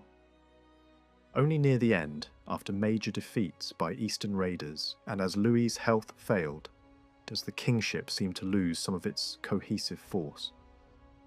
During Louis's reign, 2 developments became unmistakable. One was the rise of Magyar raiding as a severe external threat. The other was the appearance of regional leaders whose authority sat between county and kingdom. Men who could command whole peoples and territories, not merely single districts. The Magyars had flickered into view earlier, but their sustained presence begins in the early 890s, tied to wider geopolitical shifts. They were used as hired warriors in conflicts to the east and south, and upheavals pushed them into the Carpathian Basin by the mid-890s. During Arnulf's lifetime, they largely spared the Eastern Kingdom, and later observers believe this restraint rested on an understanding between them and Arnulf. A contemporary voice from the region hints that even neighbouring powers suspected such an arrangement. It is also possible that the first major Western raid into Italy in 899 happened with at least passive approval from the East, especially since Eastern rulers had little reason to favour certain Italian rivals. Magyar society, like that of other raiding peoples, was sustained by extraction from surrounding lands. Their mobility was exceptional. Their fighting style relied on mounted archery, making them dangerous against opponents who could not match speed and tactics. They were not invincible, but defeating them required forcing them into a kind of battle they did not want. Their role in Europe was not only that of destroyers. They could be hired, bargained with, and even hosted. A chilling episode from the early 900s records Bavarian nobles inviting Magyar leaders to a banquet and murdering them, an act that is brutal but also revealing, because shared feasting implies contact that was not purely hostile or distant. Relationships across the frontier could combine trade, mercenary service, diplomacy, and violence. At first, Eastern elites treated the Magyars as a useful tool against Moravia, especially as internal strife weakened Moravian power. Only after Moravia collapsed under repeated Magyar pressure, and borderlands were devastated, did the full danger become clear. Even then, confidence remained that the threat could be managed. Within a decade, that confidence was shattered. Italy suffered a major defeat in 899, and between 907 and 910 Eastern armies lost pitched battles. Leaders of the highest rank were killed, dukes, bishops, and many counts, losses that mattered intensely in a society where trained fighting men were scarce. These defeats opened the door to years of raiding that reached deep into multiple regions. What makes these disasters especially striking is that Eastern forces often sought battle rather than avoiding it. Earlier military leaders were typically cautious unless victory seemed likely. Here, campaigns suggest not only willingness, but sometimes an attempt to strike the enemy on their own ground. Why the Eastern elites misjudged their chances is not fully visible. There were also smaller Magyar setbacks, but the headline defeats dominated the strategic picture. Over time, the most workable approach emerged: pay tribute to direct raids elsewhere when necessary, and strike only when conditions were favourable. That cautious blend of payment and opportunistic fighting would later prove more effective than repeated grand battles. Amid this turmoil, regional leadership inside the Eastern Kingdom hardened into new forms. Bavaria provides a vivid example. After the catastrophe of 907, the new Bavarian leader Arnulf confirmed land arrangements with a document that looked and sounded like royal authority. He called upon divine providence, addressed his message to the great men of a kingdom, and acted as a guarantor of ecclesiastical property exchanges, functions normally associated with kingship. Yet he did not claim to be king. He used the language of ducal leadership while behaving in ways that resembled monarchy. This is the essence of what later historians would call the younger tribal duchy. Not a revival of ancient tribal kings, but a new, semi-regal power rooted in regional command, war leadership, and control of resources. Bavaria was not unique. In Saxony, the Ludolfing family occupied a comparable position, with long-established dominance and the ability to impose tributary arrangements on neighbouring Slavic groups. In Suabia, rival noble groupings battled for supremacy, with executions, exiles, and shifting fortunes until one line prevailed and established a recognised ducal position. In Lotharingia, leaders were explicitly described as dukes of a kingdom, and after successive deaths and conflicts, new families rose to take that role. In central Germany, the picture was more mixed. Marches changed hands. Some leaders carried ducal labels only in certain contexts, and deep feuds between rival families erupted into full-scale warfare and ended through trials and executions. Where a leading family also managed to secure the royal crown, the development of a stable regional duchy could be delayed rather than accelerated. The language used for these leaders was not consistent, and that inconsistency matters. The word dux could mean a military commander as easily as a territorial duke, and it would be a mistake to assume the older meaning disappeared. At the same time, it would also be misleading to draw a hard line between battlefield command and lasting political authority, because in this world the two were inseparable. Commanding armies built power, and power enabled command. Across the region, several shared features emerge. These leaders often stood on foundations laid by earlier royal appointments, whether to marches, counties, or military commands. Many belonged to families bound to the Carolingians through marriage, which added prestige and legitimacy. Over time, they came to appear as heads of peoples rather than merely holders of offices. Within their territories, their position was no longer simply a job granted and removed at the king's pleasure. Some regions made this easier than others. Saxony and Bavaria had strong ethnic identities and traditions. Swabia was divided internally and struggled over who should lead. Lotharingia did not fit neatly into a single ethnic mould. Some groups, like the Thuringians, retained identity without a lasting ducal figure. Others, like the Frisians, never developed a comparable leader at all. Inside their spheres, these men acted in ways that looked almost royal. They called assemblies, led armies, and commanded followings. Some minted coins, at least in certain places. Their influence over the church varied. Bavaria went furthest, with its duke effectively shaping episcopal appointments, while elsewhere, control was weaker and could provoke conflict.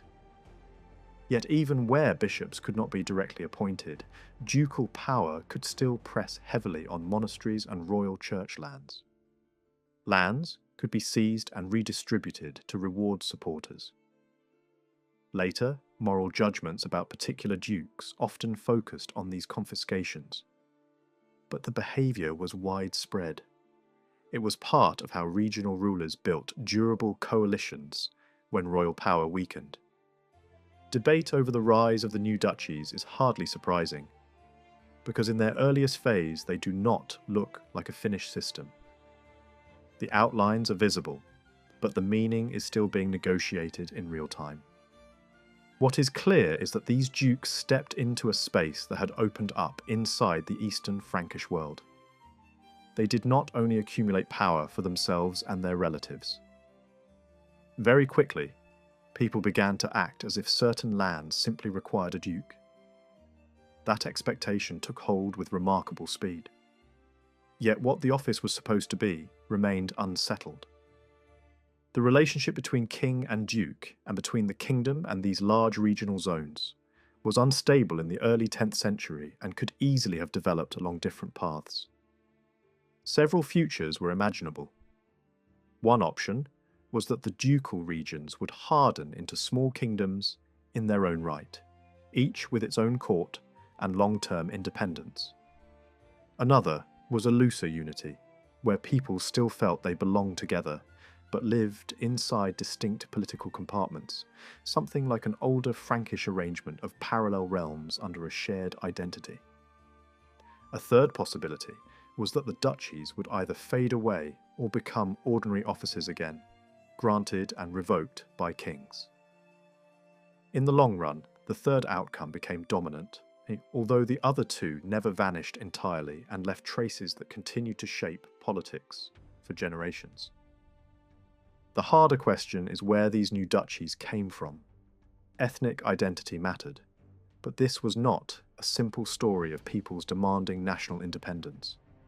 Even the most forceful regional rulers cannot be reduced to symbols of separatism. At first glance, an obvious explanation seems available. The rise of regional strongmen appears to track the arrival of fast-moving raiders. First Vikings in the west, and then Magyars in the east. The argument runs as follows.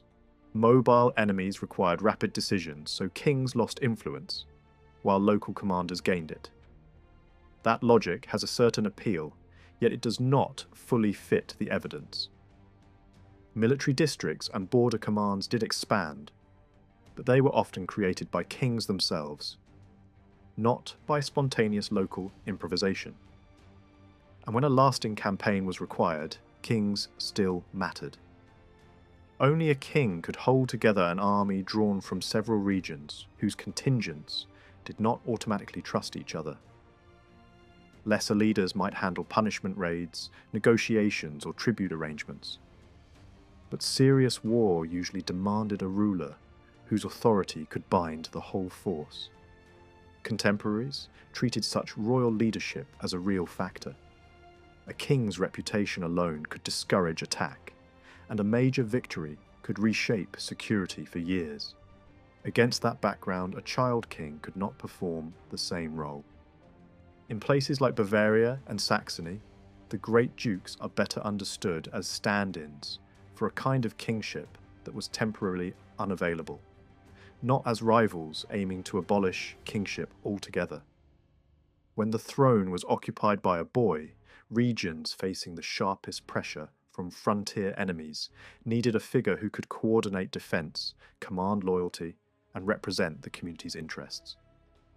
These rulers were able to act as focal points for territories that already had some internal cohesion from earlier decades, when sub-kingdoms and distinct regional political habits had existed within the larger realm.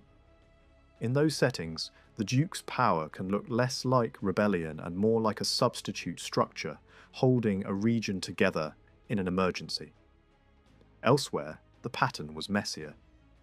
In Suabia and Franconia, the logic is harder to read, while in Lotharingia a more openly separatist mood sometimes appears, though even there it often sits behind aristocratic feuds, rather than a clear communal programme.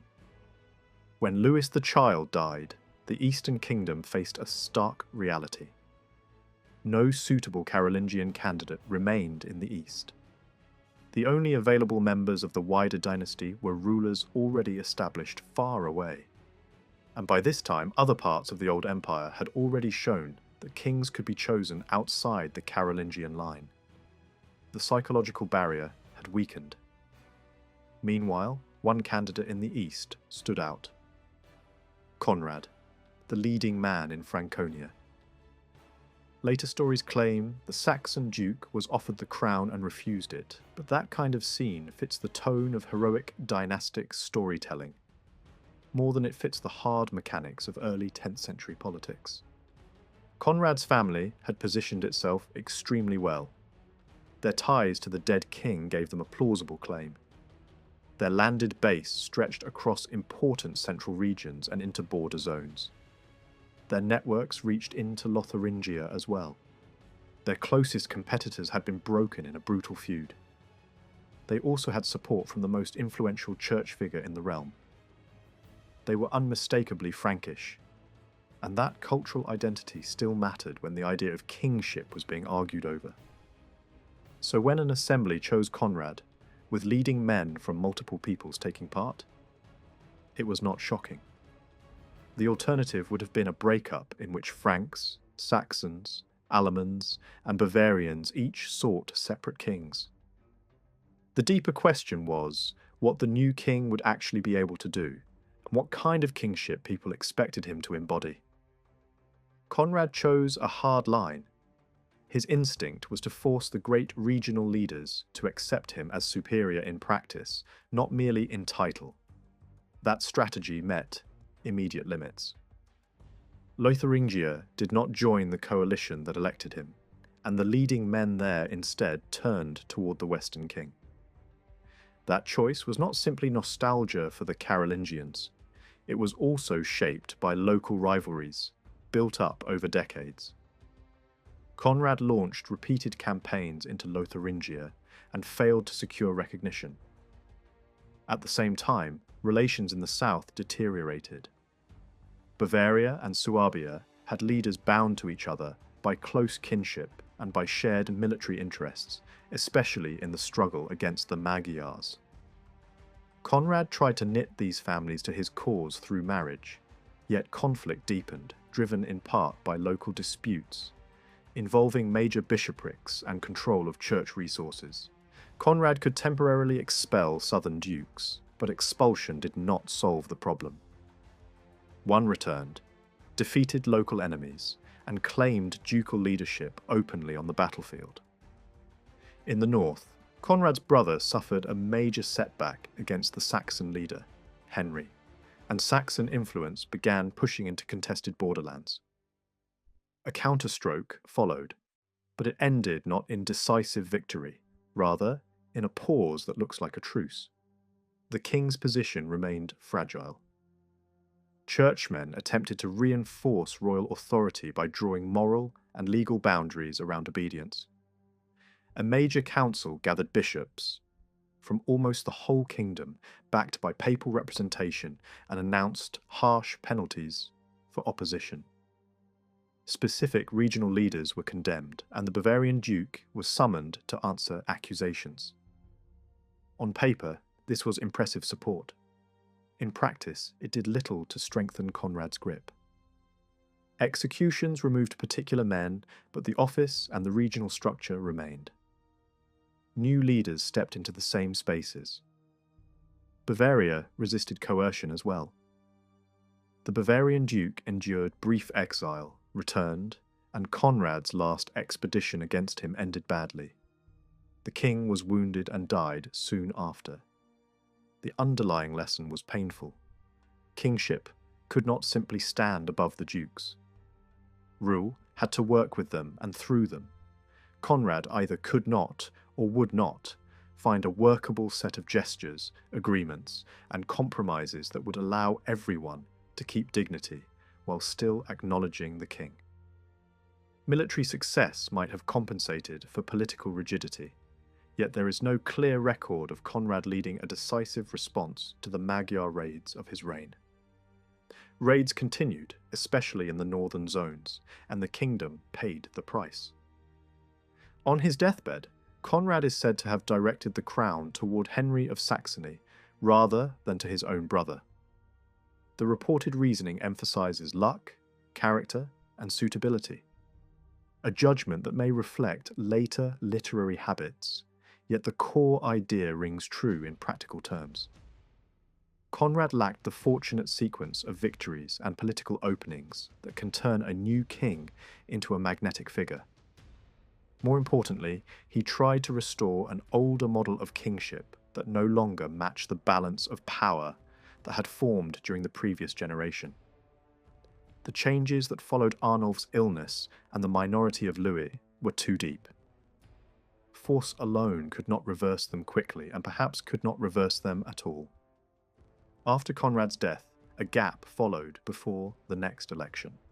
When Henry was chosen, the ceremony itself signalled negotiation rather than domination. The choice was made by leading Franks and Saxons, and the new king moved quickly to secure recognition from the south, yet not in the blunt style Conrad had attempted. Even the ritual language of kingship became a tool for messaging. Henry was offered sacred anointing by a major church leader and refused it. Whatever personal motives lay behind the gesture, its political effect is hard to miss. Anointed kingship could underline that a ruler stood in a separate category above all other magnates. Henry's refusal could be read as a sign to powerful dukes that the new king did not intend to present himself as a fundamentally different creature from them, at least not at the start. It was a way of lowering the temperature and making submission easier. Negotiations in the background also reshaped old rivalries. Conrad's brother, previously an enemy of the Saxon house, submitted and was accepted as a partner. Friendship, loyalty, and cooperation became the vocabulary through which dominance was expressed without humiliation. That language appears again and again in the sources of the time for dealings not only with dukes, but also with bishops and other great men. The arrangement was not a constitutional blueprint. It was a practical solution designed to prevent immediate collapse. In the south, Henry moved against the Suabian duke and secured his acknowledgement, partly in response to pressure from Burgundy. Bavaria came next. The Bavarian ruler submitted and adopted the language of friendship while continuing to act inside Bavaria with near-royal freedom. He controlled church affairs, held assemblies, and conducted diplomacy and warfare beyond the kingdom's borders, with little sign of asking permission. Lotharingia took longer. Its leaders had little interest in accepting an eastern king at first, yet conditions in the west pushed them toward a shift. As the Western Kingdom became entangled in its own civil struggles, Lotharingian magnates grew less willing to accept Western direction. Plans for full independence flickered, then faded. Henry's interventions west of the Rhine were aimed less at claiming direct authority there than at protecting eastern influence in Lotharingia. Gradually, through pressure, negotiation, and carefully placed military action, the region moved into Henry's orbit. A key moment came when Henry's Franconian ally led an army into Lotharingia to enforce a settlement and secure eastern overlordship. In time, Lotharingia became tied to the Eastern Kingdom in a way that would endure, though no one at the time could have assumed this outcome was guaranteed. What these submissions have in common is their tone. They were framed as relationships among near equals. A king was acknowledged, but the king did not immediately attempt to govern inside each duchy as a hands-on administrator. Dukes retained their near-regal status within their own territories, and they preserved face by being treated as partners rather than conquered men. This flexible structure could later be tightened, and it eventually was. But at the beginning, it was the only workable form. Material realities also mattered. A king who lacked landed resources in certain regions could not easily impose his will there. Without a strong fiscal base, authority depended on negotiation, symbolic gestures, and selective pressure rather than constant direct rule. Conrad had shown that dukes could sometimes be expelled, but also that expulsion did not settle the structural problem. A revealing example comes from Suabia after the death of its duke on campaign in Italy. Henry installed a new duke through a royal decision made outside Suabia. The appointment treated the dukedom as an office again, not as a hereditary possession. The new duke was not deeply rooted in Suabian landholding, and the old duke's private property went to his own kin rather than to the new appointee. Yet even in that moment of royal strength, the office itself was not abolished. A duke still had to exist.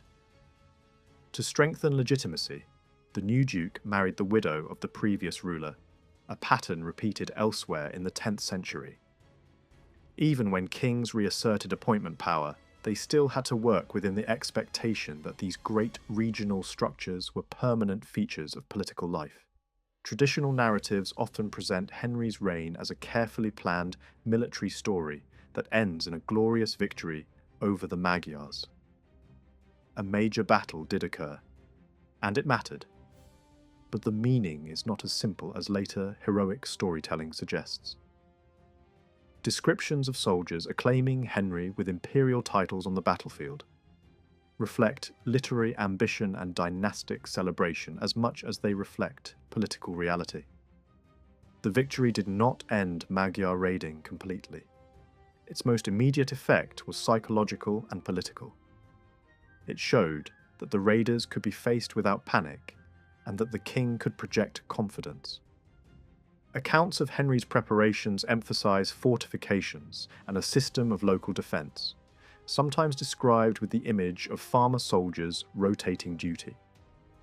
The practical details are difficult to confirm, and the fortifications have not been neatly identified.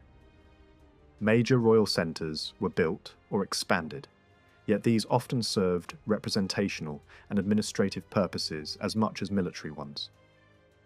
The picture of peasant warriors garrisoning castles is also hard to pin down. The men performing labour and auxiliary service for castle building did exist, but the decisive battle was not won by peasants holding walls. The raiders withdrew before mounted warriors. The more plausible conclusion is that Henry improved the readiness and equipment of his mounted following and created conditions in which regional elites could do the same. Those conditions were made possible by time. A captured enemy leader opened a path to negotiation, and a truce was arranged that brought several years without large-scale raids. Tribute was paid, and the raiders agreed to stay away for a set period. Henry used the breathing space not simply to fortify, but to reassert dominance over neighbouring Slavic groups. Campaigns pushed outward, tribute relationships were rebuilt, and hostile coalitions were broken. Danish threats in the north were met as well. Crucially, the truce also prevented the raiders from serving as allies for Henry's Slavic enemies, something that had been a serious problem earlier. By the time tribute payments were deliberately ended and a confrontation followed, Henry was operating from a stronger position, both militarily and politically. Bavaria was playing a parallel game. The Bavarian Duke made his own arrangements with the raiders and pursued campaigns in the same eastern theatres. Cooperation with the Saxon king took place, yet rivalry also existed. Both powers had interests in Bohemia and its internal struggles, and influence in that region brought wealth and prestige. Control over borderlands and tributary relationships mattered because they produced resources that could reward followers and stabilize rule at home. In an early medieval political world, successful war leadership was not only about defense. It created the flow of gifts, land, and opportunities that held a coalition together and made a ruler look favored by fortune. Seen from a distance, the early 10th century becomes less a story of a kingdom marching steadily toward unity, and more a story of improvisation under pressure. New duchies formed because they solved immediate problems, because communities needed leadership that could act quickly, and because kingship itself, during a minority and under external attack, could not always provide the cohesion it once had. The long-term outcome was not predetermined. It depended on who could adapt. A rigid attempt to restore an older order failed. A flexible approach that preserved face, traded friendship for submission, and rebuilt strength step by step proved far more effective. The victory at Ried strengthened Henry's image, but it did not invent it. Long before that confrontation, other rulers in Western Europe were already treating him as a legitimate player at their level, even though his family had not been one of the old imperial dynasties. In the early 920s, he was drawn into the diplomatic routines of kingship. Formal meetings on frontiers, negotiated settlements, and carefully staged gestures that signalled parity rather than submission. When the Western King Charles met Henry at Bonn in 921, the setting alone carried meaning. A border location implied two rulers facing each other as equals, and the agreement reached there reinforced that message. The same trend appeared in church life. In 922, a council at Koblenz brought together bishops from the eastern and western Frankish realms and from Lotharingia, the first gathering of that breadth in many years. Such meetings were never purely spiritual events. They were also public signals about who counted as a protector of order, who could convene influential men, and whose realm belonged inside a wider political community. Henry's standing grew as these shared institutions began to treat him as central rather than peripheral. His network expanded beyond Charles. In 923, he made a friendship pact with Robert, a rival ruler in the west. The point was not sentimental alliance. It marked the beginning of a long habit among Eastern rulers, maintaining working relationships with as many major power brokers in the West as possible, so that no single Western faction could dominate the conversation. Henry was positioning himself not as an outsider, but as an arbiter whose recognition mattered. A similar dynamic appeared with Burgundy. In 926, Rudolf II came to an assembly at Worms and acknowledged Henry's overlordship, continuing an older relationship that had linked Burgundy to the east. This was not a conquest. It was a diplomatic act that placed Henry in a senior role without forcing him to administer Burgundian lands directly. Prestige was being constructed through agreements, rather than annexations. Across the Channel, another alliance raised Henry's profile still further. In 930, he arranged a marriage between his eldest son, Otto, and Edith, the sister of the powerful English ruler, Athelstan. Marriage politics at this level were never private, they were international announcements. By accepting this connection, the English court effectively endorsed Henry's place in the family of kings. Expensive gifts travelled with these alliances, and those exchanges were part of the message. Relics, weapons, and luxury objects were not just valuables, they were political language, the kind that spoke to contemporaries more loudly than written theory. In one case, a friendship with Charles was sealed by the presentation of precious relics, linked to a famous saint. In another, the bond with Rudolph of Burgundy brought Henry a weapon that would later become one of the most charged symbols of Eastern kingship, the Holy Lance. The English marriage alliance also came with rich gifts, and, more importantly, with status.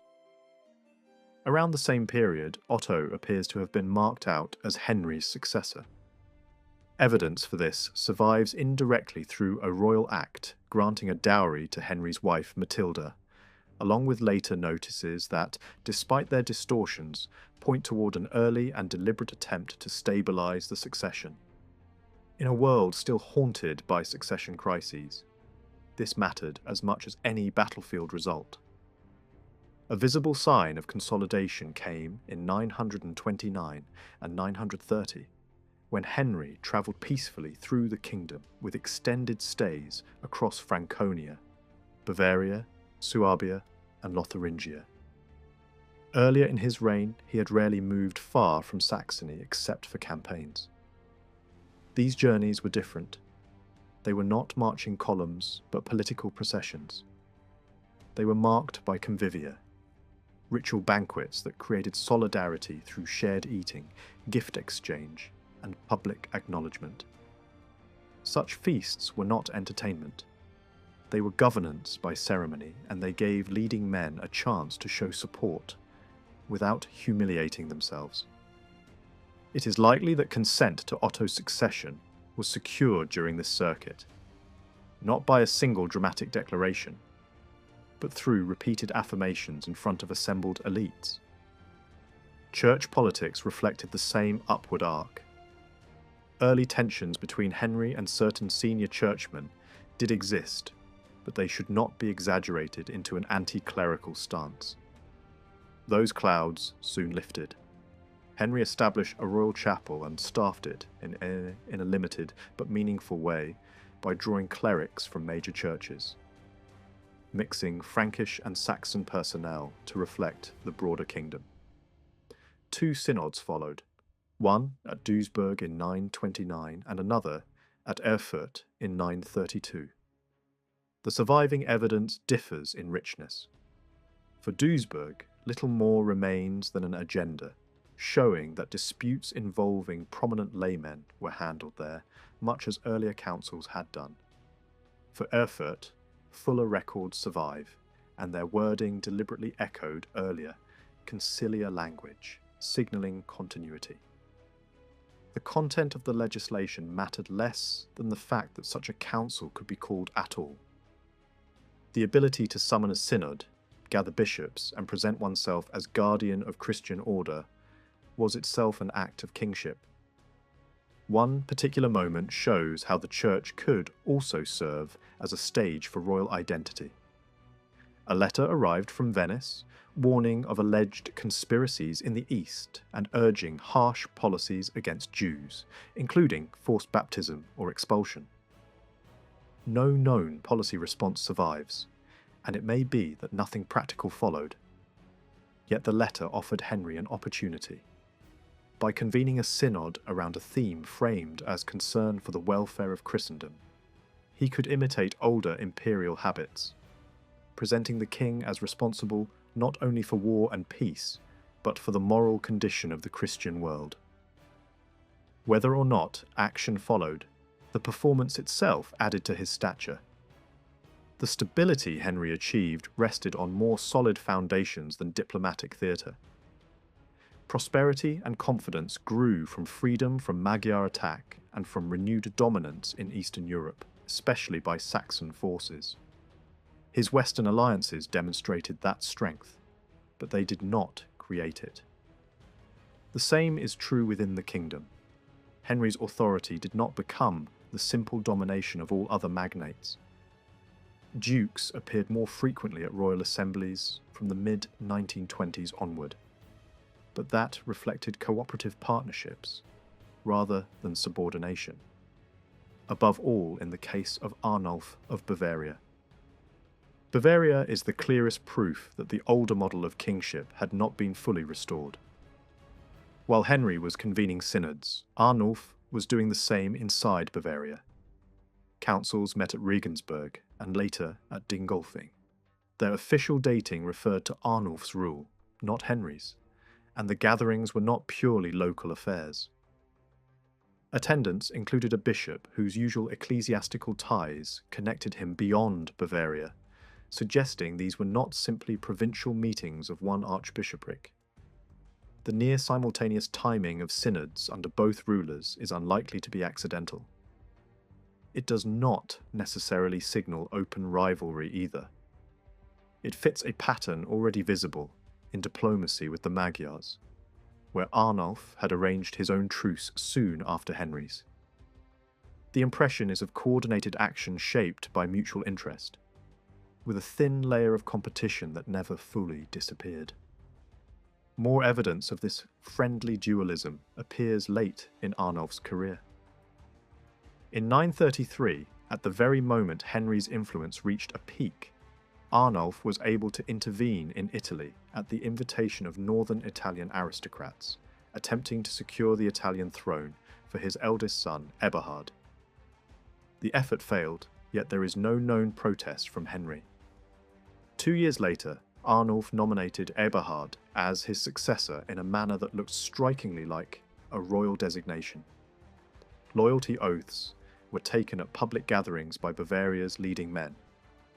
In practice, Bavaria operated almost like a kingdom inside the wider realm, even if Arnulf avoided a royal title and formally recognized Henry.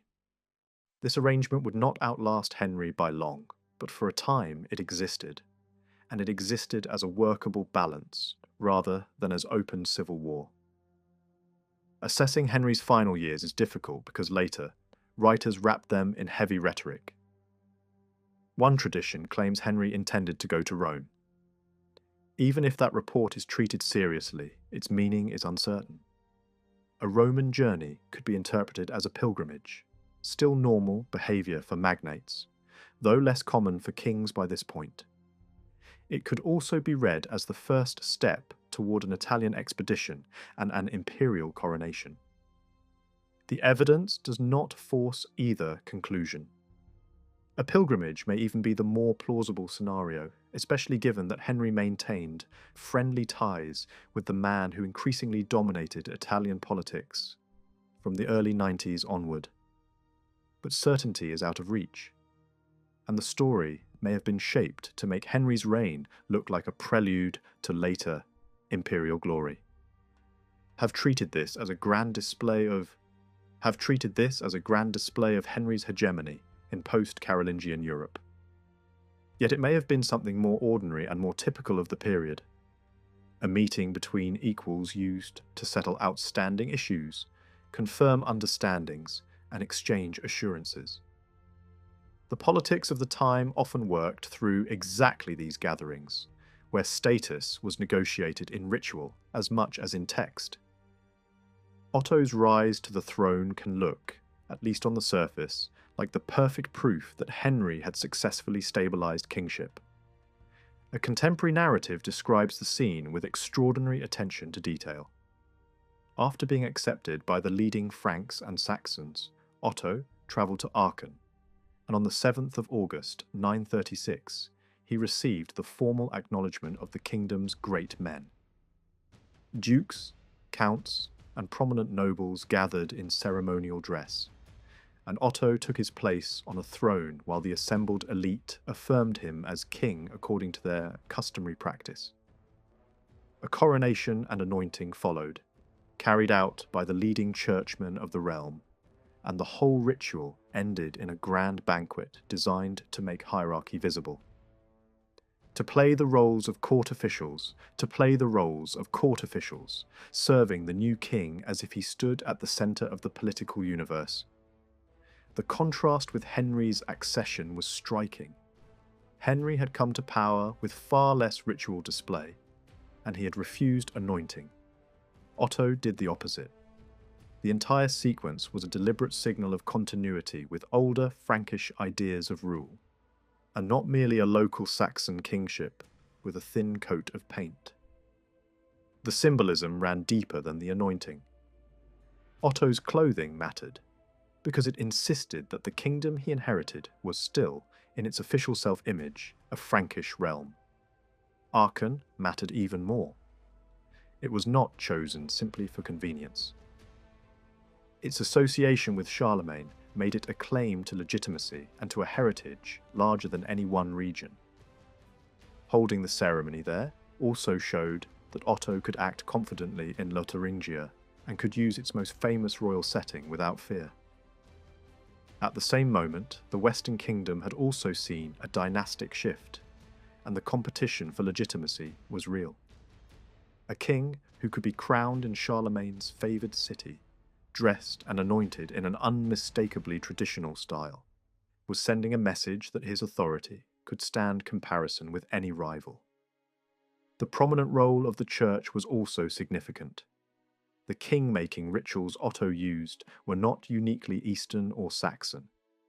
They belonged to a wider Frankish repertoire, and they implied that the king's authority rested on a recognized sacred framework as well as on elite consent. Yet mixed into the ceremony were elements that were not typical of older Frankish practice. Great emphasis was placed on correct insignia and on the idea that the previous king had designated his successor. These were themes that mattered a great deal to contemporaries, even if earlier generations of Franks had not always treated them as central. The banquet itself, where regional dukes acted out service roles, is also hard to match precisely in earlier Frankish precedent. It looked less like ordinary lordship and more like a public demonstration that Otto stood above the rest, not simply as first among peers, but as a figure who could expect ritualized submission. Still, this did not necessarily weaken the dukes.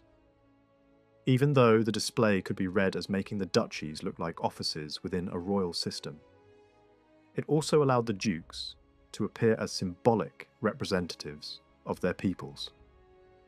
That kind of performance could reinforce their standing at home. Their public service did not automatically translate into real loss of influence inside their own territories. If anything, it showed that they remained essential actors in the kingdom's political theatre. Otto's accession has often been presented as the moment when a new principle took hold. The kingdom would not be divided among sons. The Carolingian past offered plenty of examples of kingdoms being partitioned and repartitioned, while Henry had not created separate realms for his younger sons or for a son from an earlier marriage. It is true that the kingdom was not divided in 936, and never would be in the same way later on. Yet it is not obvious that this reflects a conscious constitutional breakthrough. In practical terms, it is not clear what could have been carved up. Henry's personal wealth did get distributed. Lands and treasure were handed out within the family. But dividing a kingdom required two things that were missing: a royal resource base that could be split and, just as important, aristocratic willingness to accept a partition. There was also tension over the succession itself. Some sources suggest that Otto's younger brother Henry was regarded by part of the elite as a possible successor, and hints survive that he was kept under watch during the coronation. Yet even those who argued over the choice seem to have agreed on a crucial point. Only one brother could become king. That assumption mattered more than any theory of indivisibility. In fact, later history made indivisibility look like a principle only because it became a recurring practical outcome. In several later successions there was only one son, or none at all, so the kingdom could not be divided, even if someone wanted it divided. The contrast with the 9th century can be pushed too far. Even late Carolingian politics had already been moving away from simple partition, because kingdoms could no longer be treated as family property that could be sliced up to suit dynastic convenience. What Otto's accession really signalled was a transition. A kingdom that was still a loose federation under a dominant overlord was trying to prevent fragmentation. Yet it still had to manage distribution of power within the ruling family.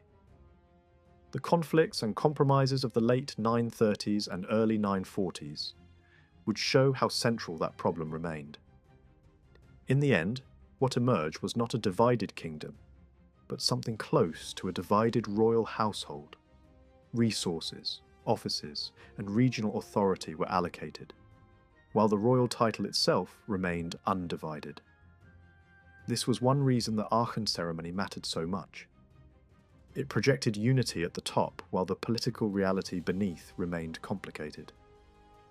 Almost immediately after the coronation, the kingdom slid into years of internal warfare.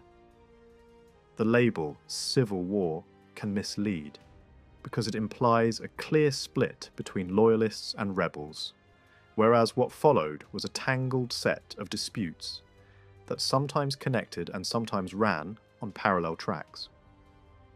Modern interpretations often describe the crisis of 937 to 941 as resistance to a new, more commanding kingship. There are reasons to think Otto did intend to widen the distance between king and magnates. He accepted anointing where his father had refused it. The older language of personal friendship between king and leading men becomes less visible. Later, Otto showed little patience for negotiated settlements mediated by others, preferring direct royal decisions. All this suggests a shift in tone, perhaps even in political philosophy. Yet it is difficult to imagine the revolts as a coordinated ideological movement against a new style of government. More basic factors were at work. A new reign always created uncertainty. Otto was young, while several key magnates were older and politically seasoned. Pressure also came from beyond the borders. Bohemia withheld tribute after Henry's death and could not easily be forced back into line. Slavic groups along the Elbe also resisted tribute demands. Magyar forces struck into Franconia and Saxony in 938 and had to be driven off. These external shocks strained the ties between leaders and their followers, making every internal dispute more dangerous. The conflicts of these years can be separated into several strands. There were bitter disagreements within the royal family over inheritance, rank, and access to power. There were feuds inside Saxon aristocratic kin groups, some sharpened by Otto's choices in distributing offices.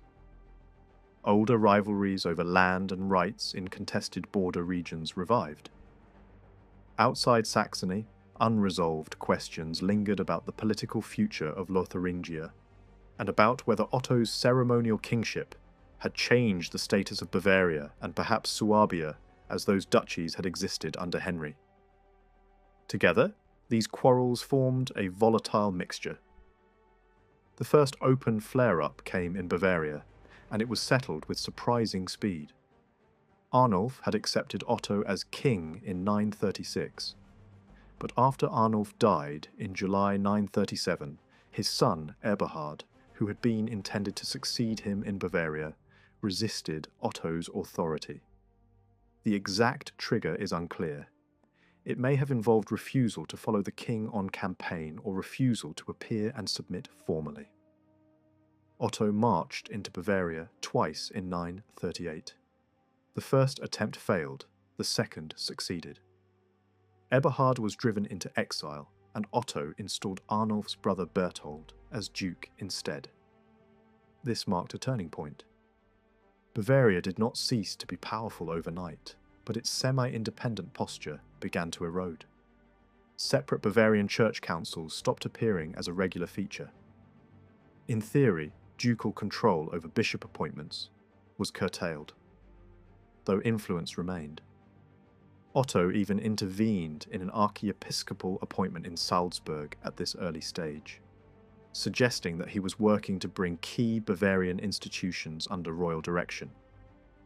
Bavarian freedom to act beyond the borders also narrowed, not all at once, but as a process that unfolded over time. What is striking is how little pain Otto seems to have suffered in achieving this Bavarian settlement. Once Berthold was in place, Bavaria largely stayed out of the northern conflicts.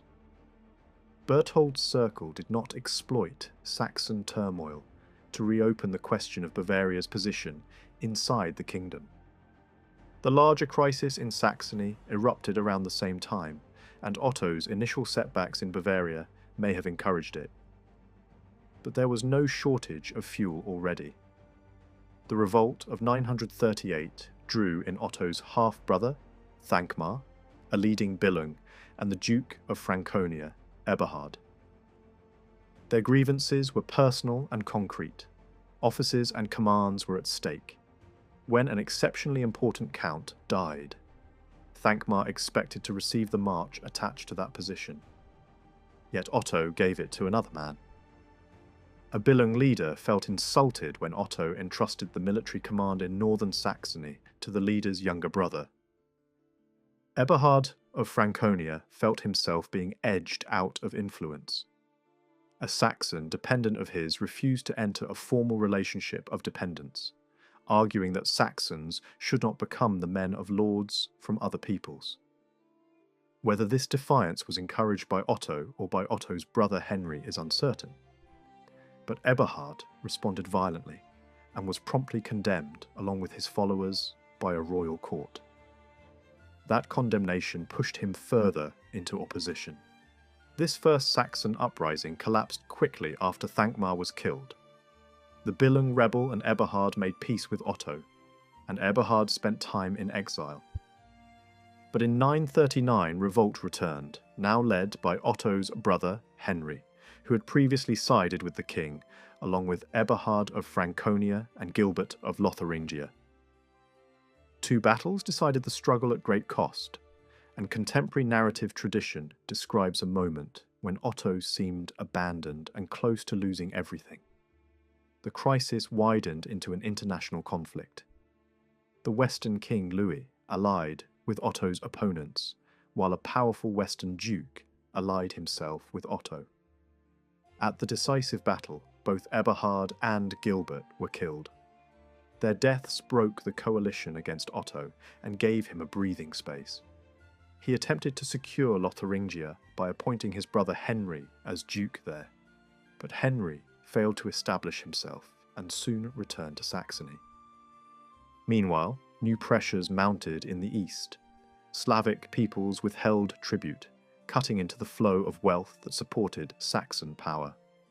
In 940 and 941, a conspiracy formed around Henry again, this time aiming at assassination during Easter celebrations and the replacement of Otto with his brother. Only after the plot was uncovered did a final reconciliation occur, ending the most dangerous phase of the crisis. Several features of these events stand out when seen from a distance. First, serious opposition inside Saxony did not aim to replace Otto with an outsider. An Ottonian was required to challenge an Ottonian. The first revolt collapsed when Thankmar died, and it reignited only when Henry agreed to lead. Outside Saxony, the logic was weaker, but it still mattered. In Lotharingia, opposition could be framed as resistance to Saxon dominance, and the larger strategic fear in Saxon eyes was that the Franco-Saxon coalition that had held the kingdom together for decades might fracture. Second, the conflicts were not simply the king versus the great families. Almost every major kin group was divided internally. The Ottonians were split, but so were the Billungs and the Bavarian ruling house, and even the Conradine family fought on opposing sides. Inheritance customs and competition for office naturally produced these internal tensions. A quarrel inside the royal family created opportunities for discontented members of other families to advance their own positions. Third, women could matter. Otto's mother, the widowed Queen Matilda, played an active role in the drama, supporting one son and then helping shape reconciliation. Her influence was not unusual for the time. Aristocratic widows could become central figures within kin groups, mediating, encouraging, and sometimes steering decisions. Fourth, the handling of punishment reveals something about elite cohesion. Some lesser followers suffered and confiscations occurred. But executions for treason were rare. When exceptions happened, later writers felt the need to justify them carefully. Most rebels who survived warfare faced exile or loss of lands rather than systematic slaughter. Even in the sharpest crisis of the kingdom before the later 11th century, rivalries rarely went to the point of total destruction. A sense of shared community among the political elite acted as a brake, keeping the struggle fierce but not limitless. After 941, the political direction shifted. The earlier years had threatened Ottonian rule itself, yet the following decade produced consolidation. The death of Eberhard in 939 prevented Franconia from developing into a fully independent dukedom. The Conradine family remained wealthy and important, but the region did not become a parallel power centre in the same way Bavaria and Swabia had seemed capable of doing. Elsewhere, the duchies were not abolished, but they were increasingly brought under royal family control. Lotharingia passed after a brief interval to a Franconian count who soon married into Otto's family. Bavaria changed hands when Berthold died, and Otto's brother Henry became duke. Suabia went to Otto's son, Ludolf, after the death of its ruling duke. In each case, the new duke was appointed by Otto, yet legitimacy was reinforced through marriage to the predecessor's daughter or widow. That pattern blended royal appointment with a form of hereditary continuity, making the settlement easier to accept locally. Otto's last great internal crisis did not begin as a revolt against kingship itself. It began as a collision of pride, succession anxiety, and shifting influence inside the ruling family. In the early 950s, the realm had expanded its reach across the Alps, and with that expansion came new winners, new losers, and new fears about who would stand closest to the throne. At the centre stood Ludolf, duke in the southwest, and also the king's son. For years his status as heir had seemed secure. Then Otto married Adelheid, the widowed Queen of Italy, and the political landscape changed overnight. A royal marriage was never only personal. It brought new alliances, new advisors, and the possibility of new heirs who might one day compete with Ludolf's claim. At the same time, Conrad of Lotharingia, Otto's son-in-law and one of his most capable commanders, felt his own position undercut. Conrad had handled the unstable Italian situation after Otto returned north in haste, negotiating with Berengar and crafting a workable settlement. Yet when Otto reacted coolly and refused to accept the arrangement as it stood, Conrad saw a public slight. In a world where honour and authority were inseparable, that kind of rebuff carried danger. Both men pointed to the rising weight of Otto's brother Henry in Bavaria. Henry had argued for a tougher approach in Italy, and his influence appeared to grow as Adelheid's circle took shape. Power did not look balanced anymore. It looked as if a Bavarian axis was forming around the king, and those outside it began to move. The first warning sign came at Easter in 953. Otto intended to celebrate in Aachen, a city within Conrad's sphere, and found no preparations waiting. It was a symbolic snub, the kind that announced an argument without a formal declaration. Otto diverted to Mainz, where Archbishop Frederick attempted to calm the storm. A compromise was drafted. Otto accepted it briefly, then rejected it, claiming it had been forced from him. That reversal shattered trust. Frederick, accused of favouring the rebels, slid from mediator into reluctant participant, pulled along by events he had tried to stop. Once open tension existed, old grievance surfaced. In Bavaria, members of the earlier ducal house, displaced years before, saw a chance to reclaim what had been lost. In Saxony, a feud reignited inside a powerful family, with younger men reviving conflicts their fathers had fought in Otto's early reign. Otto made matters worse by offending men who had once been dependable allies, and the rebellion began to look less like a controlled protest and more like a growing coalition. For a time, the rebels seemed close to victory. Mainz held out against Otto's pressure. Henry was forced out of Bavaria, and his treasure store at Regensburg fell into enemy hands. Yet the revolt carried a fundamental weakness. It tried to strike at the king's brother without directly striking at the king. That sounds subtle, but in practice it was hard to sustain. Many nobles could oppose a policy or a favourite, but hesitated to face the full consequences of resisting the crowned ruler. Conrad of Lotharingia, in particular, pulled back when battle approached, unwilling to become the man who openly fought the king's loyalist forces, led by Brune, Otto's youngest brother, who had just been installed as Archbishop of Cologne. Brune's presence mattered. He was not merely a churchman, he was royal blood, armed with both spiritual authority and family prestige. Then, the external threat returned. In 954, the Magyars reappeared, raiding as they had done whenever internal division weakened a kingdom.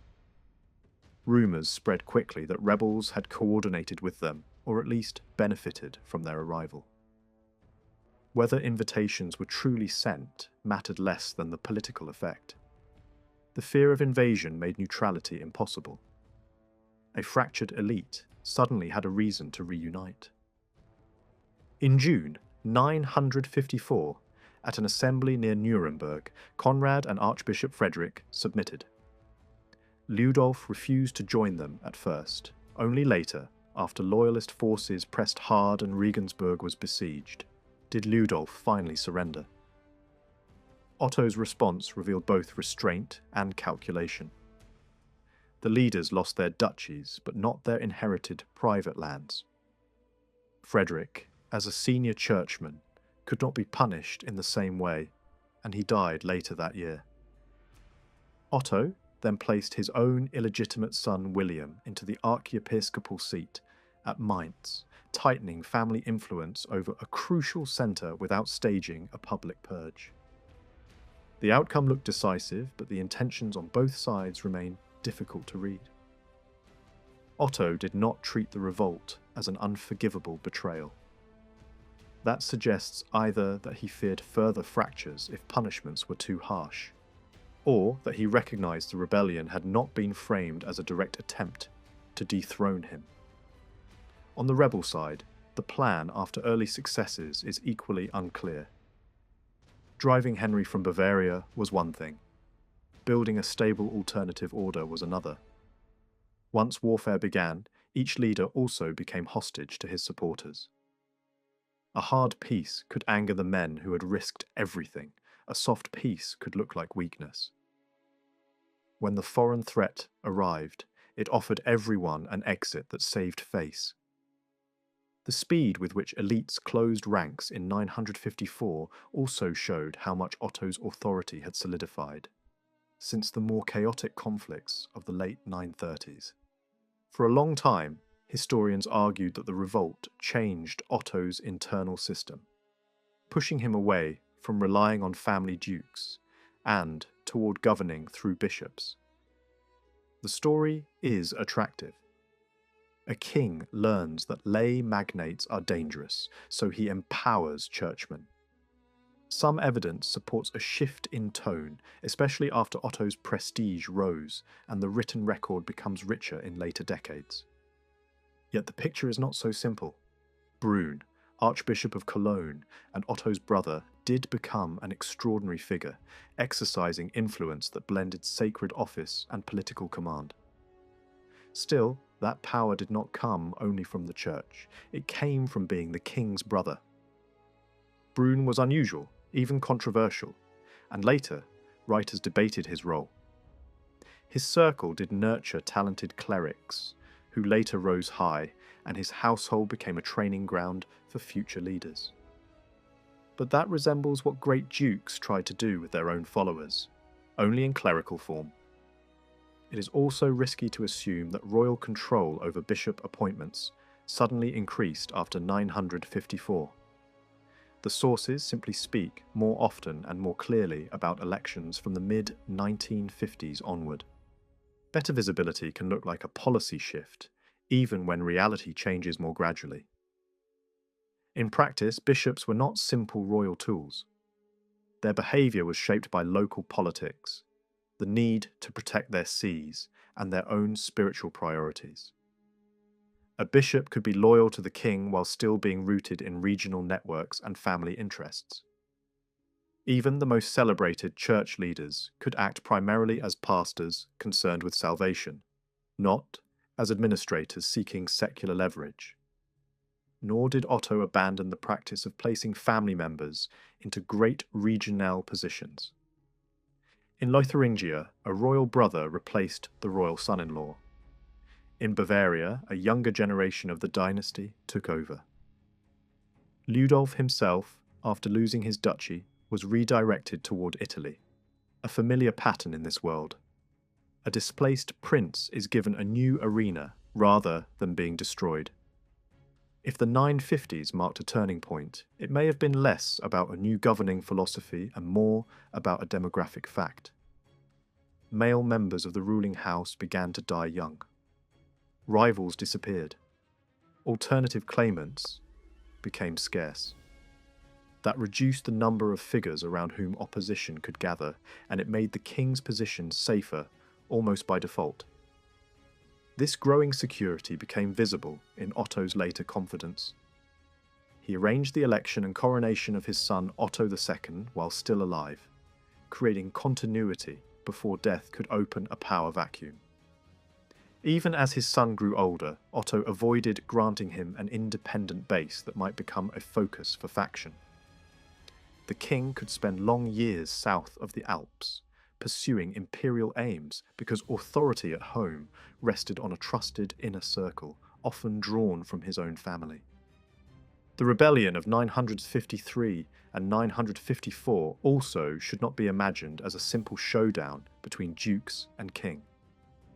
In Bavaria, the conflict targeted the Ottonian duke rather than the monarchy itself. In Lotharingia, the nobility was divided, not united, behind Conrad.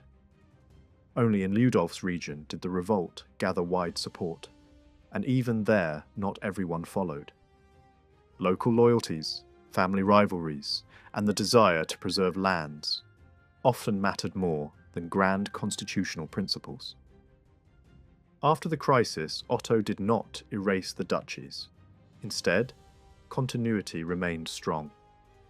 In the southwest, a new duke came from the older regional ruling network.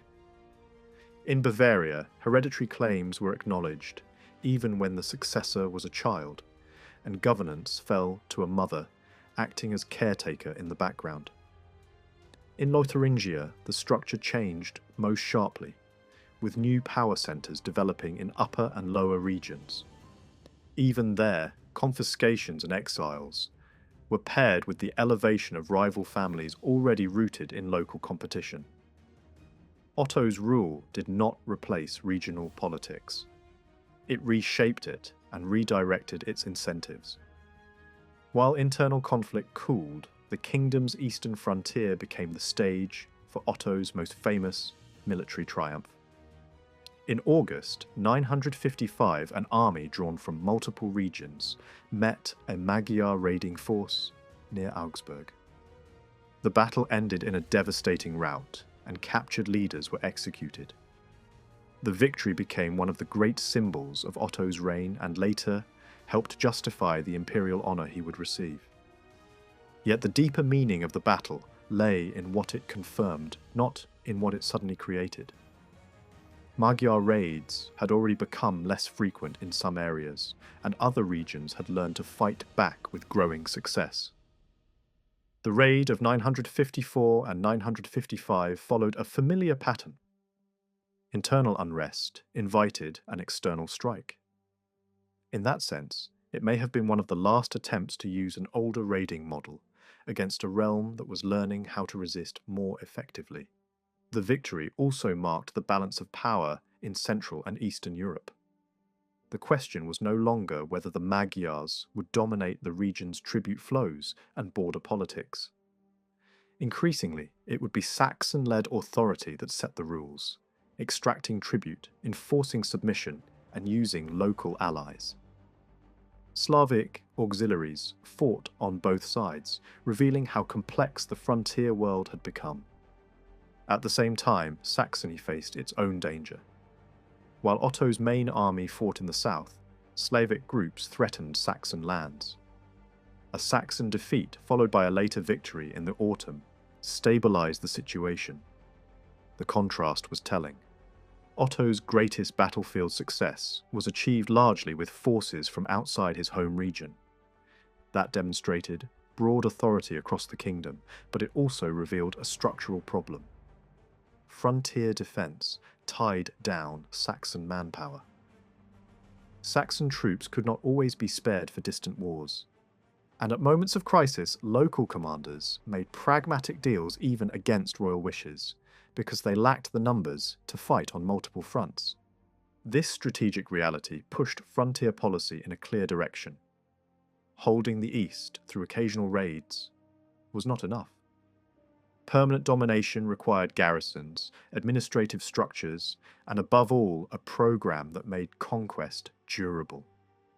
That meant absorption and Christianization, the same long logic used by earlier conquerors in other regions. Overlordship had to become something closer to direct lordship. The process was visible in church building. Otto founded and richly endowed institutions in key places, especially Magdeburg, turning them into anchors of influence. Over time, he sought to extend the church network eastward through new dioceses. That was not simply a spiritual project. Bishoprics created administrative points, channels for revenue through tithes, and symbols of a new order. Even a powerful king had constraints. Canon law required papal approval for new dioceses, and existing archbishops guarded their traditional claims. Rival church provinces competed over who would supervise mission lands. Older dioceses feared losing income and prestige if their territory was carved up. Otto therefore moved step by step, revising plans, compensating losers, and waiting for moments when opposition weakened. In the 940s and 950s, this reorganization took shape in multiple directions, including the north, where Danish bishoprics were established, and the eastern lands between the Elbe and the Oder, where new sees were planted. The structure that emerged reflected both geography and people. Some dioceses were designed to correspond to distinct Slavic groups, signaling an ambition to govern not only territory, but communities. Mission work varied in intensity and success. Clerics did learn Slavic languages, and schools in older dioceses supplied personnel. Yet conversion often began as a political act. Submission to authority, acceptance of tribute obligations, and the payment of tithe. Religious change and conquest were hard to separate on the ground. Relics played a role in diplomacy and in a few concentrated centres, but there was less evidence for a broad dispersal of sacred symbols into every rural district as part of a mass transformation. The frontier church could be poor, vulnerable, and dependent on local power dynamics, even while representing the ideology of expansion. By the late 900s and 50s and into the 900s and 60s, Otto's position looked far stronger than it had when Ludolf and Conrad first rose. Internal opposition did not disappear, but it narrowed. conflicts tended to become localized, tied to single families or regions rather than sweeping coalitions. Some ambitious men sought power beyond the marches among Slavic peoples, using exile as an opportunity to build new followings. Even within Saxony, leading figures could adopt near-royal styles in their own spheres, receiving ceremonial honours that hinted at how high regional status could rise in a king's absence. Otto's response remained cautious. Harsh action risked new feuds. Gentle handling preserved cohesion. The reign's later stability, then, came from a mixture of factors. Fewer available dynastic rivals, stronger prestige after major victories, a political elite increasingly unwilling to push disputes to the point of destruction, and a frontier program that combined force with institutions, meant to make domination last. Otto's empire did not become simple or centralized. It became more resilient, better able to survive crises without breaking apart, and more capable of projecting power outward while keeping the core intact. Along the eastern frontier, expansion was not simply a royal project. It was an enterprise shared by the Saxon elite, the men who followed the kings into war and expected land, tribute, and prestige in return. Two figures stand out at the start of Otto's reign: Hermann Billung and, even more, Gero. Many nobles fought on the border, and some were occasionally given frontier titles. But these two became the most recognizable faces of the push eastward. Their authority was built on appointment, battlefield reputation, and their ability to turn military pressure into lasting advantage. After the great victories of 955, pressure on the Slavic regions increased instead of easing. Large-scale expeditions followed. Not isolated raids, but repeated operations that drew on broad Saxon participation. Campaigns took place again and again in the later 900s and 50s, and during the years when Otto was occupied in Italy, Gero's position allowed him to extend influence deeper into the Eastern world. Tribute was demanded not only from nearby groups along the Elbe, but from communities farther out, including the Lausitz region and the emerging Polish ruler Mieszko, who begins to appear more clearly in Saxon narratives during the 9-6-10s. This new visibility mattered. It showed how the frontier had expanded outward like ripples. The first successes against smaller neighbours opened the way to confront larger powers beyond them. Just as earlier, Frankish expansion beyond the Rhine had forced new encounters with distant peoples and new strategic realities. In one important respect, the Saxon pattern still resembled older frontier practice. Otto did campaign at times, but much of the routine fighting was delegated. He relied on his leading commanders to keep the border moving, much as earlier Saxon leaders had once carried the burden of frontier war, with only occasional royal intervention. The frontier, in other words, produced its own specialists. It rewarded men who could wage war season after season, manage alliances, and turn conquest into a stable system. Yet the deeper story is not only about tribute. A shift was beginning, from a looser dominance that took payments when it could, toward a tighter form of control that tried to reshape daily life.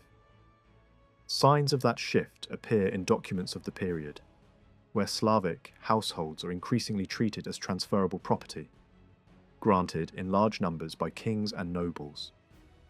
That marks a harsh transformation.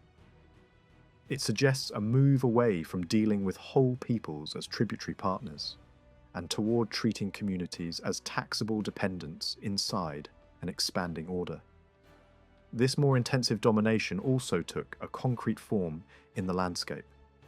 Fortified centres were established and linked to surrounding settlements, creating districts that were both defensive and administrative. A stronghold offered shelter during attacks, but it also functioned as a point where obligations could be collected and where authority could be displayed. Over time, these nodes became places where taxes were gathered, where the church could gain a foothold, and where disputes might be judged. The frontier was no longer only a line of marching armies. It was becoming a network of control. The Slavic communities understood what was happening. The change was not subtle. When power is limited to seasonal raids and tribute demands, local rulers can often keep a measure of autonomy. When fortresses, districts, and permanent obligations appear, the balance shifts. Resistance did not vanish, but the most dramatic, coordinated reaction would come later. For the moment, the system could advance because the Saxon leadership had momentum, resources, and the confidence that victory had brought. While the eastern frontier tightened, Otto's influence in the west and southwest remained strong, building on foundations laid by his father. Even the early instability of Otto's reign did not erase the kingdom's growing authority beyond its borders. In Burgundy, a crisis after Rudolf's death created an opening. Otto moved quickly, intervening to protect the young ruler Conrad from powerful enemies, including the Italian king.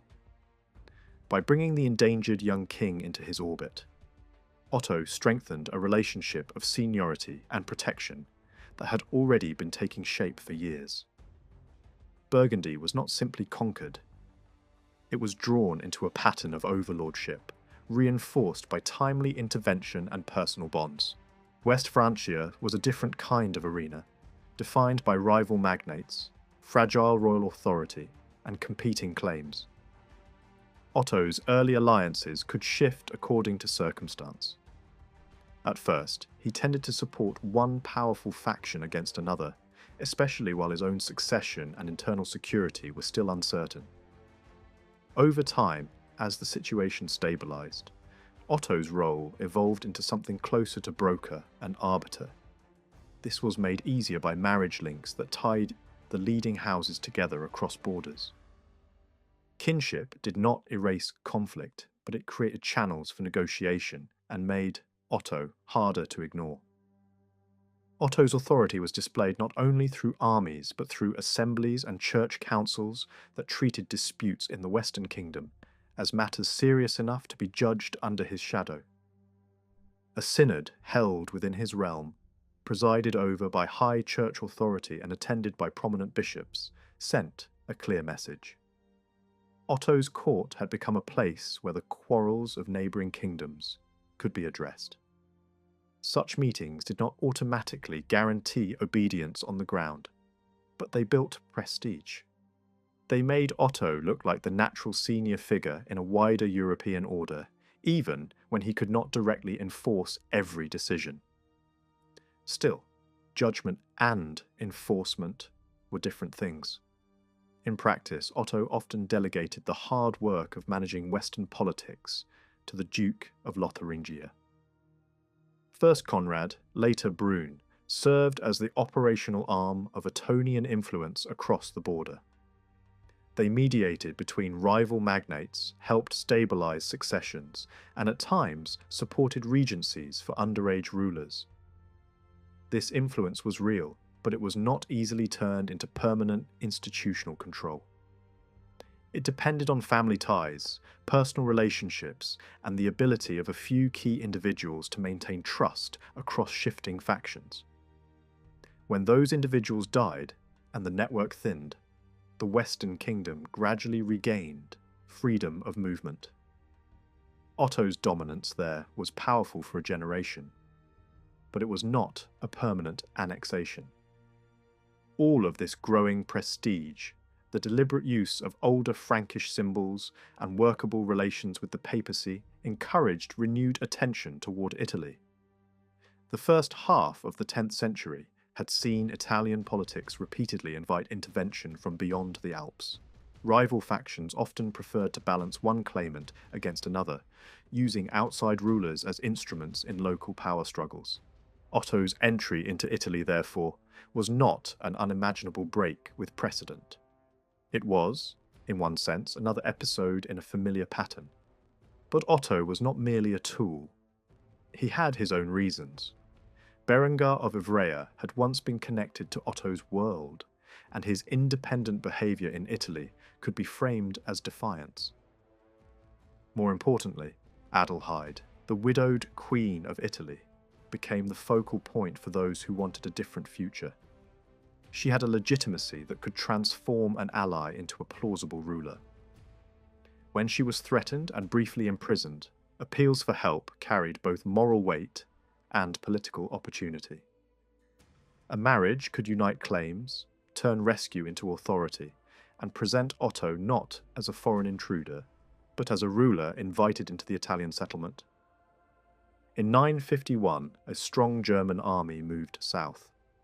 Smaller forces had already tested the ground, led by close relatives whose ambitions and rivalries overlapped with royal strategy. The larger takeover that followed was swift. Otto received the submission of Italian magnates and married Adelheid, taking possession of the kingdom's political centre without the kind of prolonged struggle that might have exhausted his supporters. Berengar avoided decisive confrontation by retreating into mountainous refuge, waiting for the visitor from the north to lose patience and return home. At this stage, the limits of Otto's power were clear. An imperial coronation was not granted simply because Otto desired it. The papacy and the Roman elite had their own interests. They were wary of a dominant ruler who could turn protection into control. In 951, Otto did not force the issue. He returned north in early 952, leaving his son-in-law Conrad to complete the political settlement. Conrad reached an accommodation with Berengar, and Berengar accepted Otto's seniority in public. Yet events in Germany soon absorbed Otto's attention. Internal rebellion, then renewed frontier danger. Italy, for a time, slipped back into a reality where nominal overlordship could coexist with practical independence. Berengar behaved increasingly like a ruler without a master. By 959, the situation shifted again, and this time the appeal for rescue came from the Pope himself, threatened by Berengar's pressure. That echoed older moments in European history when Rome sought a northern protector, not as a symbol, but as a necessity. Otto's response in 961 and 962 was more systematic than before. He prepared carefully, ensured a secure succession at home by having his young son publicly recognized, and set up a governing arrangement that could function during his absence. The army reached Rome at the start of 962. Otto received the imperial crown in early February. In return, he issued a solemn confirmation of the lands and privileges long associated with papal authority, casting himself as protector and guarantor. The symbolism was deliberate, even luxurious in presentation, designed to signal that a new imperial phase had begun. Yet protection quickly became entanglement. Otto moved against Berengar and captured him and his wife without great difficulty, sending them into exile beyond the Alps. The harder conflict was with Pope John XII, who had invited Otto and crowned him, then turned against him and sought allies among Otto's enemies. Otto responded by backing a Roman synod that removed John and installed a new pope acceptable to imperial authority. Rome, however, was not a passive stage. Uprisings drove Otto's candidate out, and after John's death, the Romans chose another pope on their own initiative, defying the arrangements Otto believed had been guaranteed. Otto intervened again, imposed his preferred outcome, and sent the defeated pope into exile. This was one of the most contentious moments of the reign, because it raised a question that could not be answered in a single way. What did it mean to be emperor now? Some observers were uncomfortable with an empire that appeared Roman in form and dependent on papal coronation. Others argue that Otto's authority had already been imperial in effect, because his kingdom dominated multiple peoples, and because his victories and alliances made him the senior ruler of a wide region. There were also those who treated the imperial title as closely tied to military success, something earned on battlefields rather than granted in ceremonies. The coronation, like earlier imperial moments in European history, carried a symbolism whose full meaning had to be worked out afterward. People remembered the precedent of Charlemagne, but the political world was not the same as it had been in the year 800. Living dynasties still competed for prestige. Memories were contested, and the imperial claim was both a resource and a risk. Otto's administration adopted an imperial style that avoided narrowing the title to a purely Roman identity, and in official usage the emphasis often fell on a broader, august authority, rather than a strict claim to be a Roman ruler in the old sense. The imperial coronation is easier to describe in terms of what it changed, and what it did not change, than to pin down its meaning. It did not suddenly place Otto above the other rulers of Europe in any practical, enforceable way. The new title hinted at seniority, but it did not magically turn neighbouring kings into subordinates. Otto already held a dominant position through alliances, prestige, and the ability to mobilise force when necessary. The crown did not create that dominance, and it did not measurably strengthen it. At home, the title brought no new administrative powers. It did not reshape the basic mechanics of rule north of the Alps, and it may even have introduced new tensions by sharpening an awkward question. What kind of realm was Otto actually leading? A Saxon-led kingdom, a Frankish continuation, or something tied to Rome itself? That ambiguity could inspire grand claims, but it could also unsettle elites who preferred the older, familiar balance. Some later writers have connected the imperial role to missionary expansion in the East, as if the title itself pushed Christian work forward. But Otto's involvement in church building and conversion efforts had begun long before he received an imperial crown, and the pace of those efforts did not suddenly accelerate afterward.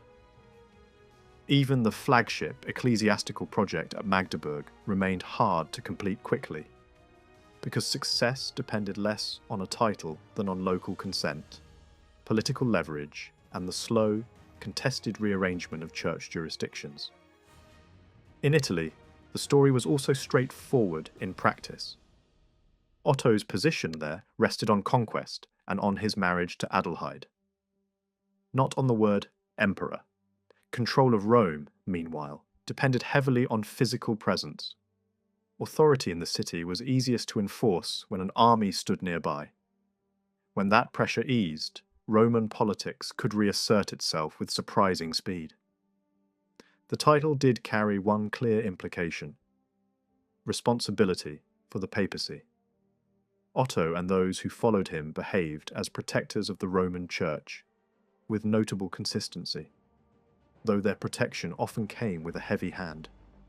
Yet it is misleading to imagine a neat plan in which control of the Pope would translate into control of bishops at home. In the 10th century, the papacy did not command that kind of leverage over northern churches, and Otto's own ability to influence episcopal appointments did not require the Pope as an instrument. In fact, marching to Rome made limited sense if judged by modern calculation. The risks were real, the costs were high, and the gains were not easily measured. But modern cost-benefit thinking does not capture the assumptions of the age. Otto belonged to a comparatively new ruling house that had risen rapidly.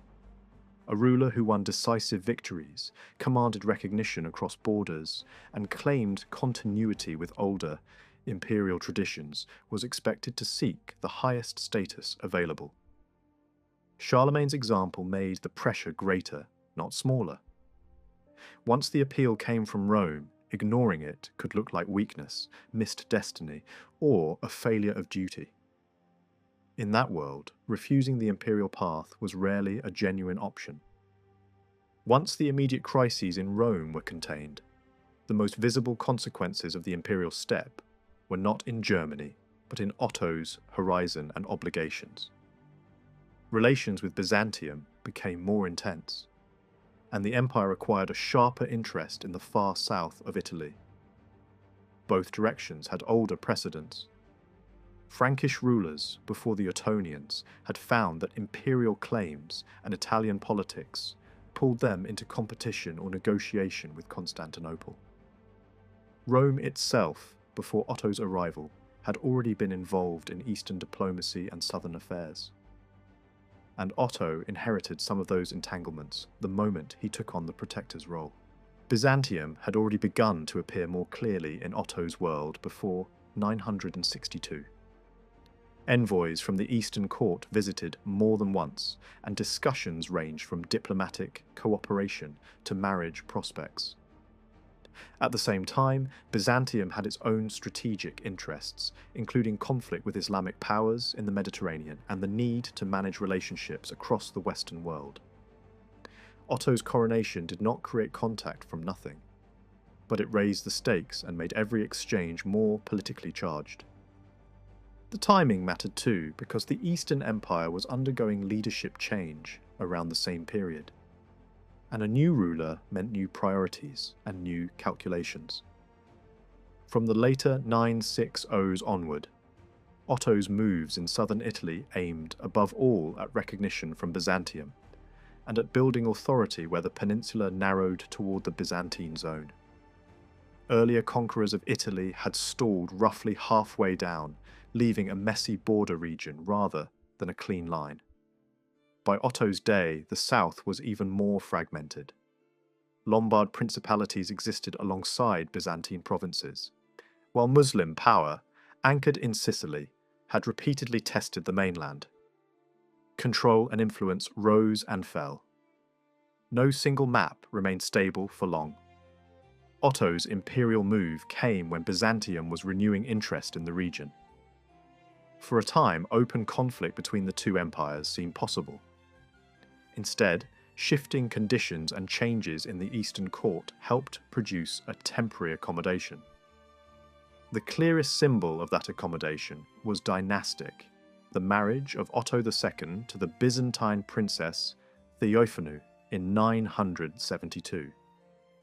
In Byzantine eyes, the match did not grant the highest possible prestige, yet it was still a form of recognition that mattered in the Western court.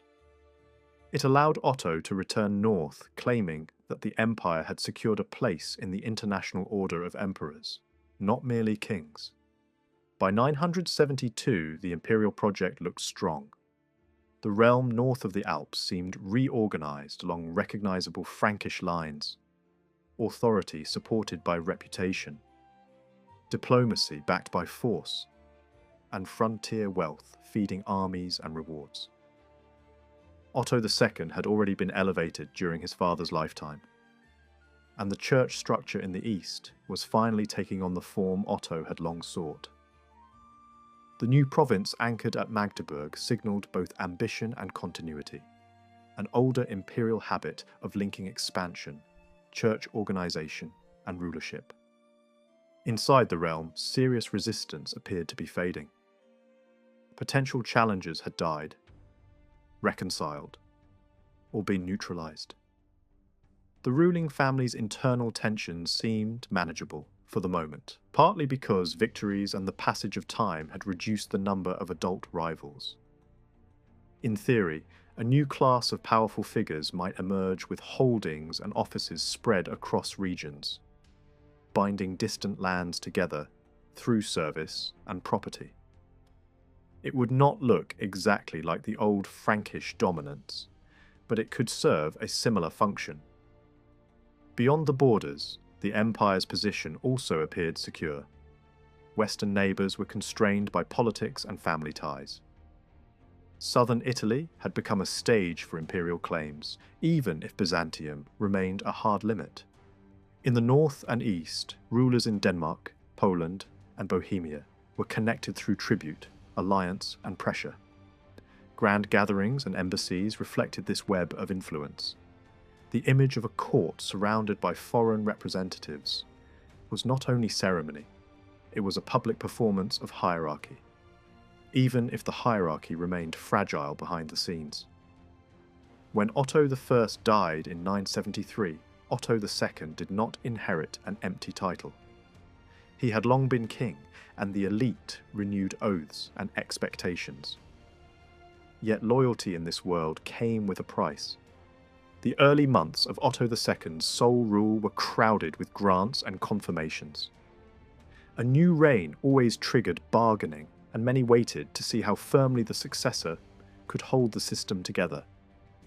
The first major shock followed a familiar pattern: a dispute inside the ruling family.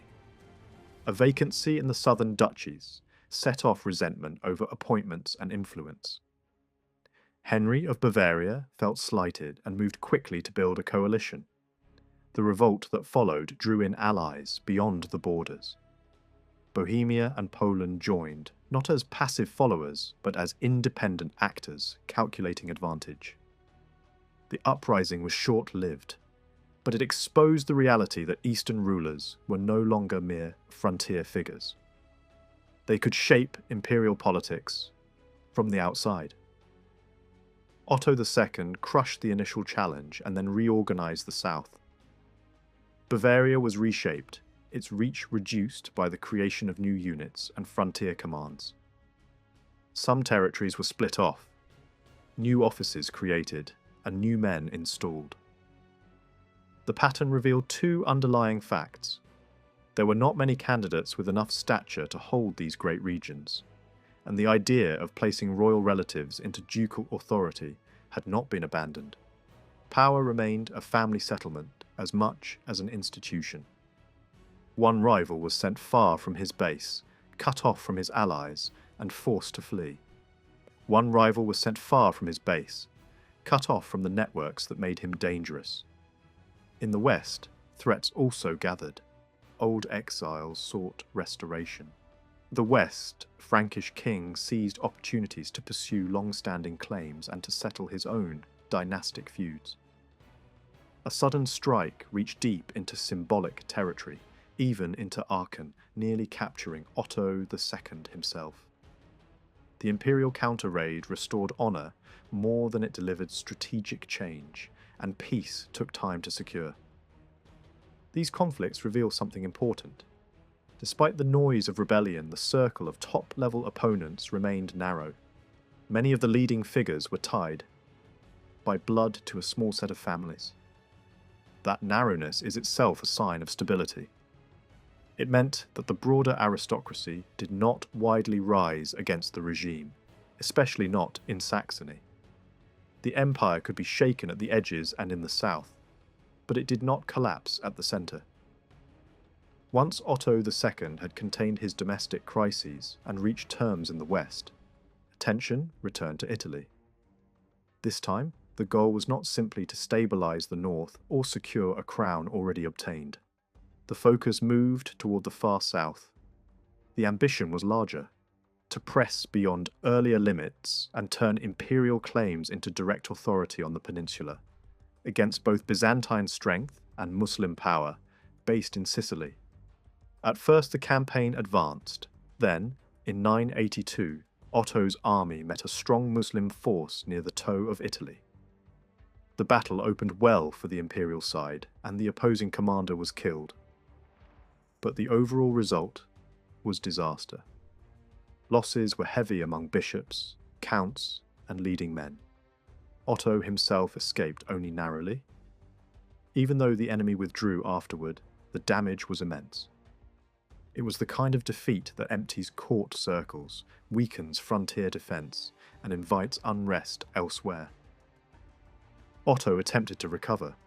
He held a major assembly in northern Italy in 983, pressed leading men to support reinforcements, and secured the election of his young son as king so that he could remain in the south. But disease ended the plan. Otto II died in late 983, and with him the southern offensive collapsed. His successors lacked the time and stability to revive the effort at the same scale.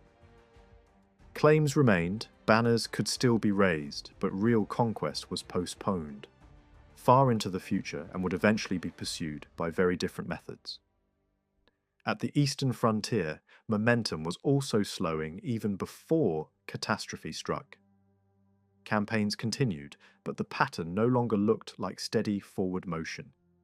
Some Slavic groups remained semi-independent tributaries, rather than being fully absorbed. Meanwhile, the empire's reach to the east created new rivals as well as new subjects. Poland under Mieszko was building a power structure that could compete in the same space, turning the old frontier into a zone of bargaining and rivalry, rather than simple extraction. Pressure on the Elbe Slavs increased not only through tribute demands, but through church building and tithe collection. That combination mattered. Paying tribute is one kind of submission. Paying tithe implies a longer-term restructuring of society. Over time, resistance began to organize around something more durable than a single ruler who could be bribed, coerced, or replaced. A confederation formed with a strong religious center and a militant, pagan identity that could unify multiple groups. Such a structure was harder to break than a single principality, because it did not depend on one leader's loyalty. The timing of the uprising that followed was brutal for the empire. The defeat in southern Italy had drained experienced men. In the north, Danish pressure forced key commanders to abandon southern assemblies and rush home. Then, in the summer of 983, the Slavic revolt erupted. Fortresses fell. Newly established bishoprics were destroyed. Towns and monasteries were burned. A hastily raised Saxon force managed to push the rebels back later that year, but the damage could not be undone quickly. The frontier system Otto I had built east of the Elbe was shattered. This revolt marked the end of expansion for generations. It did not immediately destroy the empire, and that is revealing. The political economy of the realm had changed since the early days when the loss of tribute could destabilize everything. Italy accumulated wealth, and internal consolidation meant the system could absorb the shock better than it once could. Even so, the long-term meaning was clear, even if contemporaries could not fully accept it. The engine that had driven outward growth had stalled. From the death of Otto II in 983 to the death of Henry III in 1056, the German kingdom was led by 4 rulers. Each of them later carried the imperial crown as well. The most revealing way to understand this period is to watch how power changed hands, because succession was never a simple mechanical switch. Later, medieval writers like to paint a neat contrast. France as hereditary, Germany as elective. In practice, the difference was far less absolute. French kings were not chosen by blood alone, and German kings were not chosen by free election alone. Both systems blended inheritance, negotiation, and public consent. A strong thread of family continuity ran through these German successions. Otto III followed his father Otto II in 983. Henry II, who became king in 1002 after Otto III died, without children, was the grandson of Otto I's younger brother. Conrad II, chosen in 1024. When Henry II left no heirs, descended from Otto I through the female line. Then Conrad's son Henry III succeeded in 1039, and Henry III's son, Henry IV, followed in 1056. Modern labels can make this look like a clean break in 1024, as if one dynasty ended and another began. Yet contemporaries did not necessarily experience it as a sudden rupture. The new ruling house could emphasize its own identity and ancestry, but the transition still felt like continuity inside an aristocratic world that valued recognized lineage, familiar alliances, and accepted forms. One striking feature stands out. Whenever a reigning king had a son, there was little trouble arranging the son's recognition as future ruler. Time and again, a young heir was proclaimed and crowned while his father was still alive. or at least while the father's position still framed the political horizon. These acts were not simply sentimental. They were insurance policies. They were designed to reduce the shock that might follow a death abroad, especially in Italy, where rulers could be killed by battle, disease, or betrayal far from home. These early recognitions also show something else. It would be wrong to imagine a king forcing an heir onto unwilling magnates. Leading men wanted stability too. The anxiety created by the lack of an heir could become a public concern, and the arrival of a son could trigger relief across the realm. That relief had political meaning. A child provided a focal point for loyalty, a future around which compromise could form. Still, this does not mean succession worked like later high medieval dynastic monarchy, where a crown automatically passed from father to adult son, and if there was no son, to the next male relative without serious bargaining. To see what made German succession distinctive, it helps to focus on the moments when succession was disputed or vulnerable. 900, 83, 1002, and 1024. In 983, Otto III's position was fragile for one simple reason. He was only a small child, and the moment of his elevation coincided almost exactly with his father's death. That timing invited revision. It created a gap between the ceremony of legitimacy and the reality of power. Into that gap stepped Henry of Bavaria, a close male relative with the advantage of adulthood. His release from custody after the news of Otto II's death was not a minor detail. It reflected the danger of holding a powerful prince in chains when the throne itself was uncertain. At first, Henry presented himself as guardian rather than usurper. That claim carried logic. As the nearest adult male relative, he could insist on a leading role in protecting the child king. Yet the boundary between guardianship and kingship was thin. Henry began to act in the symbolic rhythms of kingship, appearing at places associated with royal tradition and inviting leading men to acknowledge him. The gestures mattered because this political culture was deeply performative. Titles became real when they were enacted in public. Henry gathered substantial support, including major churchmen and powerful laymen, and he reached outward to rulers beyond the frontier. Given the disasters at the end of Otto II's reign, many could argue that a grown ruler offered the safest path. Even so, Henry's coalition was not strong enough to crush resistance across the kingdom. Opposition remained organised, and compromise became unavoidable.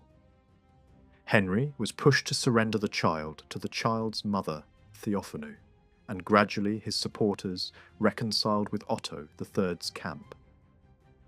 Eventually, Henry himself submitted. This outcome was not merely a victory of one faction over another.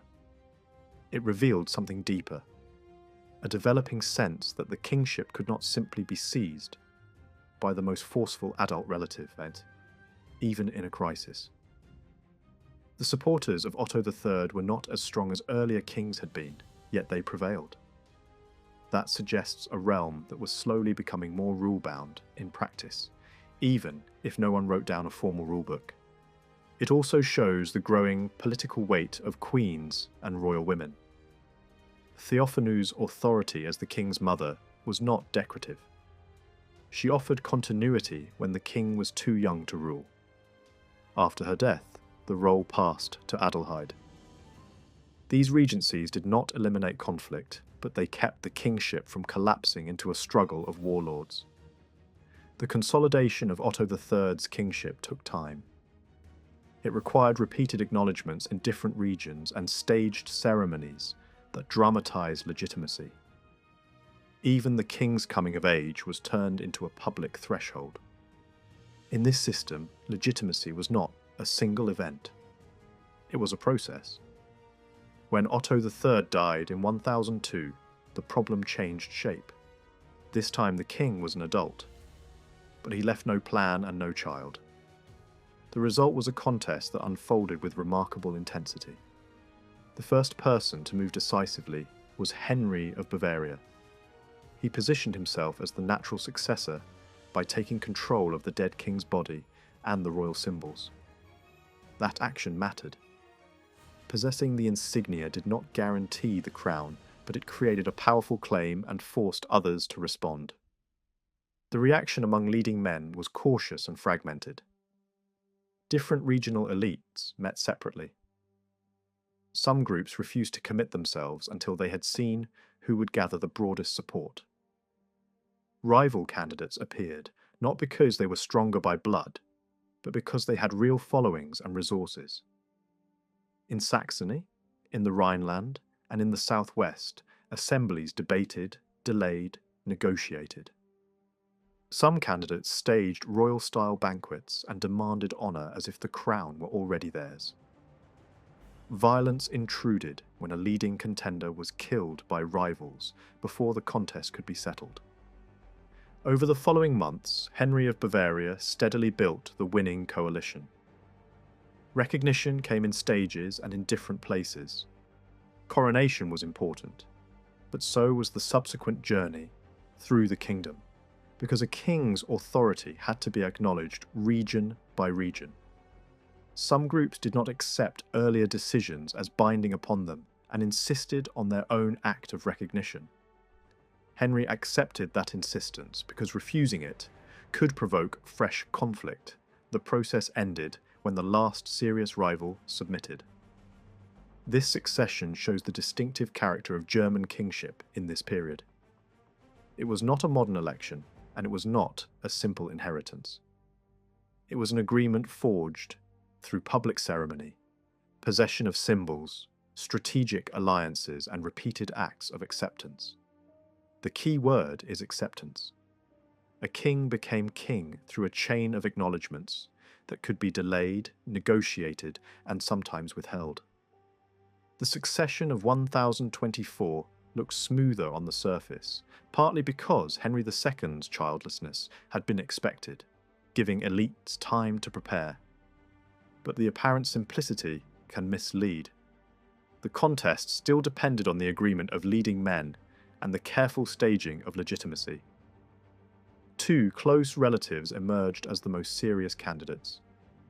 The decisive assembly was held on the Rhine, and one candidate was proposed by a senior churchman and accepted by most present, including his rival. Yet that did not end the matter. The candidate's right still had to be confirmed through coronation and enthronement, and then strengthened by a tour through the realm.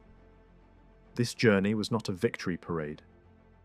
It was a political operation aimed at receiving recognition from the key regions. Saxony mattered especially. It was the heartland of Ottonian power and the region where acceptance carried heavy symbolic weight. A new king had to reassure Saxon elites that their laws and customs would be respected. The performance of continuity at places associated with the old dynasty mattered too, including encounters with prominent women of the Ottonian line who could legitimize the new ruler by their presence and cooperation. Even then, full acceptance was not immediate everywhere. In some areas, dissenters waited, hesitated, and only later made peace.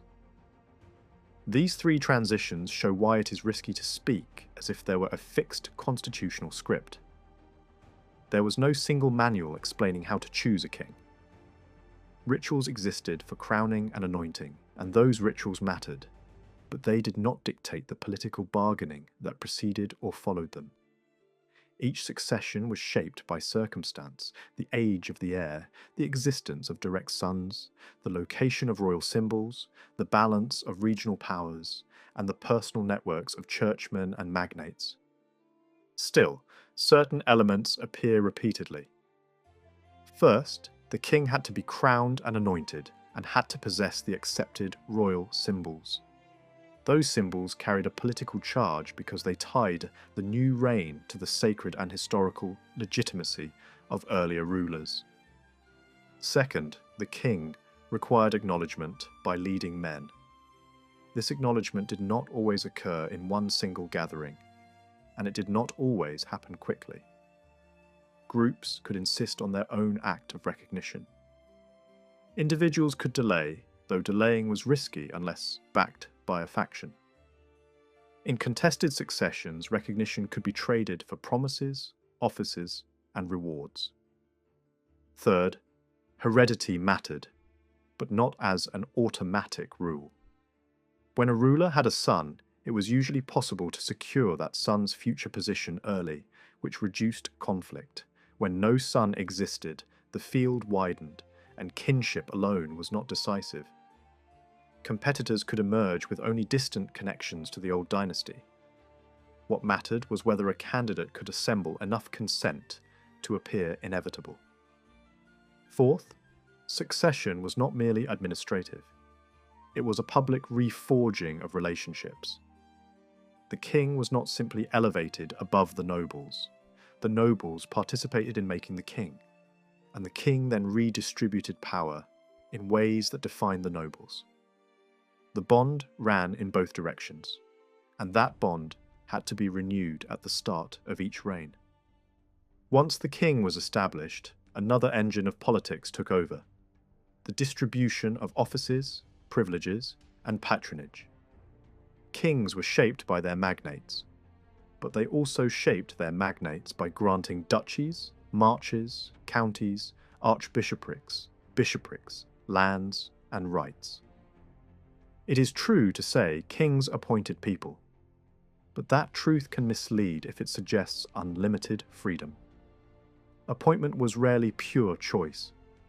It was typically the endpoint of pressure, negotiation, gifts, and lobbying, carried out in public and watched closely by rival groups. In the great duchies, hereditary expectation was strong. When a duke had an adult son, that son was generally assumed to be the successor. Families held major regions across generations, building deep roots. Minors could be passed over temporarily, but even then the dynasty's claim might be preserved through regency arrangements. Women sometimes held a duchy in trust for a child, acting as guardians of continuity. That practice reveals how power could be treated as a family asset, even when the official title belonged to a man. Marriage was one of the most reliable ways to enter the narrow circle of ducal eligibility. By the end of the 10th century, several older ducal lines had died out in the direct male line. New ducal houses rose through strategic marriages into dynasties connected to the royal family. This did not mean the king could simply invent a duke at will. It meant that politics steadily narrowed into an interconnected aristocratic network, where family ties created credibility and reduced the risk of rejection by regional elites. Even when hereditary expectation was strong, kings still designated dukes in practice. The designation worked because it aligned with what leading men were already prepared to accept. In some cases, the king could take a duchy into his own hands, ruling directly or holding it during a minority. Vacancies could occur, and royal tutelage could last years, especially when the holder was a child. This did not destroy the duchy as an institution. It simply shows how flexible power could be when family lines and regional balance made direct rule temporarily practical. The marches show similar patterns. Certain frontier commands became hereditary within a small circle of families, though the identity of the holding family could change when politics demanded it. Unlike duchies, marches tended to remain in the hands of local men rooted near the frontier because success there required regional networks and permanent presence. Counties were more deeply hereditary still. Here, the office could look almost like a rank, pass through broad kinship lines, sometimes shared, sometimes held during minority, sometimes linked to a wife's status as countess. Kings could intervene, and sometimes did, but intervention was not always effective. Local acceptance mattered, and the king could not effortlessly overwrite entrenched family claims without paying a price. Bishoprics might seem different because they were not hereditary, yet the patterns of eligibility and influence were surprisingly similar. Royal power over bishop appointments was guarded fiercely, because bishops, once consecrated, were rarely removed. That made appointment a long-term political investment. Chapters elected candidates, and formal elections mattered as a public act. But kings often overruled local preferences. Even when a king imposed his choice, the chapter's role could not be entirely erased. A rejected candidate might be compensated with court office or a later promotion, because ignoring local claims completely could generate resistance. The royal court chapel became a major pipeline for bishops.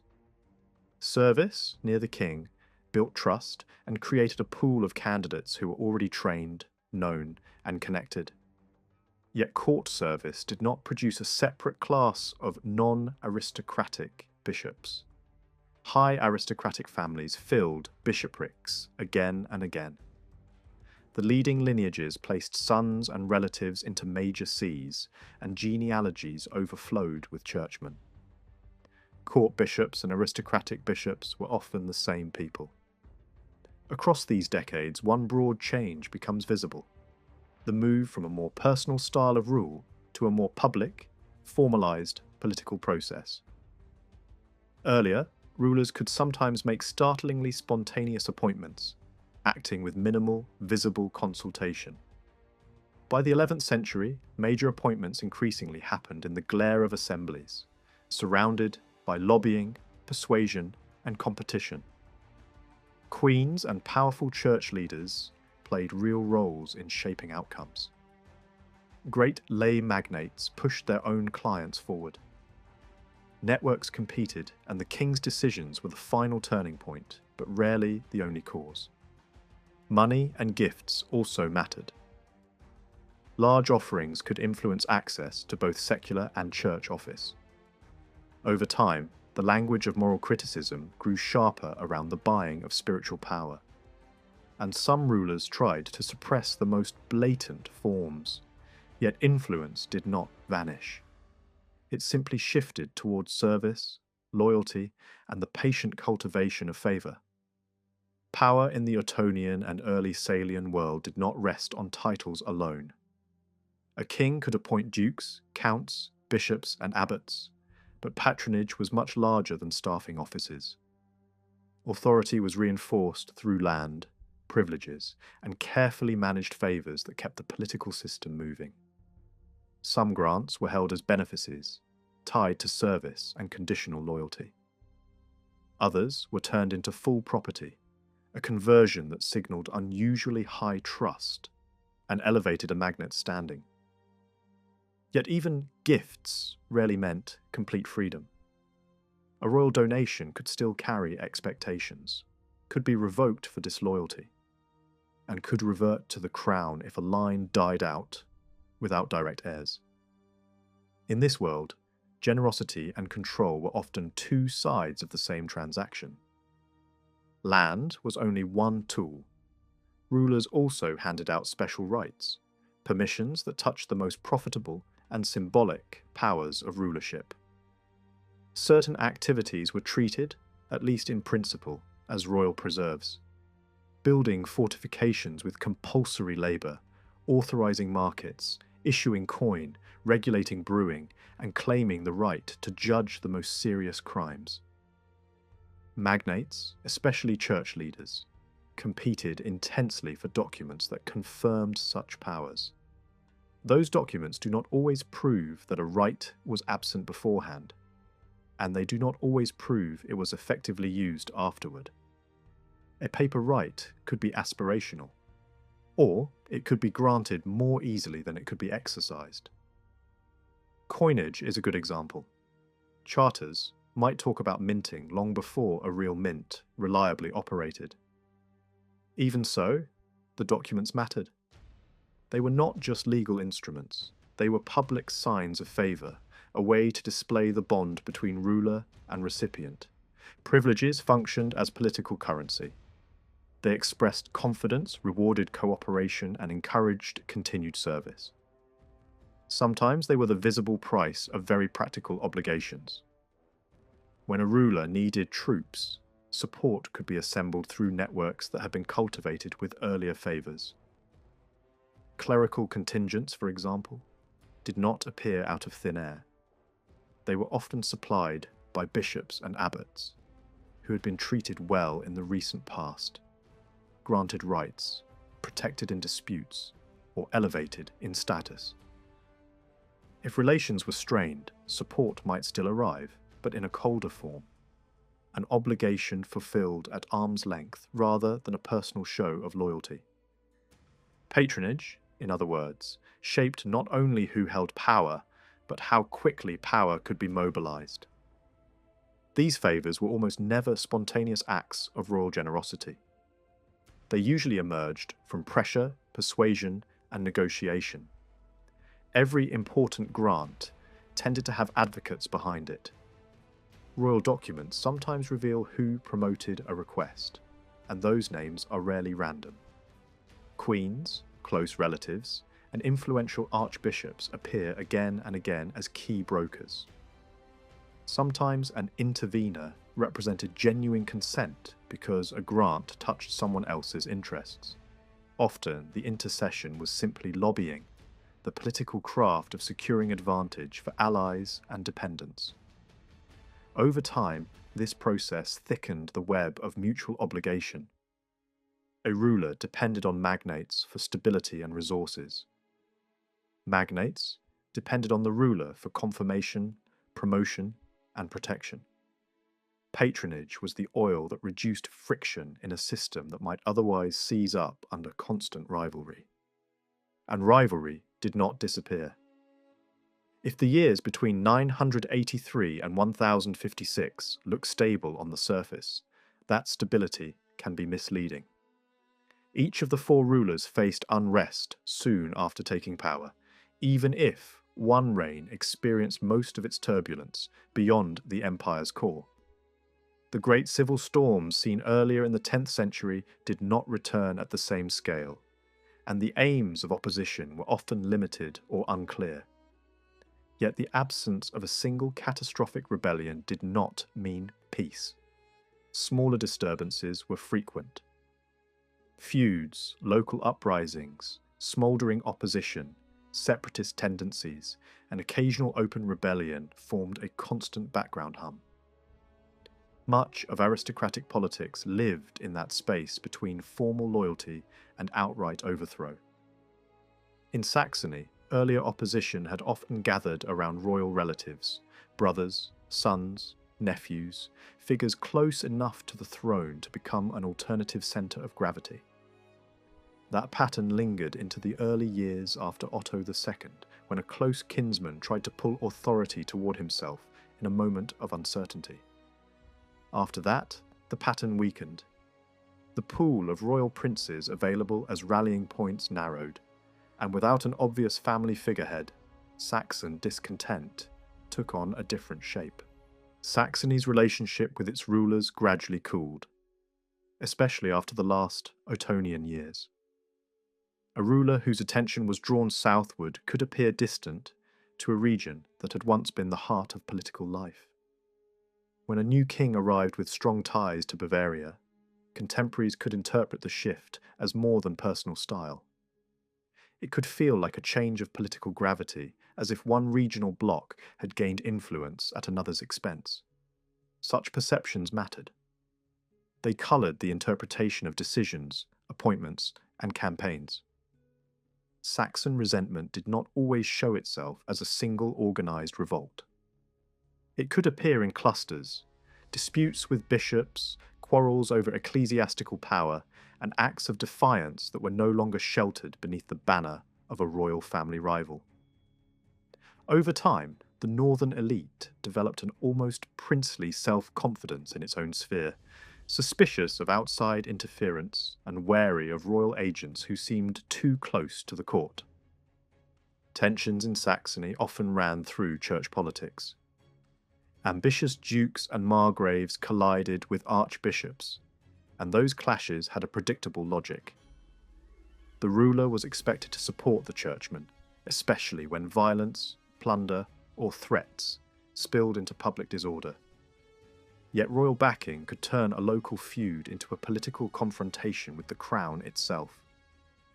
When a count attacked a city, looted a bishop's treasury, or harassed church lands, the response might be fines heavy enough to sting even an elite household.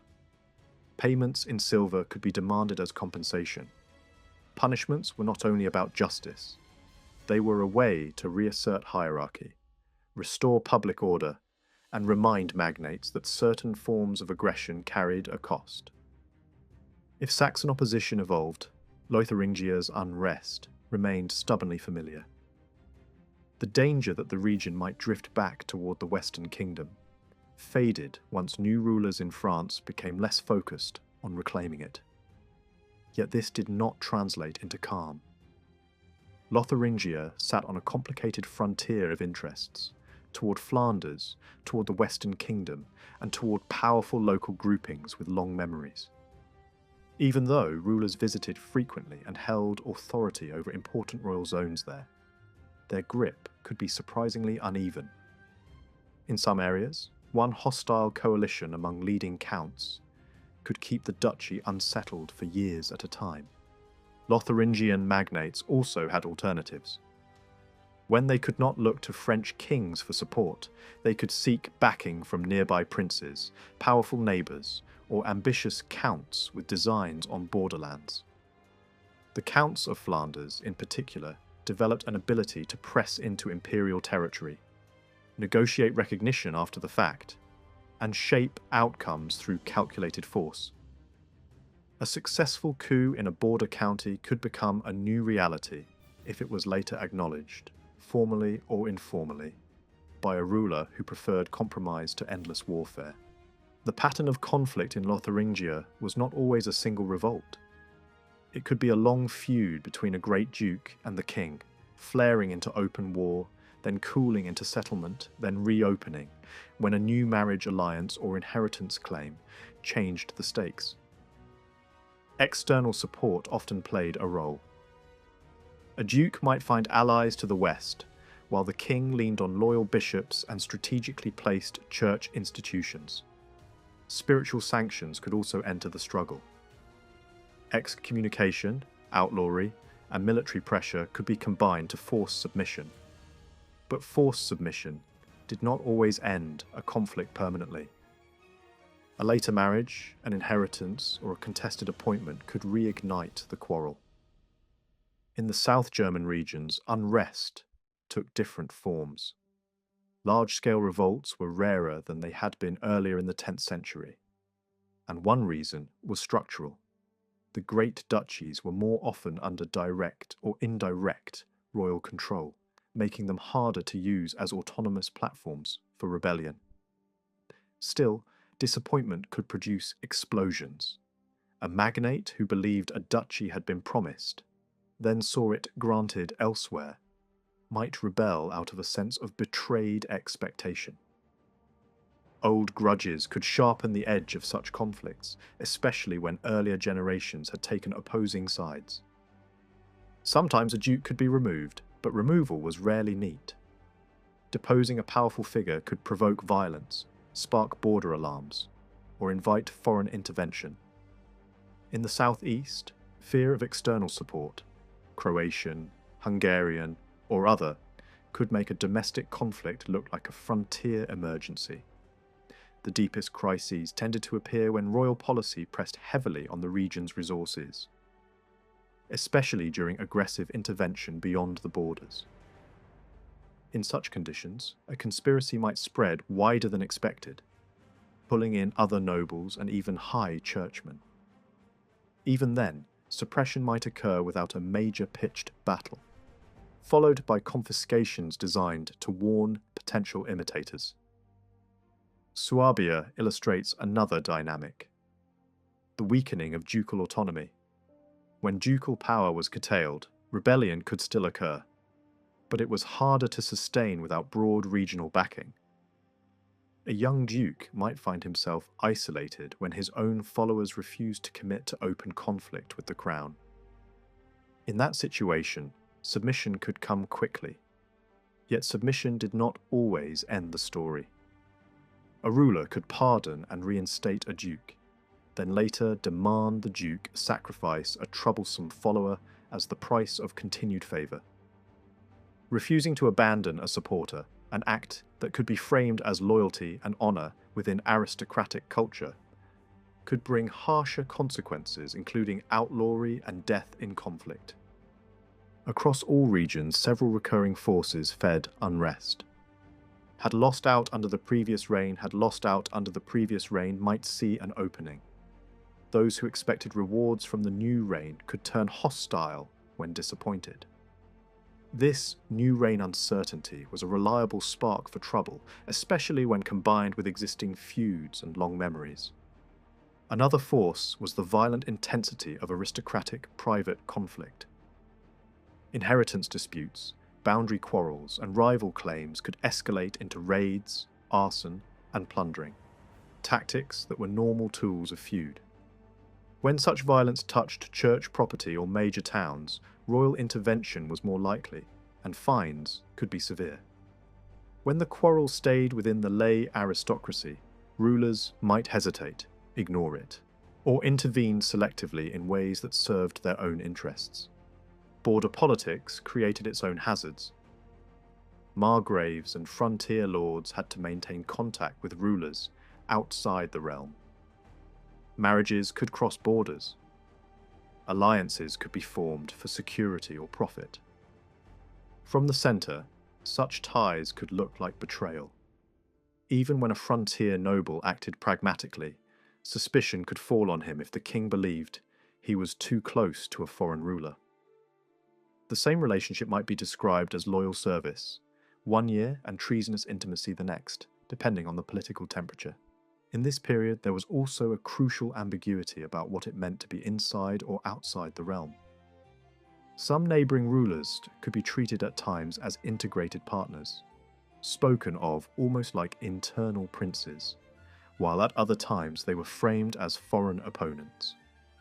The language used to describe disputes could shift accordingly. That fluidity complicated border politics and made misunderstandings more likely, or made convenient accusations easier to launch.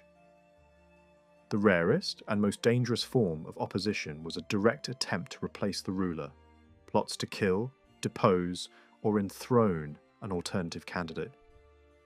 North of the Alps, such plots appear only occasionally in this era, and reports of them may sometimes have been exaggerated to justify harsh measures. South of the Alps, the political culture could be different. In Italy, the habit of raising rival kings did not vanish. Most attempts failed to create a durable alternative, but failure did not imply enthusiastic acceptance. Many Italian elites could tolerate a ruler without embracing him, especially if they believed control depended on the ruler's presence with an army. In the empire's northern heartlands, open conflicts were usually pursued as feuds rather than revolutionary struggles. A rebel's supporters fought like a noble following, burning estates, raiding livestock, harrying dependent peasants, striking symbolic targets, such as royal palaces. Such actions were meant to inflict pain and force negotiation, not necessarily to destroy the state. That same logic shaped how conflicts ended. Total victory through battle was uncommon. More often, a conflict cooled, intermediaries moved in, and a settlement was crafted. Restoring peace required theatre as well as negotiation. Submission had to be visible. Rebels could appear as penitents, barefoot, heads bowed, performing humility in public. The gesture proclaimed the king's majesty and the rebels' defeat. Yet the submission was often less absolute than it looked. Those who understood the rules sought guarantees in advance. Behind the public ritual, private bargaining was crucial. Mediators mattered. Queens, bishops, and powerful magnates frequently served as go-betweens. They carried messages, tested the ruler's mood, and secured terms.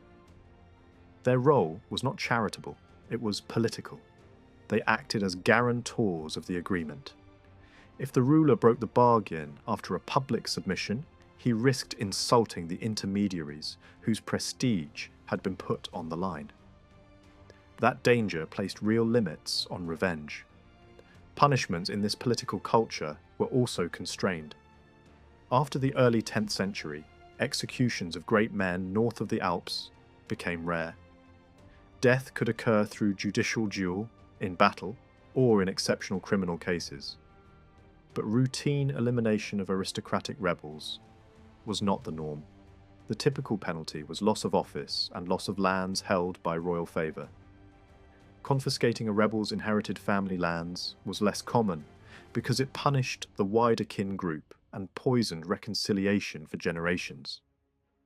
When such property changed hands, it was often framed as a voluntary surrender offered to purchase mercy, an exchange that allowed both sides to save face. Imprisonment and exile were available tools, but even these were often temporary. Captivity could be entrusted to bishops or held in fortified places associated with powerful churchmen. Yet long imprisonment was unusual. Restoration was common once a settlement was reached. In fact, a ruler's deepest displeasure could be signalled not by execution, but by refusing to reconcile, granting a rebel's offices to others before peace had been made, making it clear that the offender remained outside the political community. Political unrest in the late 10th and 11th centuries was not always treated as an emergency. In many cases, it was simply part of the system's normal rhythm, shaped by expectations about how powerful people were allowed to quarrel, how they were supposed to show anger, and how they were expected to reconcile. Violence and disloyalty had limits. A ruler who reacted with pure impulse could quickly lose credibility, because allies needed to know what to expect. Yet a ruler who behaved in a fully predictable way could be trapped by custom and exploited by rivals. Successful kings learned to move between those dangers, offering a blend of routine and surprise. Public anger played a role in that balancing act. Sources from the period often speak of royal wrath as something almost ceremonial, a force that made sudden action feel legitimate. Anger allowed a king to act outside the normal pattern, but still appear understandable. It gave the ruler room to maneuver and gave followers a reason to back down without losing face. There were moments when only a dramatic display of outrage created enough momentum to persuade the political elite to accept an outcome they had resisted. In one famous episode, the king's visible collapse and fury became the turning point that finally pushed leading men, including the heir, to agree to the removal of a powerful duke. Not only punishment mattered, but also restraint. Mercy and generosity were not signs of weakness. They were tools of authority.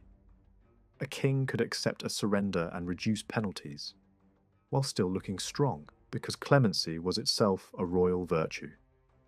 The same logic likely governed how great lords handled their own followings, even if the evidence is thinner there.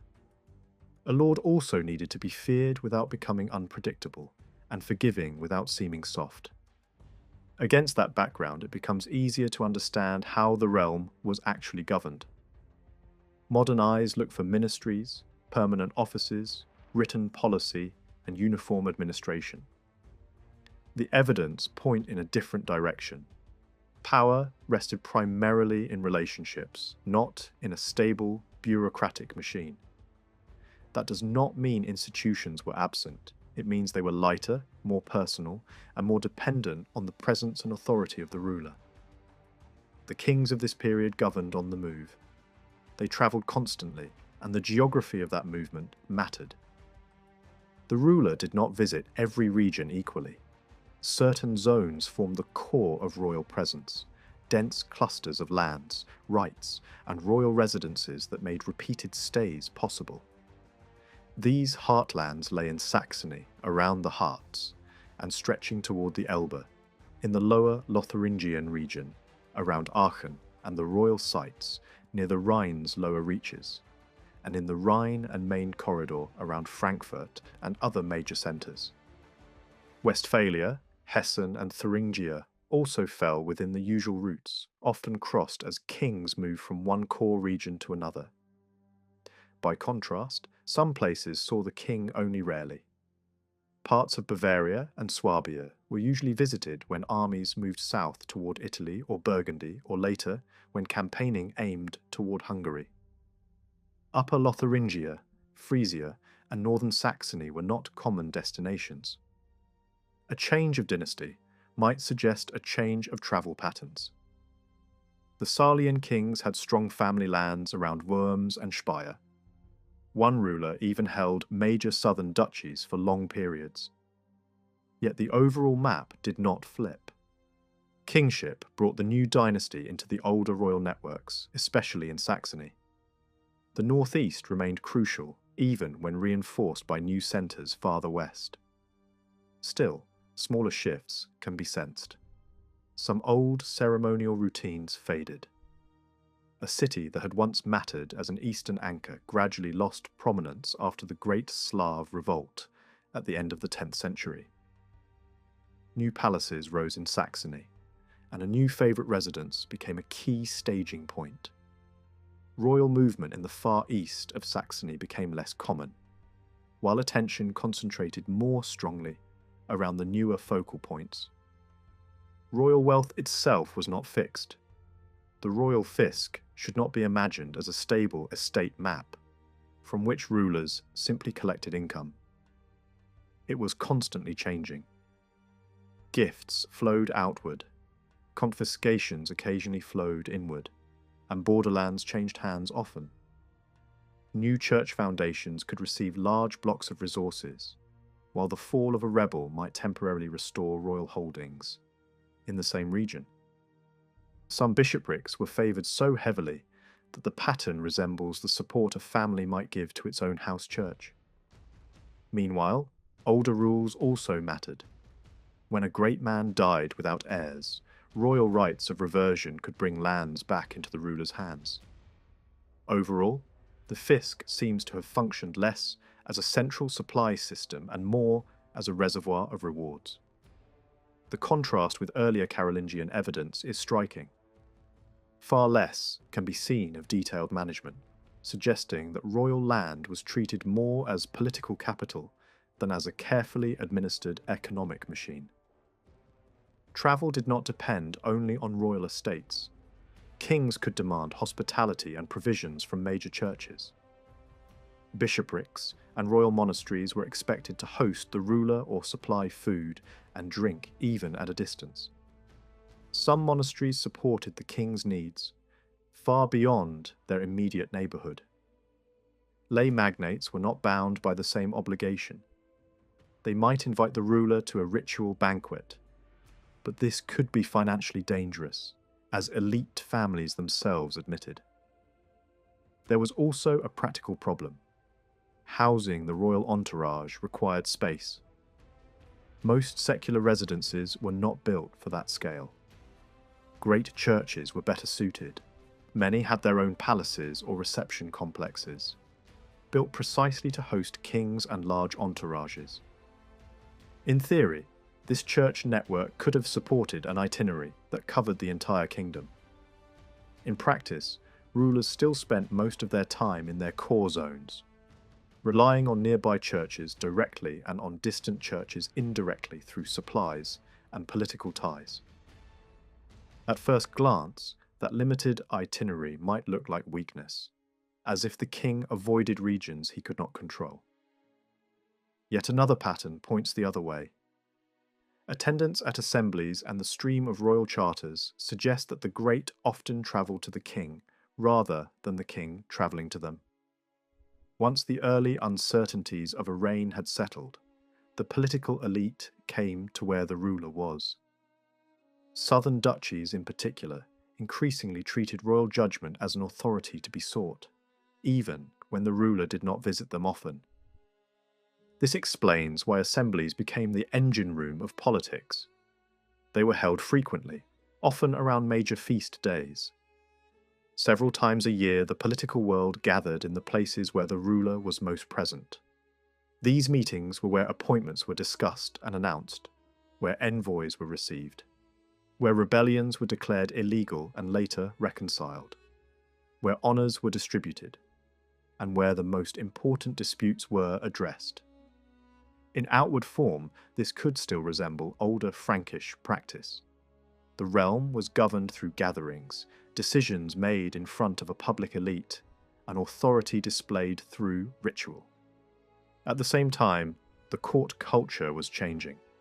There was a gradual drift toward more distance between ruler and magnates. A king who adopted more formal dining practices signalled a different understanding of power, one that looked to Roman and Byzantine styles as models. The intimate atmosphere of earlier reigns, with long drinking and familiar camaraderie, did not truly return. Royal movement began to look less like a leader travelling among companions, and more like a formal progress. A ruler appearing, judging, rewarding, and moving on. Between assemblies, the royal entourage shrank dramatically. It consisted of a small circle of advisors, a guard, clerics who served the royal chapel, members of the royal household, and the servants needed to keep the machine running. The Queen didn't always travel with the king, and the wider court society imagined by later medieval standards barely existed. Outside the chapel, intellectuals rarely remained attached to the ruler for long stretches. Court offices that appear in earlier and later periods are difficult to detect here in a steady, functioning form. Continuity came mainly from the chapel and the clerics within it. Those chapel clerics did more than conduct worship. They formed a pool of educated personnel that could be used for occasional missions and special tasks. The evidence is fragmentary, but it is enough to show that these men could act as temporary royal representatives, appear as witnesses in judicial decisions, and carry messages tied to imperial business. The least visible but most consistent part of this clerical machine was the group of scribes who produced royal charters. These documents were often large, formal, and highly ceremonial in style. They were meant to be displayed and remembered. They were not usually expressions of policy issued from above. Most were responses to petitions. Their value lay in what they represented: royal presence, royal favour, and a public confirmation of rights. Even so, the steady volume of charter production from the late Ottonians into the early Salians suggests a stable demand for royal confirmation across the realm. Output remained relatively consistent from reign to reign, an indicator that the royal voice mattered and that people expected it to settle claims. Yet this should not be mistaken for modern bureaucracy. Flexible written instructions survive only rarely. It is possible that more administrative writing existed but did not survive, because some tasks implied record-keeping. Tracking old land grants, reclaiming rights after a line ended, listing military contingents for campaigns. Still, what survives points toward a government that relied heavily on personal authority, public ritual, and the periodic gathering of elites. With such a light infrastructure, warfare and justice dominated the political agenda at assemblies. Military activity did not end after the Great Age of Expansion, but it changed. The eastern frontier saw repeated effort, yet results were limited. Campaigns could be large and exhausting without producing permanent reconquest or a return to earlier tribute arrangements. Over time, the frontier became more defensive. A great deal of service took the form of garrison duty in fortifications along the Elbe, rotated among bishops and lay lords. Later, rulers still campaigned against frontier groups and also directed major attention southward against Bohemia and Hungary, while Burgundy and Italy remained recurring theatres. At the same time, many expeditions were internal. Large forces were used to intimidate rebels, enforce settlements, and demonstrate that resistance would be costly. Serious battles were not the normal outcome. Armies were powerful not necessarily because of enormous numbers, but because of the heavy, well-equipped mounted warrior. Rulers could often assemble a force whose quality made direct resistance unattractive. Opponents preferred delay, avoidance, negotiation, or rapid submission. When major battles occurred, they stood out as exceptions. The strategy of assembling overwhelming force had a drawback. It could not be done quickly, and it required cooperation. Kings depended heavily on the military resources of major churches, often more than on lay magnates. Quotas of service existed and could be listed, but a ruler still had to persuade. Campaigning was usually a collective decision shaped at assemblies, and even when a determined king pushed a war forward, he still needed buy-in to secure enthusiastic participation. Certain expeditions, especially journeys to Rome, connected to imperial status, carried an aura of obligation that made mobilization easier. Outside that, automatic service was limited, with garrison rotation being the clearest recurring duty. Justice worked in a similar way. In theory, the king was the guardian of right for everyone. In practice, royal justice mainly served the political community itself. The royal court was a place where disputes among powerful people could be settled when feud and negotiation had failed. Stories circulated of kings pausing to hear the pleas of the weak, and such stories mattered because they expressed an ideal. But ordinary people could struggle even to be heard. Crowded assemblies, social distance, and the dominance of elite speech could block access. Even if a peasant or smallholder reached the ruler, delay and dismissal were easy tactics. The system was not built to process the complaints of the powerless. It was built to manage the conflicts of those who mattered politically, and to do so in ways that preserved consensus. That is why assemblies were so central. Decisions needed the backing of the leading men, especially when the issue involved outlawry, deposition, or a formal stripping of office. A king could punish, reward, campaign, and judge at other times. But the most consequential moves were safest when performed in front of the realm's elite, with witnesses who could later affirm that the decision belonged to the political order, not merely to a ruler's private will. In the German realm of the late 10th and 11th centuries, the idea of a single, sweeping, public peace, enforced everywhere, was weak. The king's authority mattered, but it did not automatically translate into a universal rule that ended private violence. Among the political elite, feuding was often treated as an accepted form of self-help, so long as it stayed within understood boundaries. A ruler could step in and force a settlement when a quarrel threatened wider disorder, yet most peacemaking depended more on pressure, persuasion, and reputation than on formal law. Absent, local power brokers could act as if they were the king. Absent, local power brokers could act as if the centre did not exist at all, taking property, intimidating rivals, and bullying churchmen. Complaints from clerical writers show how sharply order could depend on visibility.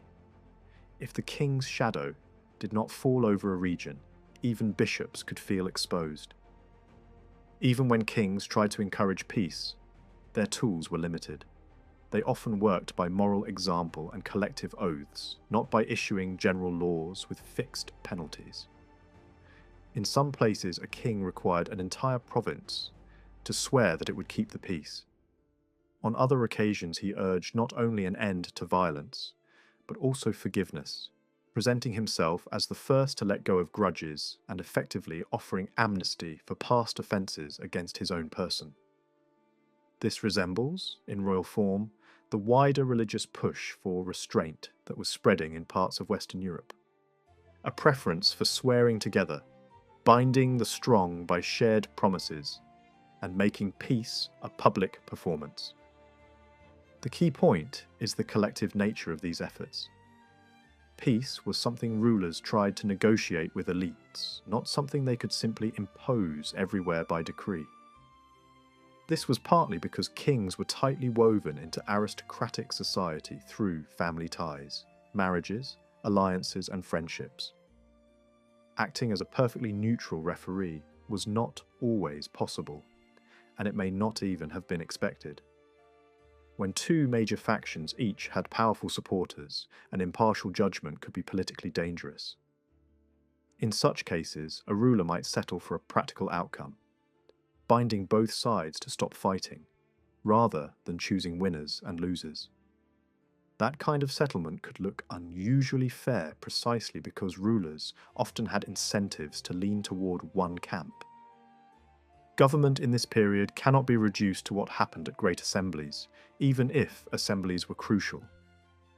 Regional and local power existed and functioned day to day. At first glance, the structure seems simple. King at the top, dukes beneath him, counts beneath the dukes. Sometimes rulers spoke as if the realm worked like a chain of command, with provinces assigned to named men who were expected to rule on the king's behalf. Kings could instruct a count to investigate a dispute. They could even launch major inquiries into what lands and rights belonged to the crown within a duchy, compelling office holders to swear what they knew. These actions suggest moments when the monarchy behaved as if it possessed a hierarchical administrative order. Yet most of the time, that model does not fit well. The duchies were not just regions on a map. They were communities shaped by custom and identity, and often by interlocking family networks. When kings demanded sworn peaces, they usually did so province by province, implying that violence was expected to stay largely inside each regional world. Armies, too, were often organized by these provincial groupings. Royal elections reveal the same reality. Elites gathered and aligned themselves by the people and region they represented, not simply as interchangeable officials within a uniform state.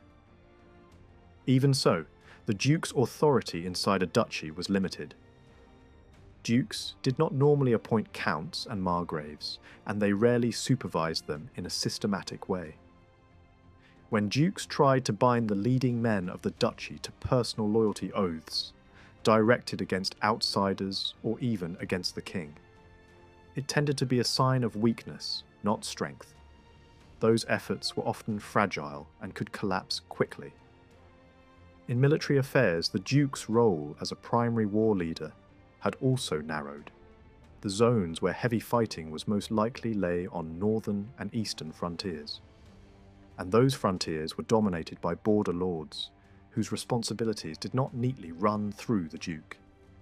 A marcher lord could be powerful in his own right, focused on the frontier and only loosely connected to the provincial duke.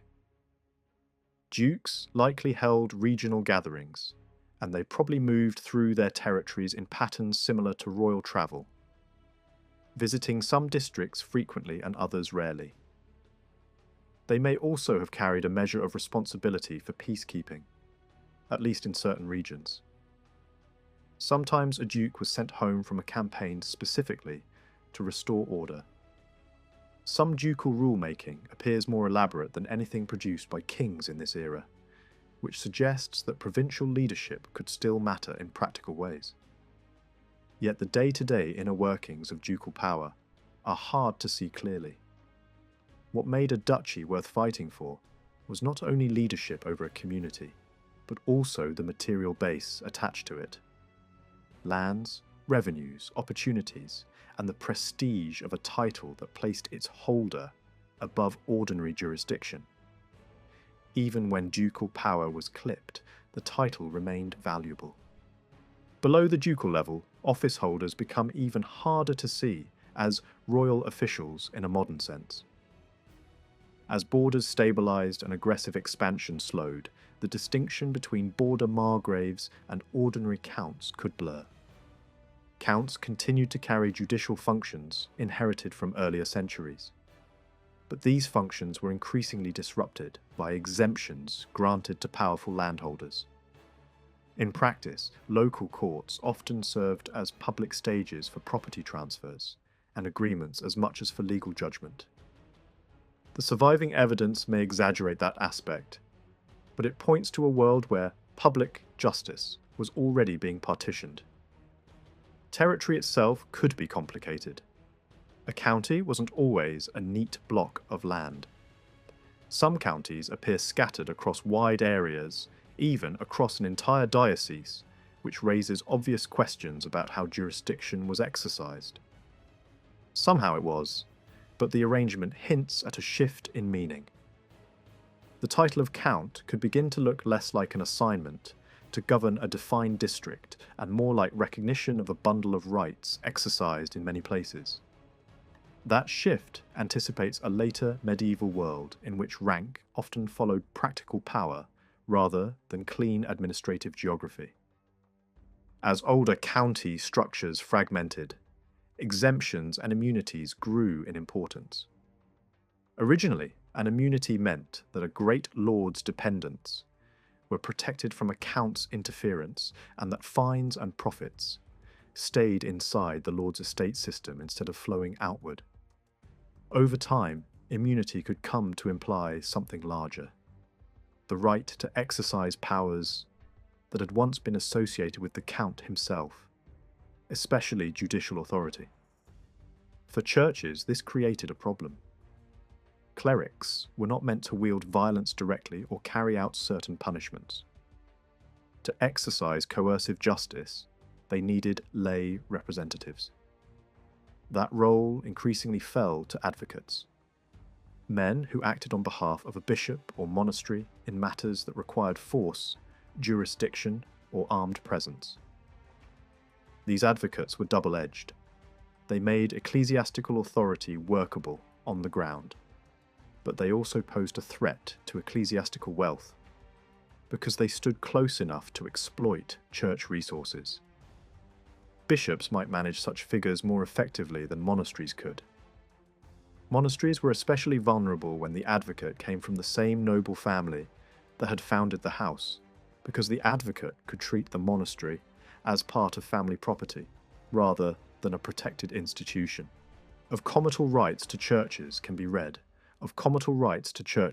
read as an attempt to keep some public authority in hands that were at least partly controllable, since kings had influence over episcopal appointments. Yet that influence had limits. Church leaders could not simply replace counts with obedient administrators. They still needed laymen to perform the practical work. Often, the same local magnates who had held authority before continued to hold it after a grant, only now under a new arrangement, owing service and payments to a bishop rather than standing as a more independent figure. This could feel like a loss of status, perhaps even of income, but it did not automatically create tight supervision or turn bishops into reliable agents of royal administration. Nor is there strong evidence in this period that advocacy was treated as a clearly public office granted directly by the king. Rulers might confirm an advocate's position, but the advocacy largely functioned as a practical mechanism inside the church's local power system, not as a standardized post in a royal hierarchy.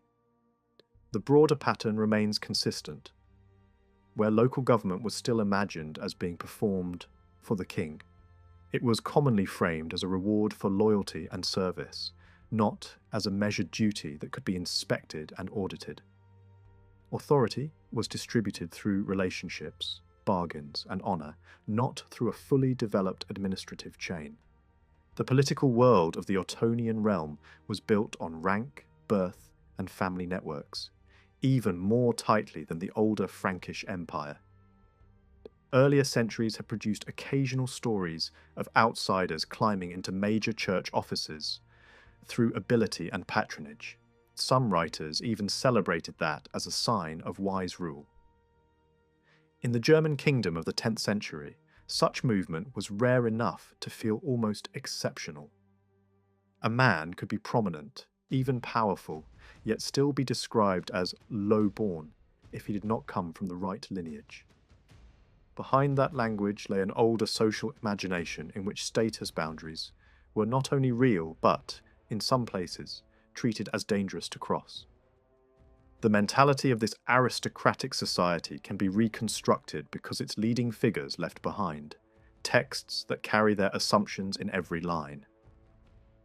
One chronicle in particular, written by an author who moved inside high noble circles, reveals what was admired, what was despised, and what was taken for granted. Alongside such histories, literary works offer a different angle. A late 11th century Latin tale about a young nobleman, for example, follows a familiar pattern. Service to great lords, forced exile after violent quarrels, a career abroad under a foreign ruler, and then a triumphant return with wealth, marriage, and the recovery of family lands. The story is not a courtroom record, and it plays with fantasy. Still, it opens windows onto noble habits that official documents barely describe. The importance of hunting, the rituals of hospitality, the weight of reputation, and the social choreography of life at court. Across the 9th century, aristocratic power in the Frankish world had already begun to settle into regions. In earlier generations, leading families had often held land and influence across distant parts of the empire, tied together by far-reaching kinship. Over time, those bonds thinned. Branches of once-wide kindreds rooted themselves more firmly in the provinces where their power actually operated. The Ottonians inherited that landscape. Their kingdom was not built by sweeping conquest that could have allowed a ruler to uproot whole elites and plant loyal followers across the realm. There were confiscations and punishments, but not on a scale that would have reshaped the social map everywhere. Regional nobilities in Bavaria, Swabia, Franconia, and Lotharingia remained intact. And even when dukes were occasionally brought in from outside, the deeper aristocratic fabric of each province barely shifted. Marriage patterns reinforced this.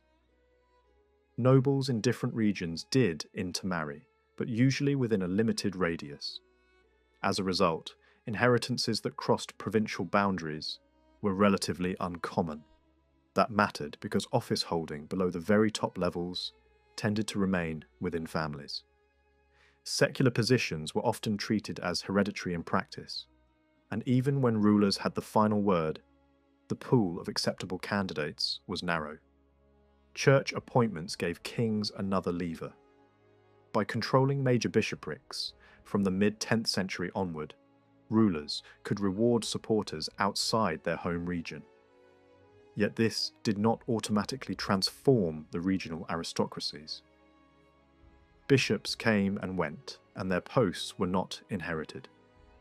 Only later would it become more common for a bishop, placed in a diocese as an outsider, to bring relatives with him and help anchor them in the new region over generations. Even with strong regional roots, noble behaviour across the realm did not split into sharply different cultural worlds. The same habits and expectations appear again and again, above all in the way property was inherited. In much of the German kingdom, family land that was fully owned was commonly divided among heirs rather than kept whole for a single eldest son.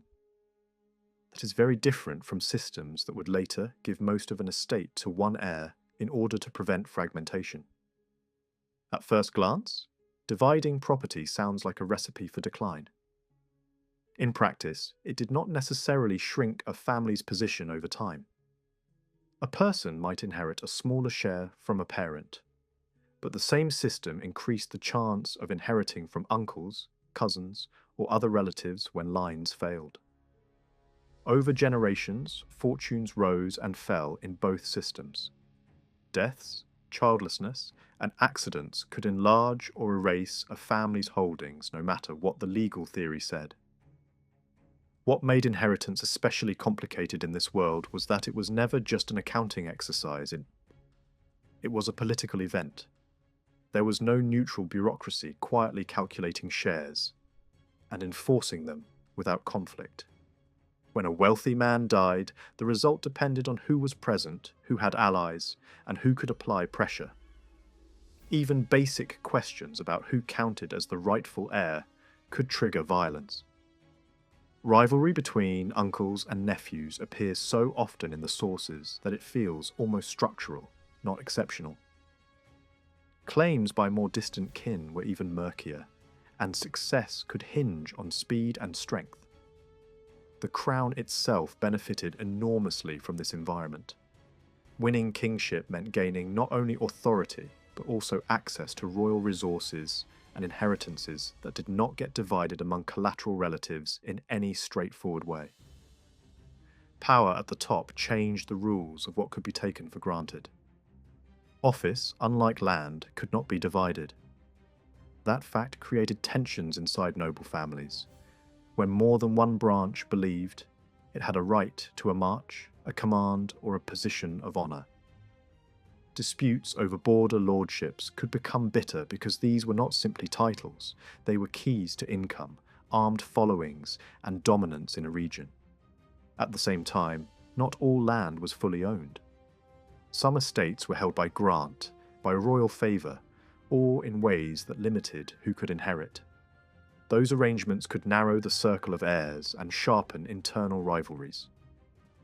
Religious foundations added another layer. A family monastery could function as a way to concentrate wealth and memory, almost like a substitute for handing everything to one heir. Such a house could stay under family influence, yet the offices linked to it could only be held by one person at a time. Gifts to these foundations were hard to reverse. That stability protected the institution, but it could enrage those who felt cut out. When a childless noble poured lands into a monastery instead of passing them to distant kin, excluded relatives might see it as theft, dressed up as piety. Some families fought for years over such endowments, and royal protection was sometimes needed to keep a monastery from being torn apart by lawsuits and raids. Church inheritance could also pull property out of a lineage. In several cases, a bishop's appointment came with an understanding that part of his family wealth would flow to his church at his death. Meanwhile, control over a monastery and its protective rights could slip away through judgment, political pressure, or simple force. None of this meant that noble society was steadily being impoverished by the church. Power moved both ways. Advocacies, protective offices, and outright usurpation could channel resources back from ecclesiastical lands into lay hands. The central point is that land and rights moved through struggle, bargaining, and influence more than through fixed rules. Because women could inherit, and because marriage created alliances that affected entire kindreds, marriage was rarely treated as a private romance. It was a strategic decision. Families consulted, argued, and aimed to strengthen their position through a suitable match. Purely personal unions existed, but the expected pattern was negotiation between kin groups. Violent abduction, the forced taking of an intended bride, was condemned and could bring severe consequences, especially when it targeted someone under royal protection. The ideal presented by clerical moralists was arranged marriage within accepted boundaries. Those boundaries were becoming harder to maintain.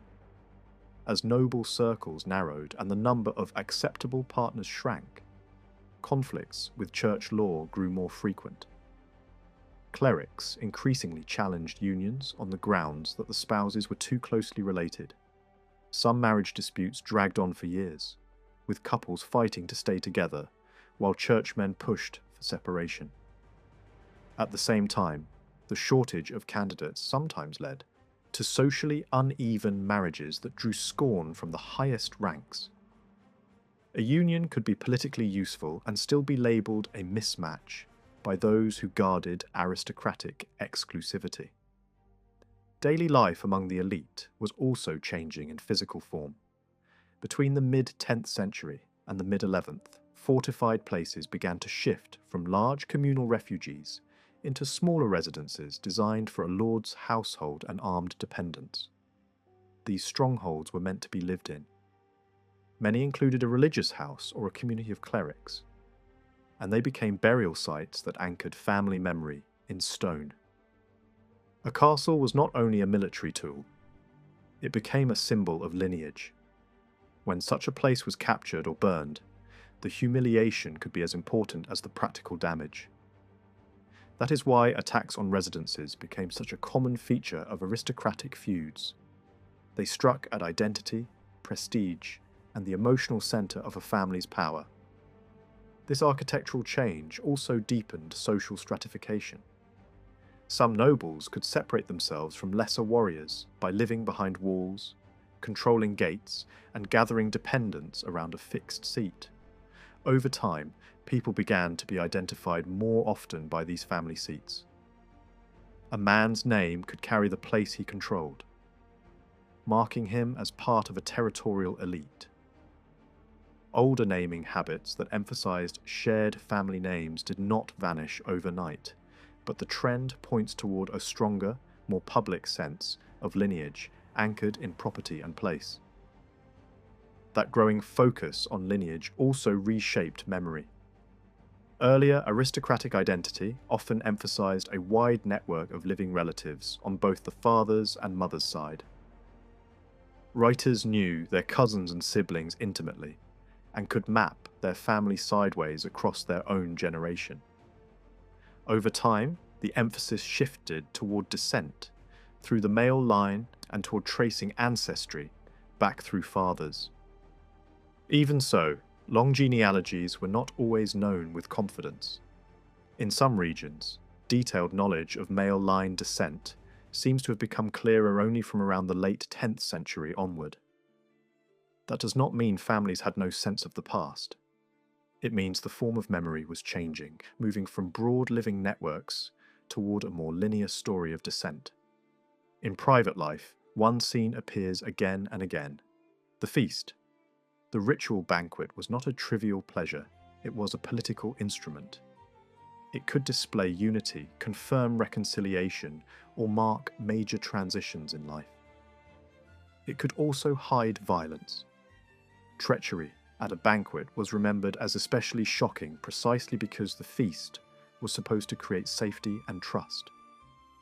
Important events were surrounded by meals: the sending of a young noble into religious life, the sealing of a settlement between enemies, a wedding celebration, the reception of guests whose status needed to be honoured publicly. Literature mirrors this reality.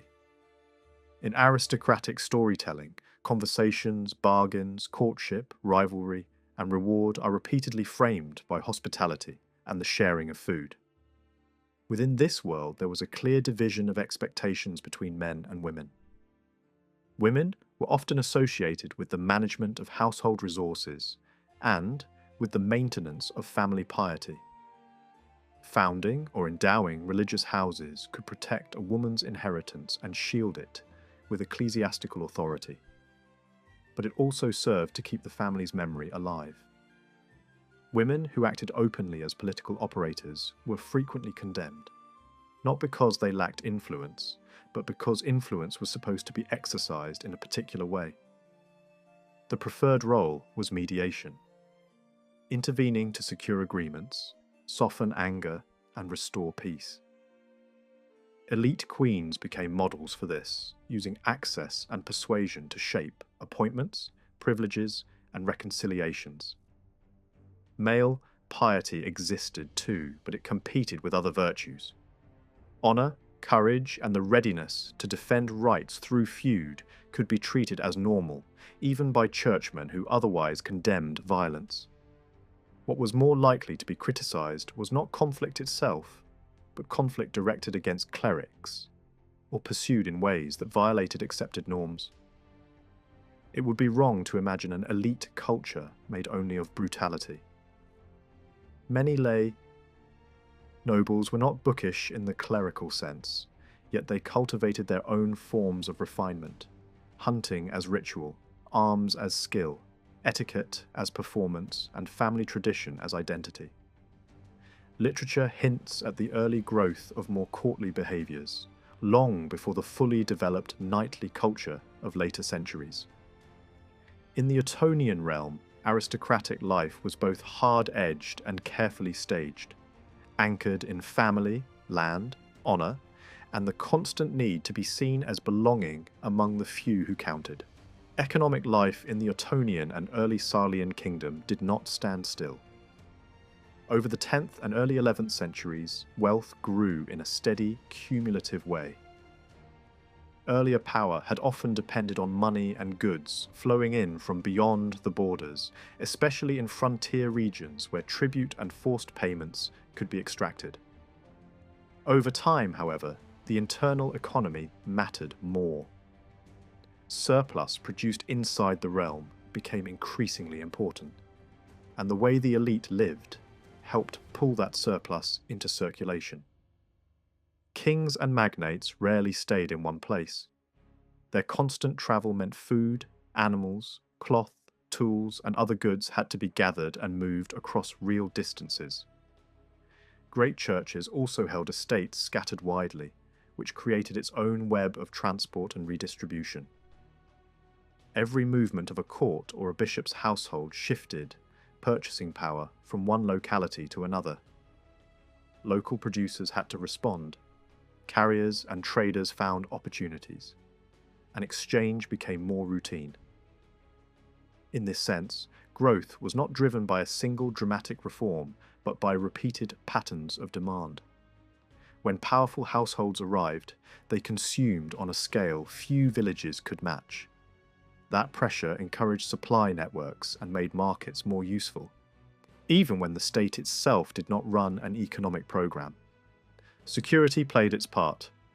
The kingdom was not free of violence. Feuds were common and rebellions flared up at intervals.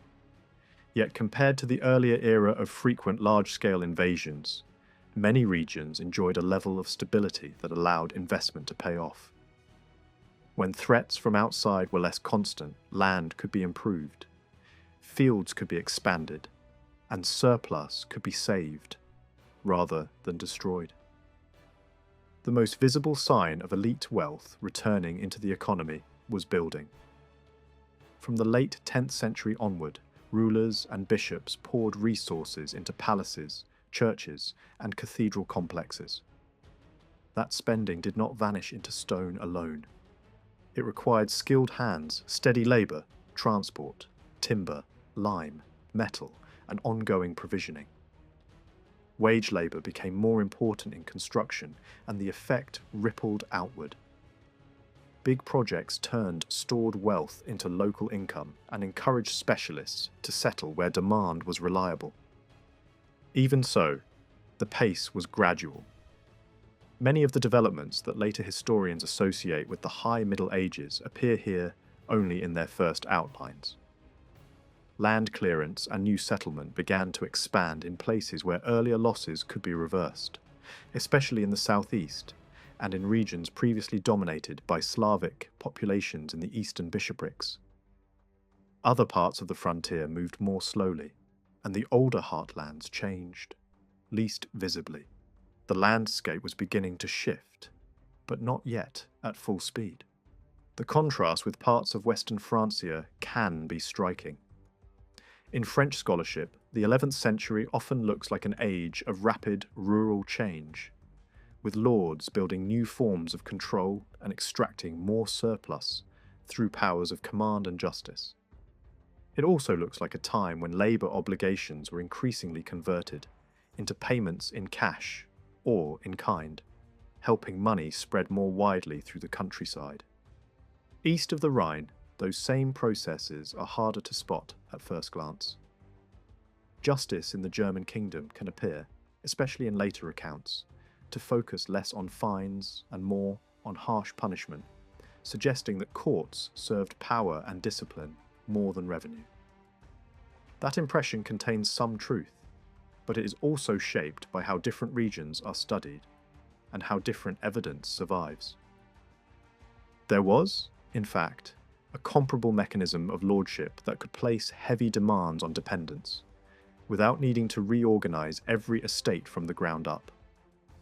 In the German kingdom, a key role was played by the lay protector attached to church lands, the figure who exercised authority and command over the people living under ecclesiastical lordship. This role could resemble the Western lord's coercive powers in practice. It created a parallel network of obligations and exactions alongside the older manorial structure. It could threaten the church's wealth and its control over dependents, because the protector had leverage and could turn protection into pressure. Yet there was also a built-in constraint. In theory, this lay protector was an officer acting for the church, not a lord in his own right. Even when that theory was stretched or ignored, it gave bishops and abbots grounds to resist, to appeal for help, and to frame conflicts as abuses rather than normal rights. The result was often greater institutional stability than in regions where coercive lordship was harder to challenge. At the level of personal status, change was also underway. Slavery had not vanished, but its role inside the kingdom was shrinking. Enslaved people remained significant as an export commodity, moving down established routes towards southern markets. Yet within the realm they were less central as a labour force than earlier systems might suggest. Alongside serfdom and other dependent statuses, new kinds of differentiation emerged.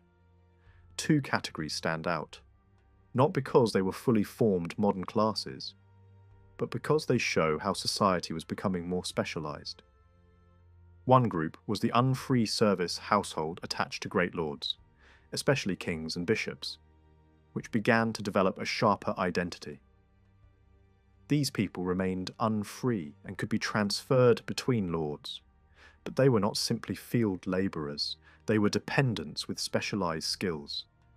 Their tasks could include management, riding messages, guarding, and increasingly, professional fighting. Over time, they became valuable because they were reliable, trained, and personally bound to their lord's household. They appear frequently enough in sources from the early 11th century onward, and some communities drew up rules that defined their duties and privileges. The crucial point is that they were not introduced as a revolutionary administrative system. In this period, their work was mostly personal and immediate. They served near the centre of power, not as a wide network of officials running local government at a distance.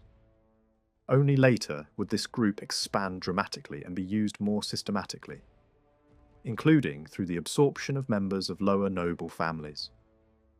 Be Jew at inheritance or marriage, it can be Jew at inheritance or marriage. It can be tempting to see these people as failed nobles seeking protection, and sometimes that happened, especially in later generations. But many were former dependents who gained a new, semi-protected status by attaching themselves to a bishopric or monastery. The payment brought more than obligation.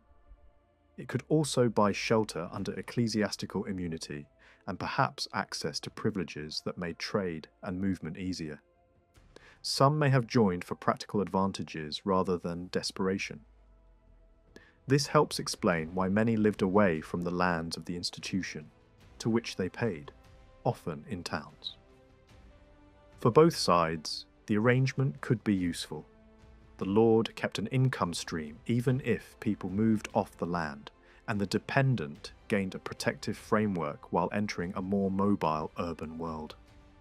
Urban life itself was still limited in scale. Few places were large by Northern European standards. Most towns grew around bishoprics, major monasteries, or royal residences. These institutions create concentrated demand, a steady need for food, textiles, metalwork, transport, and skilled services. That demand helped attract specialists and traders, but it did not create a sharp border between town and countryside. Even an important centre could remain deeply rural in its economic footprint, with farms and agrarian structures linked closely to urban monasteries and churches. The biggest towns were usually episcopal seats. A handful of other places mattered because royal palaces stood there, or because long-distance trade created merchant settlements.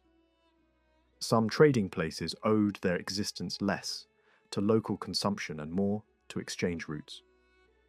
Still, even these often contained an ecclesiastical presence that shaped their rhythms. Monasteries by themselves were rarely rich enough to generate major urban growth, though smaller towns could cluster around them.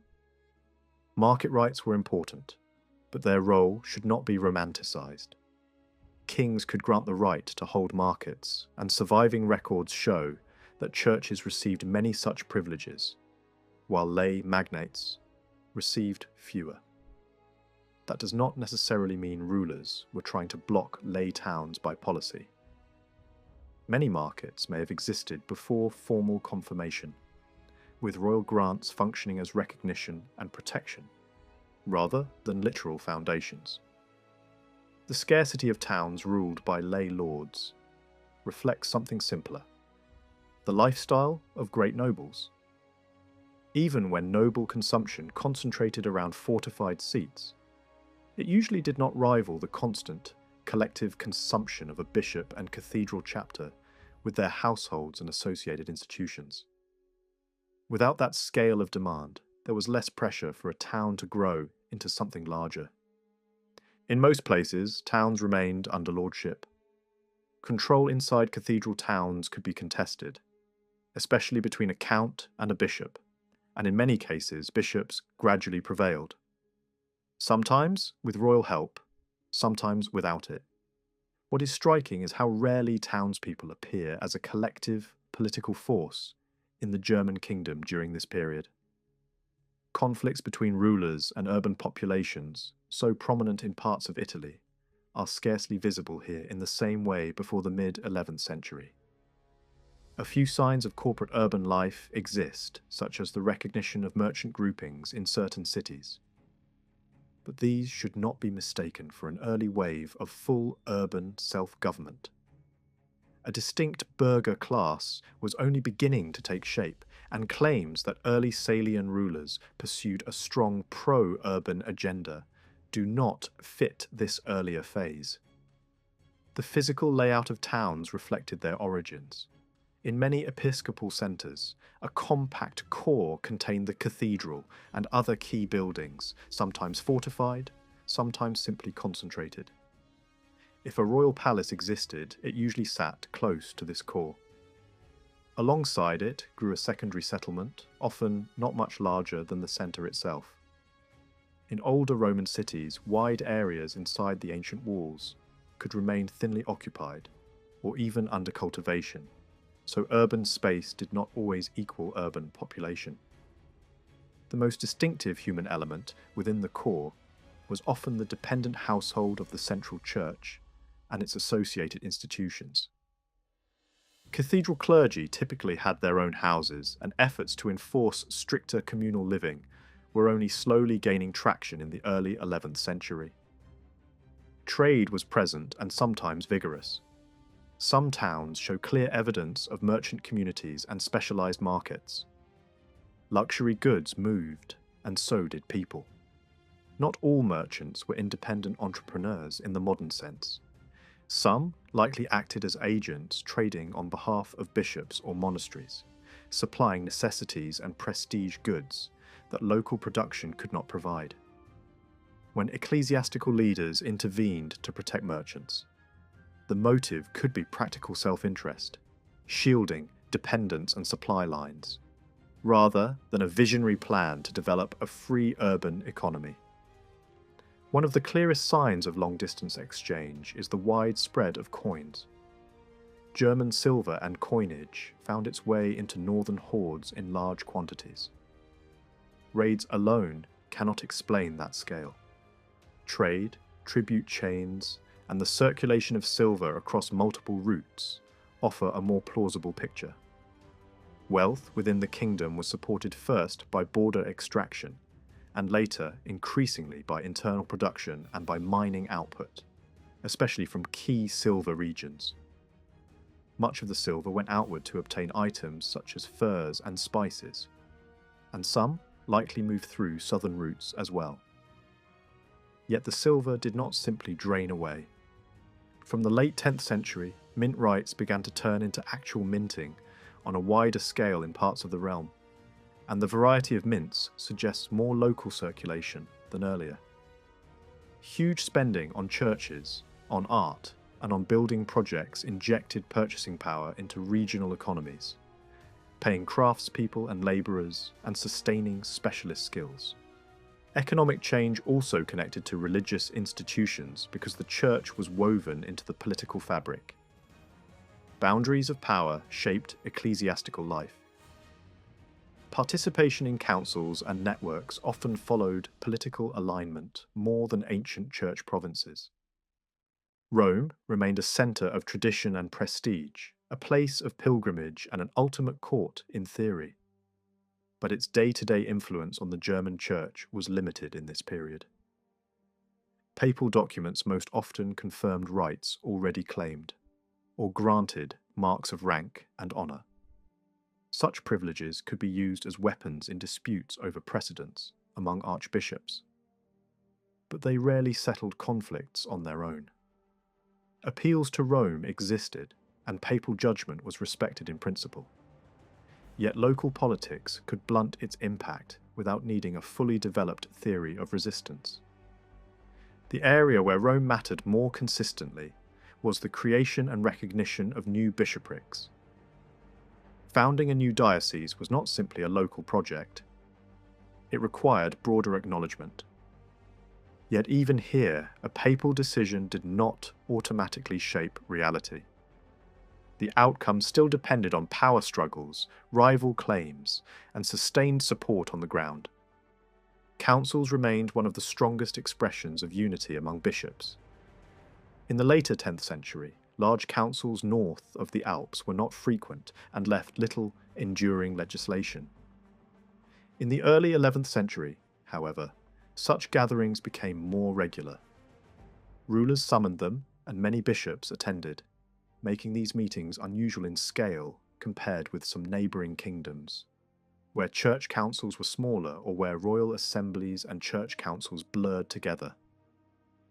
Even so, the legislative output of these councils was limited.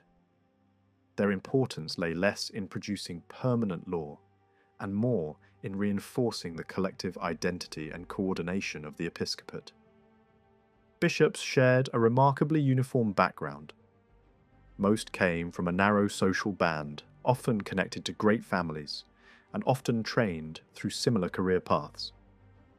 Many had held positions in cathedral chapters before promotion, frequently rising through offices that prepared them for administration. Monks became bishops, but not in overwhelming numbers.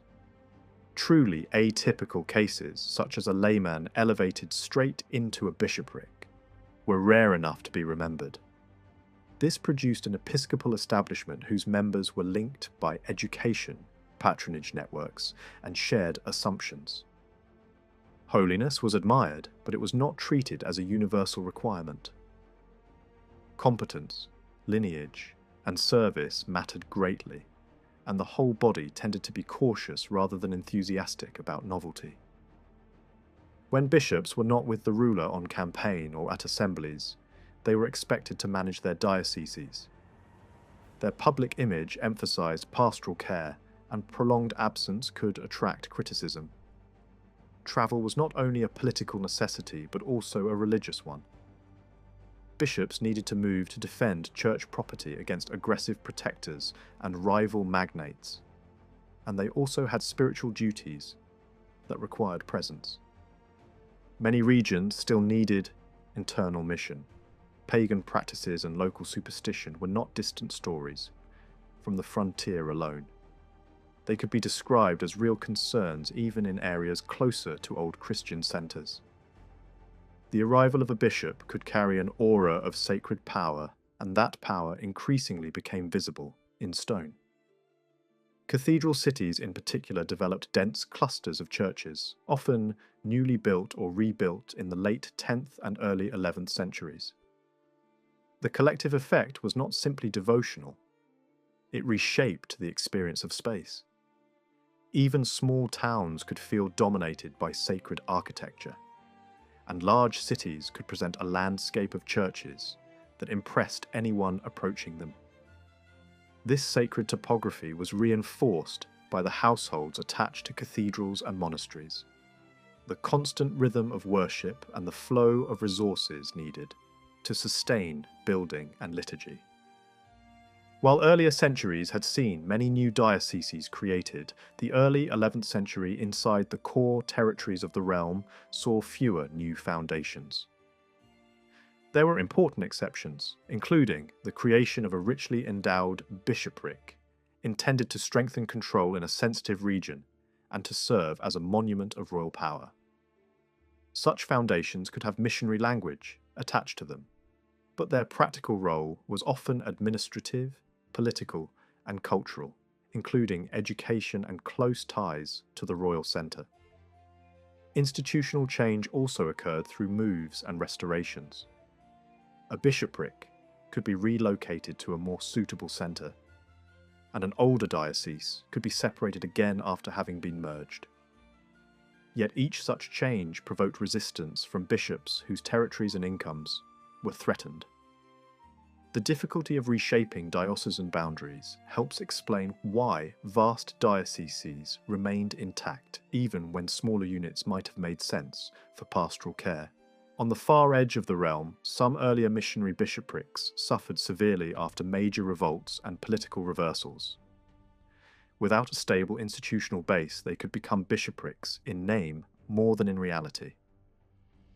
In other regions, new church structures developed in neighbouring kingdoms, gradually drifting away from older ecclesiastical spheres of influence, despite attempts to hold them together. During the 10th and early 11th centuries, monastic life in the German kingdom entered a period of renewal and expansion. Earlier centuries had left space for this transformation.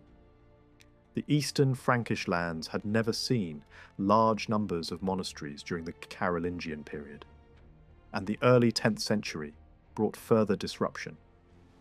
Many religious houses were damaged, secularized, or destroyed during invasions and political upheaval. When stability returned, opportunities emerged to rebuild old institutions and create new ones. Across different regions, however, this religious revival took very different forms. In Saxony, the growth of monastic life was particularly dramatic. A wide variety of religious communities appeared, reflecting the priorities of aristocrats, bishops, and royal families. Noble families often preferred to establish communities for women. Wealthy individuals used their inheritances to found religious houses, sometimes dedicating large portions of their property to these institutions. Powerful nobles created foundations that served both spiritual and dynastic purposes, providing places of prayer, burial, and memory for their families. Women of high status also played an important role as founders, especially when they controlled substantial estates. Royal authority contributed as well, as ruling families created prominent religious centres that later became symbols of their legitimacy and influence. Male monastic communities were usually more expensive to establish because they required larger numbers of residents and greater resources. For this reason, only a few aristocratic families possessed sufficient wealth to create such institutions. The most active founders were the bishops. Their role was especially significant in Saxony, where urban life often developed only after the establishment of bishoprics. In these regions, church leaders had to build religious landscapes almost from nothing. They founded churches, monasteries, and religious houses to shape both the physical environment and the spiritual life of the population. The expansion of sacred institutions transformed entire regions, creating networks of religious centres that reinforced authority and belief. Individual bishops could have enormous influence on this process. Some dedicated their entire careers to founding and supporting religious institutions. Their successors often continued the work, resulting in rapid growth within a single generation. Similar patterns appeared in southern Germany, where bishops again dominated the foundation of new houses. Lay nobles were less active there, partly because their control over land was more limited. Much of the territory they governed belonged not to them personally, but to their office, restricting their ability to endow monasteries. In Lotharingia, the situation differed somewhat. There, ducal families retained strong local roots and played a larger role in founding religious institutions. Even so, bishops still established far more houses than secular rulers. In many cases, aristocrats chose not to create new monasteries at all, but instead supported existing ones through donations of land and wealth. Establishing a new foundation required enormous resources, and supporting established communities was often the more practical option. Despite this expansion, German monastic life before the mid-11th century remained largely untouched by some of the most influential religious developments emerging elsewhere in Europe. New forms of communal religious life, in which clergy lived together without personal property, had begun to spread in Italy and France, but they had not yet taken root in Germany. Likewise, movements emphasizing extreme withdrawal from society and solitary spiritual life had little institutional presence. Hermits certainly existed, and a few religious communities grew from solitary settlements. But these figures remained exceptions, rather than representatives of a wider movement. The treatment of hermits reflected the rigid social divisions of the period. A noble who embraced the solitary life could be celebrated as a holy figure and even act as a mediator in political conflicts. By contrast, a hermit of humble or dependent origin might be treated with suspicion or hostility by church authorities. Social status shaped religious reputation as much as spiritual conduct. For most communities, monastic life followed traditional patterns. The rule that governed communal religious living remained dominant, though many smaller foundations have left few traces of their daily practices. In some cases, the distinction between monks and other forms of religious community remained unclear. Only gradually did clearer boundaries emerge between different forms of communal religious life. Scholars have often described the period in terms of monastic reform, contrasting different traditions of renewal associated with particular regions. Some monasteries emphasized independence from local bishops and stronger ties to the wider church, while others cooperated more closely with existing political authorities. Yet these distinctions were rarely as clear in practice as they appear in later interpretations. Reformers often moved from one monastery to another, attempting to restore discipline and reorganize communal life. But their efforts usually depended on personal authority and rarely created lasting institutional networks. What existed were loose groups of houses shaped by individual leaders, rather than stable organizations. Many monasteries were never reformed at all, yet this does not necessarily indicate decline or corruption. Communities that resisted change often defended their traditions, with considerable learning and eloquence. Their opposition reveals that religious life remained intellectually active, and that different visions of spiritual practice coexisted within the kingdom. Reform was often imposed by external authorities, including rulers and bishops, who regarded monasteries as possessions to be reorganized according to political and economic priorities.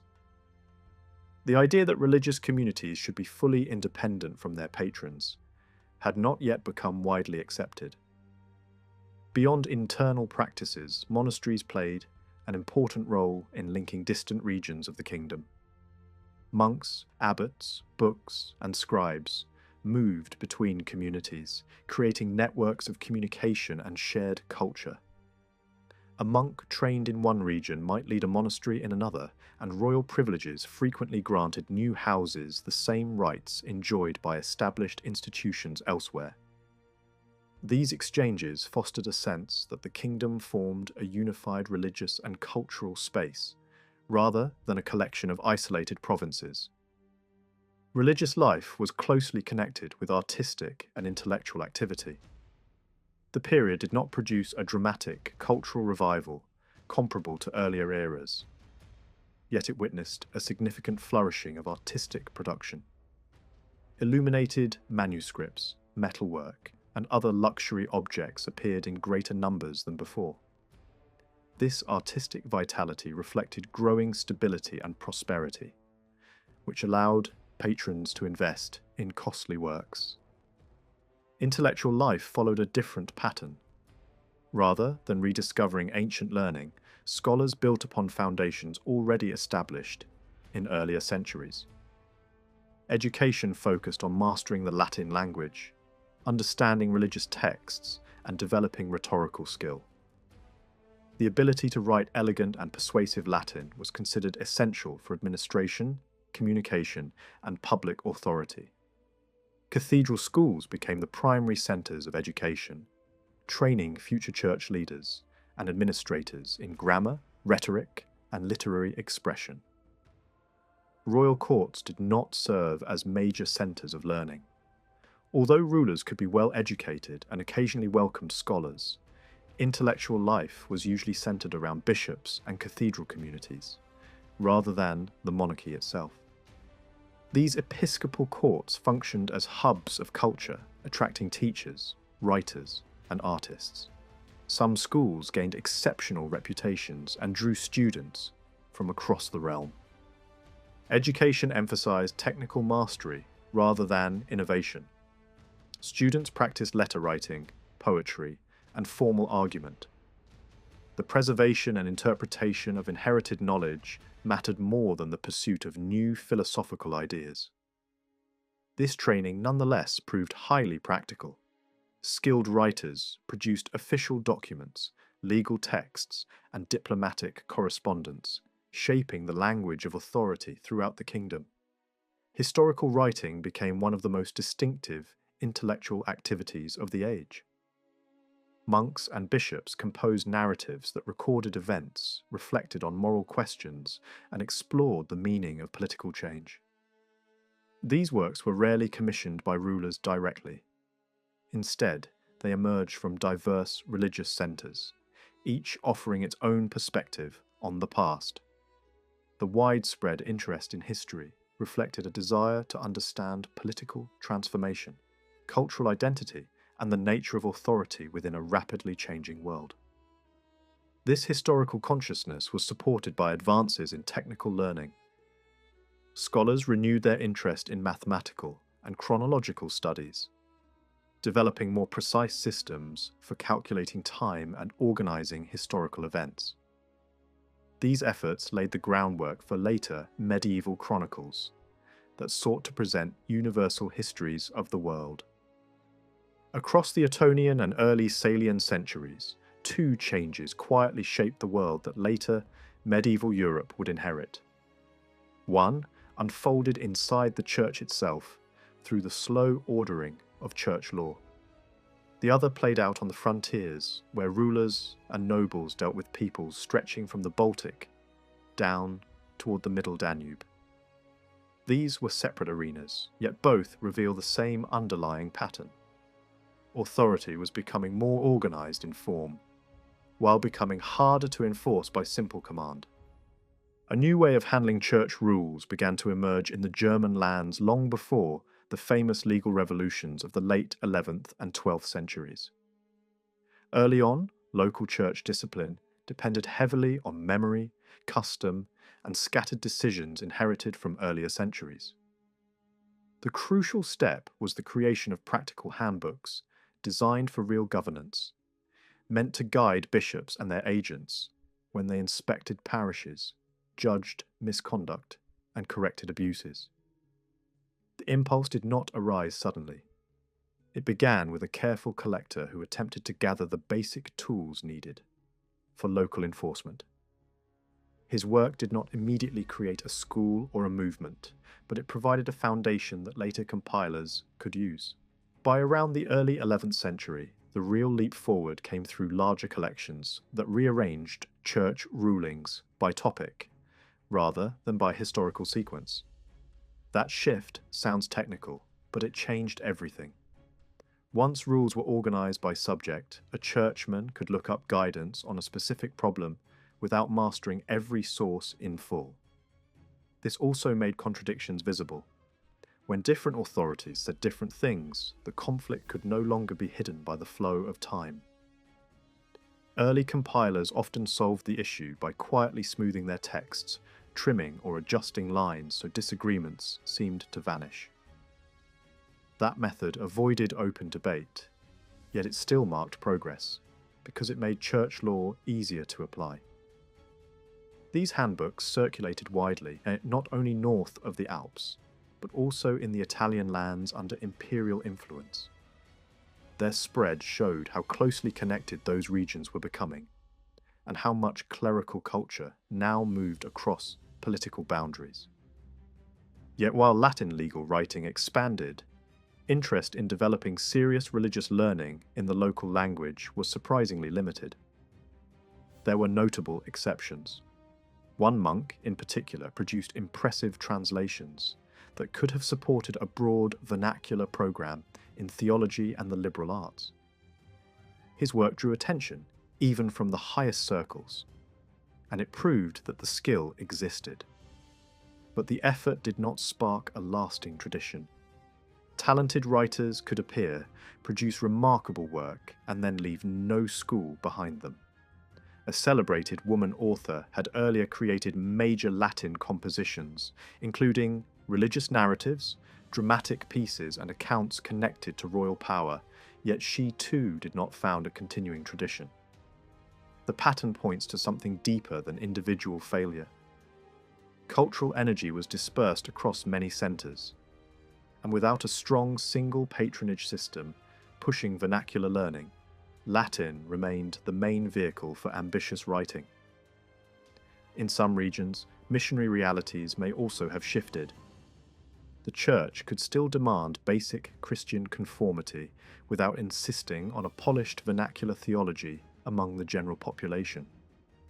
Meanwhile, at the edges of the realm, clergy sometimes did attempt to communicate in Slavic languages. But that did not translate into a broad cultural movement inside the German heartlands. Royal patronage in this period also had a specific character. Rulers did not consistently attract writers and philosophers to compose ambitious works for them. Instead, they received magnificent objects meant for ritual display. Liturgical books, ceremonial manuscripts, and images presenting sacred kingship.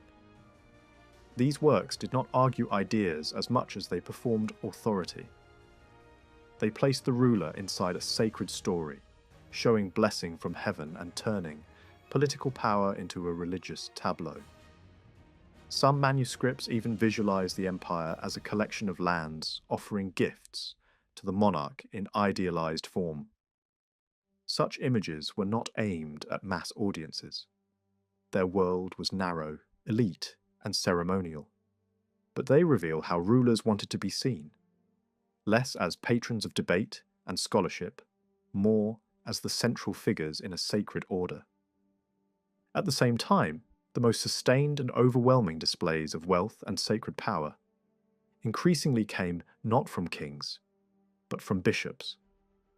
Fixed religious centres could accumulate grandeur more easily than itinerant courts. A king travelling through multiple palaces had to spread resources across many sites. A bishop who remained tied to a cathedral city could concentrate investment in one place, turning stone, metal, and paint into permanent statements of authority. Cathedral towns became landscapes of sanctity, filled with churches, reliquaries, manuscripts, and monumental buildings. Some bishops pursued these projects with exceptional intensity, commissioning ambitious architecture and elaborate works in bronze and precious metals. Others did less, but the broader direction was clear. The Church's visual culture grew into a form of power that most secular lords could not match. Even the strongest noble families might compete over control of a city, yet still fail to rival the scale of ecclesiastical display within it. While church law was being organized and church art was reshaping sacred cities, the empire's relations with its northern and eastern neighbors were also changing. The peoples beyond the borders were not all alike. Some were newly Christian or only partly Christian. Others remained pagan for longer. This difference mattered. It allowed a confident posture of dominance, and it also created a sense of obligation, at least for rulers, to support missionary activity. In the 10th century, this mission became more institutional. Earlier conversions had often depended on individual holy men working with limited support. Now, archbishoprics and newly founded bishoprics were assigned defined frontier zones, where missionary work was supposed to happen. Individual missionaries still mattered, and some became famous, but institutions increasingly carried the long-term responsibility. Among the neighbours, the Hungarians became the most straightforward case of normalisation. A decisive military defeat had ended their raiding in the west, and pressure from the east forced changes in their own political direction. Diplomatic contact opened a new chapter. Missionary activity followed from nearby bishoprics. The Hungarian ruler could remain attached to older beliefs, yet his heir moved into the Christian world through baptism, marriage alliances, and eventually royal recognition. A crown and title reinforced the new order, and the right to organize a local church structure gave Christian kingship institutional depth. Ambitious claims from neighboring bishoprics existed, but they did not shape outcomes. The southern frontier was simply less sensitive than the northeastern marches. For a generation, Hungary largely slips out of German political narrative, which is often the clearest sign of calm relations. Later, disputes returned through border friction and succession struggles. Military interventions produced mixed results. Some victories, some humiliations, shifting treaties, and repeated efforts to influence who ruled in Hungary. Even when a German king successfully placed a favoured candidate on the throne, that control could vanish quickly once local forces realigned. The frontier could be pressured, but not truly mastered. In the north, Denmark moved along a parallel path towards stable relations. Danish rulers had freed themselves from tributary obligations, and the German side showed little appetite to restore the old system. Even the rise of Danish power across England and Scandinavia did not trigger immediate panic in Saxony. A few raids struck northern regions at vulnerable moments, yet broader conflict did not follow. Diplomatic normalization appears in symbolic moments. Danish participation in imperial ceremonies, and marriage alliances linking dynasties. Later, German rulers even looked to Danish kings as useful partners in internal conflicts, especially against powerful Saxon dukes. This cooperation did not mean harmony at every level. Border elites, dukes, counts, and church leaders had their own agendas. Church rivalry also surfaced when Danish rulers tried to loosen dependence on Hamburg-Bremen by drawing missionaries and clergy from elsewhere. The archbishops could sometimes obstruct this, but they could not stop the long trend toward a more independent Scandinavian church. The core pressure zone lay to the east, the Slavic lands closest to Saxony, and the larger principalities of Poland and Bohemia. Here, older habits of domination, tribute, raiding, and frontier warfare collided with new political realities. Over time, the edges of empire hardened. Certain lands drifted beyond effective imperial control, while others remained tied to it in a special, uneven way. Poland's ruler increasingly acted like an independent monarch. Bohemia's duke remained connected to the empire, yet with a status unlike the internal duchies. The relationship depended on tribute and submission rituals, more than on direct administration. Payments continued in some cases, but their economic significance shrank compared with the growing wealth of the empire itself. Tribute remained a symbol of hierarchy more than a decisive source of income. In the years after the great frontier crisis of the late 10th century, there were serious attempts to restore earlier dominance. Campaigns were launched repeatedly, forts were attacked, and major expeditions assembled with allies, drawn from multiple regions. Temporary successes occurred, yet the overall result was disappointing. Some campaigns brought heavy losses, and key fortifications were destroyed. Chroniclers could speak as if only a handful of Slavic groups remained firmly under Saxon control. These failures help explain why frontier warfare gradually shifted from expansion to containment. The politics of the frontier were also intertwined with the rivalries of larger Slavic rulers. Poland and Bohemia had grown stronger under earlier emperors. Their rulers paid tribute, provided troops, and gained domestic prestige through association with imperial power. But their ambitions were their own. Marriage alliances tied ruling houses together. Territorial disputes, especially over contested border regions, generated tension independent of imperial policy. Church politics intensified conflict. Rival noble families and bishops struggled inside Bohemia, producing exiles, forced removals, and interventions by Saxon forces. Churchmen could become political targets, not only because of religious authority, but because their loyalties and family connections linked them to external powers. One moment in Poland's rise became symbolic.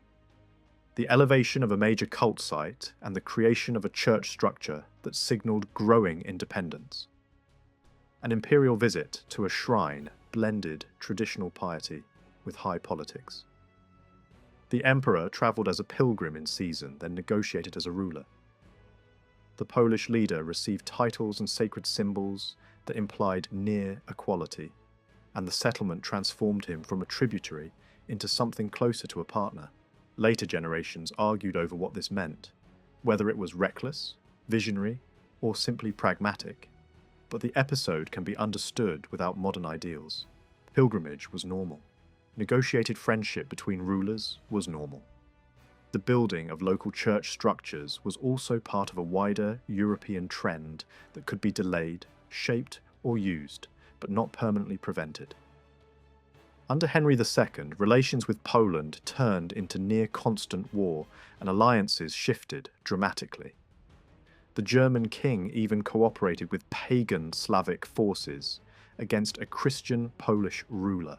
At first glance, this looks like a grand ideological reversal, but it functioned more like an extended feud between great powers, driven by disputed marches, claims to contested territories, and violent incidents that demanded retaliation.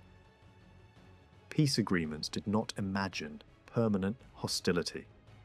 They included promises of mutual military support and cooperation, even if those promises were not always fulfilled. There was little appetite to undo the church settlement that had strengthened Poland's position. The fighting was unpopular in some circles, and the Polish ruler had enough reputation among Saxon nobles to be considered a valuable ally by the king's enemies. The Polish ruler eventually crowned himself near the end of his life, reflecting the royal status he already exercised. Under his successor, the conflict flared again, including attacks on border regions and counter-campaigns that forced concessions. Internal instability then weakened Poland. The empire exploited that weakness more successfully than earlier German rulers had managed against comparable threats, imposing divisions and extracting symbols of submission. Yet this dominance proved temporary. Poland remained volatile, and neighbouring rulers, including the Duke of Bohemia, tried to take advantage. German intervention aimed to prevent one regional power from absorbing another, keeping the frontier balance manageable. Bohemia followed a different path. Its rulers did not build a fully independent church structure led by their own archbishop. The bishopric remained tied to a German metropolitan, and that ecclesiastical link helped keep Bohemia inside the empire's orbit longer than Poland. Still, Bohemian dukes cooperated only when needed. Early in a reign, they might seek imperial support. Once secure, they could resist, forcing emperors into costly campaigns to restore submission. Chroniclers inside the empire tended to treat Bohemia as part of the political order. Bohemian rulers tended to treat that status as conditional. Meanwhile, the alliance with the Liutizi revealed a deeper truth. Saxon expansion had ended.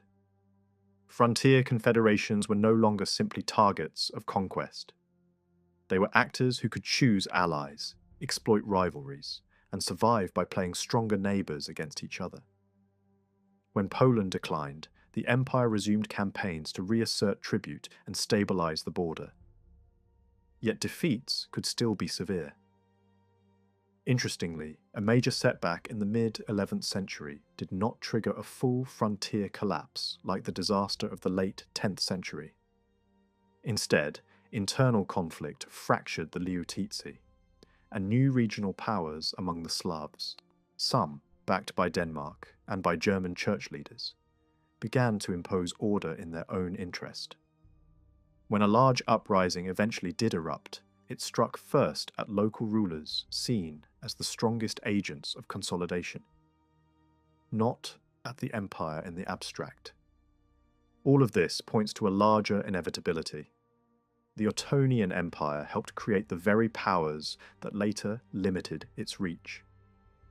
By forcing neighbouring rulers to organise for defence and by drawing them into Christian and dynastic networks, the empire encouraged stronger states along its borders.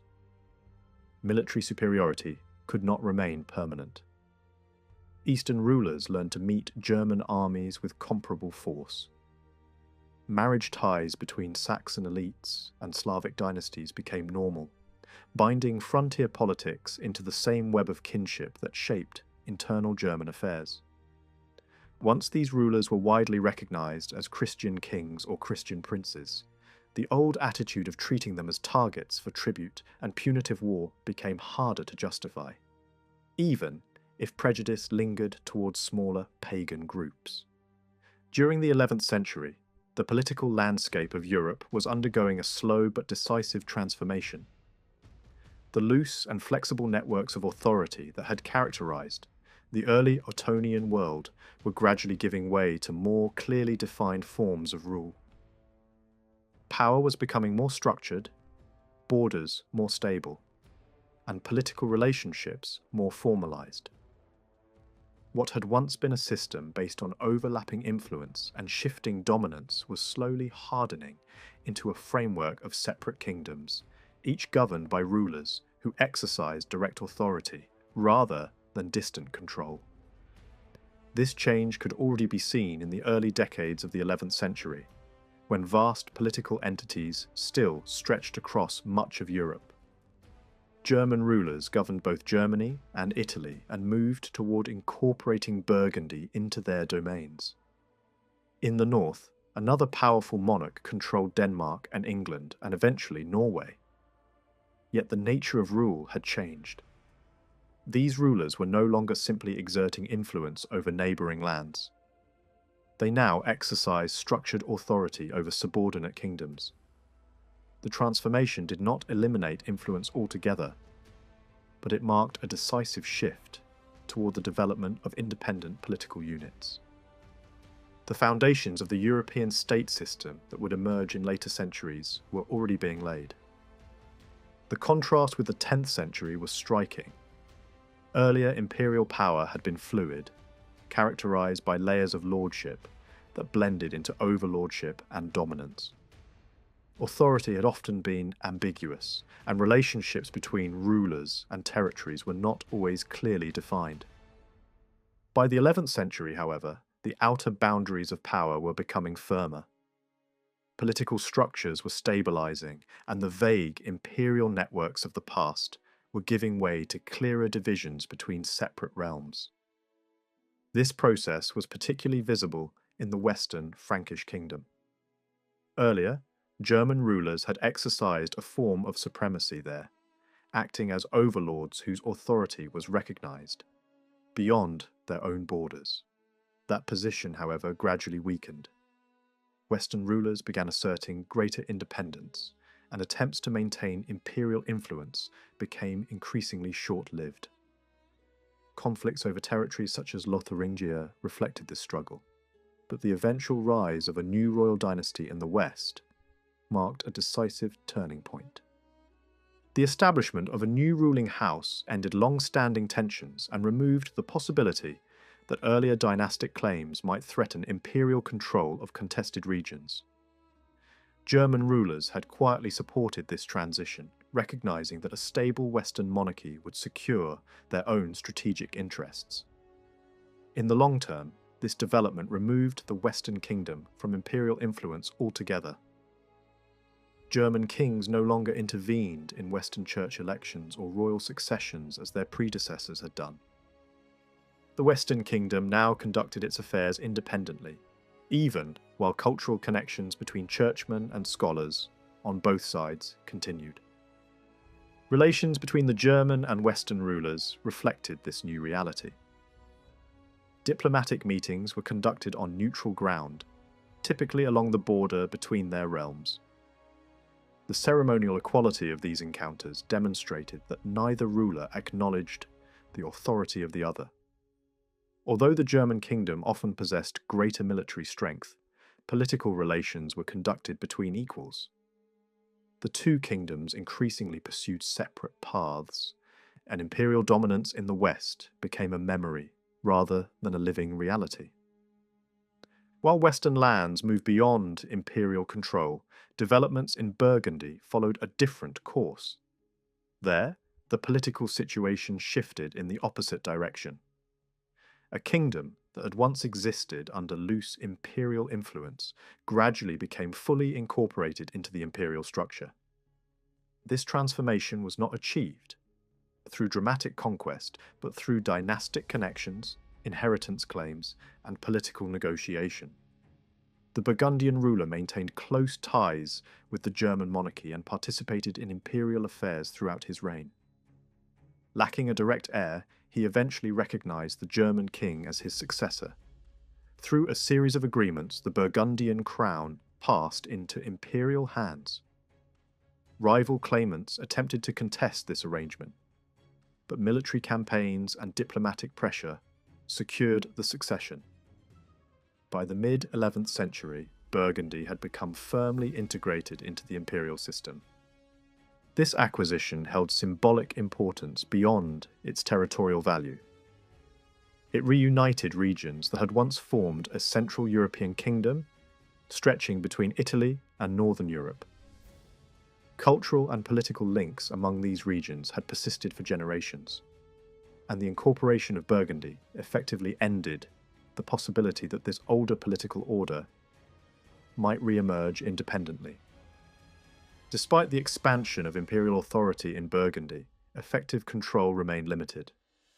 Local principalities exercised significant autonomy, and the imperial government issued only occasional directives. Nevertheless, the intention to rule was clear. The rulers who secured Burgundy sought direct authority rather than indirect domination through local vassals. Earlier forms of loose overlordship were no longer acceptable.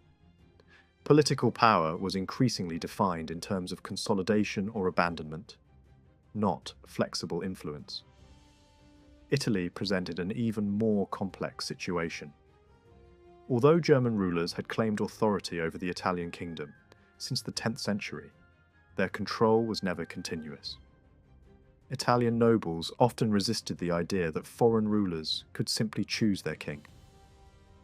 Alternative candidates frequently emerged, and each succession required negotiation, military intervention, or both. German kings repeatedly had to enforce recognition of their rule in Italy. They crossed the Alps with armies, secured elections, and suppressed opposition before receiving imperial coronation in Rome. Even after victory, their authority remained fragile. Their presence in Italy was intermittent, and long absences limited their ability to impose lasting control. Yet, despite these difficulties, Italian territories remained closely connected to the imperial system. Administrative practices showed no clear separation between Germany and Italy. Officials and church leaders moved between regions, and legal traditions were shared. German rulers gradually appointed their own candidates to Italian bishoprics, strengthening ties between the two areas. Cultural exchange and intermarriage among aristocratic families further reinforced these connections. For the rulers themselves, Italy was essential. Control of the Italian kingdom allowed access to Rome and made imperial coronation possible. The material benefits of Italy were modest, but its symbolic value was immense. Italian cities provided wealth, sacred relics, and the prestige associated with ancient Roman traditions. Abandoning Italy would have meant abandoning the imperial ideal itself. Italian nobles, for their part, gained certain advantages from this arrangement. A powerful ruler who appeared only occasionally could maintain stability without imposing constant control. His authority prevented rival claimants from seizing power while allowing local elites considerable autonomy. The system preserved political balance and avoided the burdens of strong, centralized rule. Imperial involvement extended beyond northern Italy into the southern regions of the peninsula. German rulers intervened repeatedly in the affairs of southern principalities, confronting Byzantine influence and Arab power. These campaigns reflected both prestige and strategic concern. Southern Italy represented a meeting point between Eastern and Western empires, and maintaining influence there prevented rival powers from expanding northward. Nevertheless, the region never became a central focus of imperial policy. Control remained indirect, and the limited commitment of imperial rulers eventually allowed new forces to emerge. Mercenary groups from northern Europe established their own territories, gradually reshaping the political landscape of southern Italy. The imperial title itself shaped relations between German rulers, the papacy, and the Byzantine Empire. A ruler could not simply declare himself emperor. The title required coronation by the Pope, and this requirement created a permanent relationship between imperial authority and the Roman Church. The emperor was expected to protect the papacy, though the meaning of that protection was determined by the emperor rather than the Pope. This relationship was often marked by cooperation as well as conflict. Popes relied on imperial support against internal rivals, while emperors intervened in Roman affairs to maintain order. The Roman aristocracy competed fiercely for control of the papacy, and appeals to imperial authority became a regular feature of political disputes in the city. At the same time, Rome retained immense symbolic significance. Both church leaders and Roman nobles viewed themselves as guardians of the city's ancient heritage. Ideas of renewing the glory of Rome influenced imperial policy and shaped the vision of rulership itself. Relations with the Byzantine Empire formed another dimension of imperial politics. Both empires claimed universal authority, and the existence of two competing imperial traditions created tension. Diplomatic exchanges, marriage negotiations, and occasional conflicts reflected this rivalry.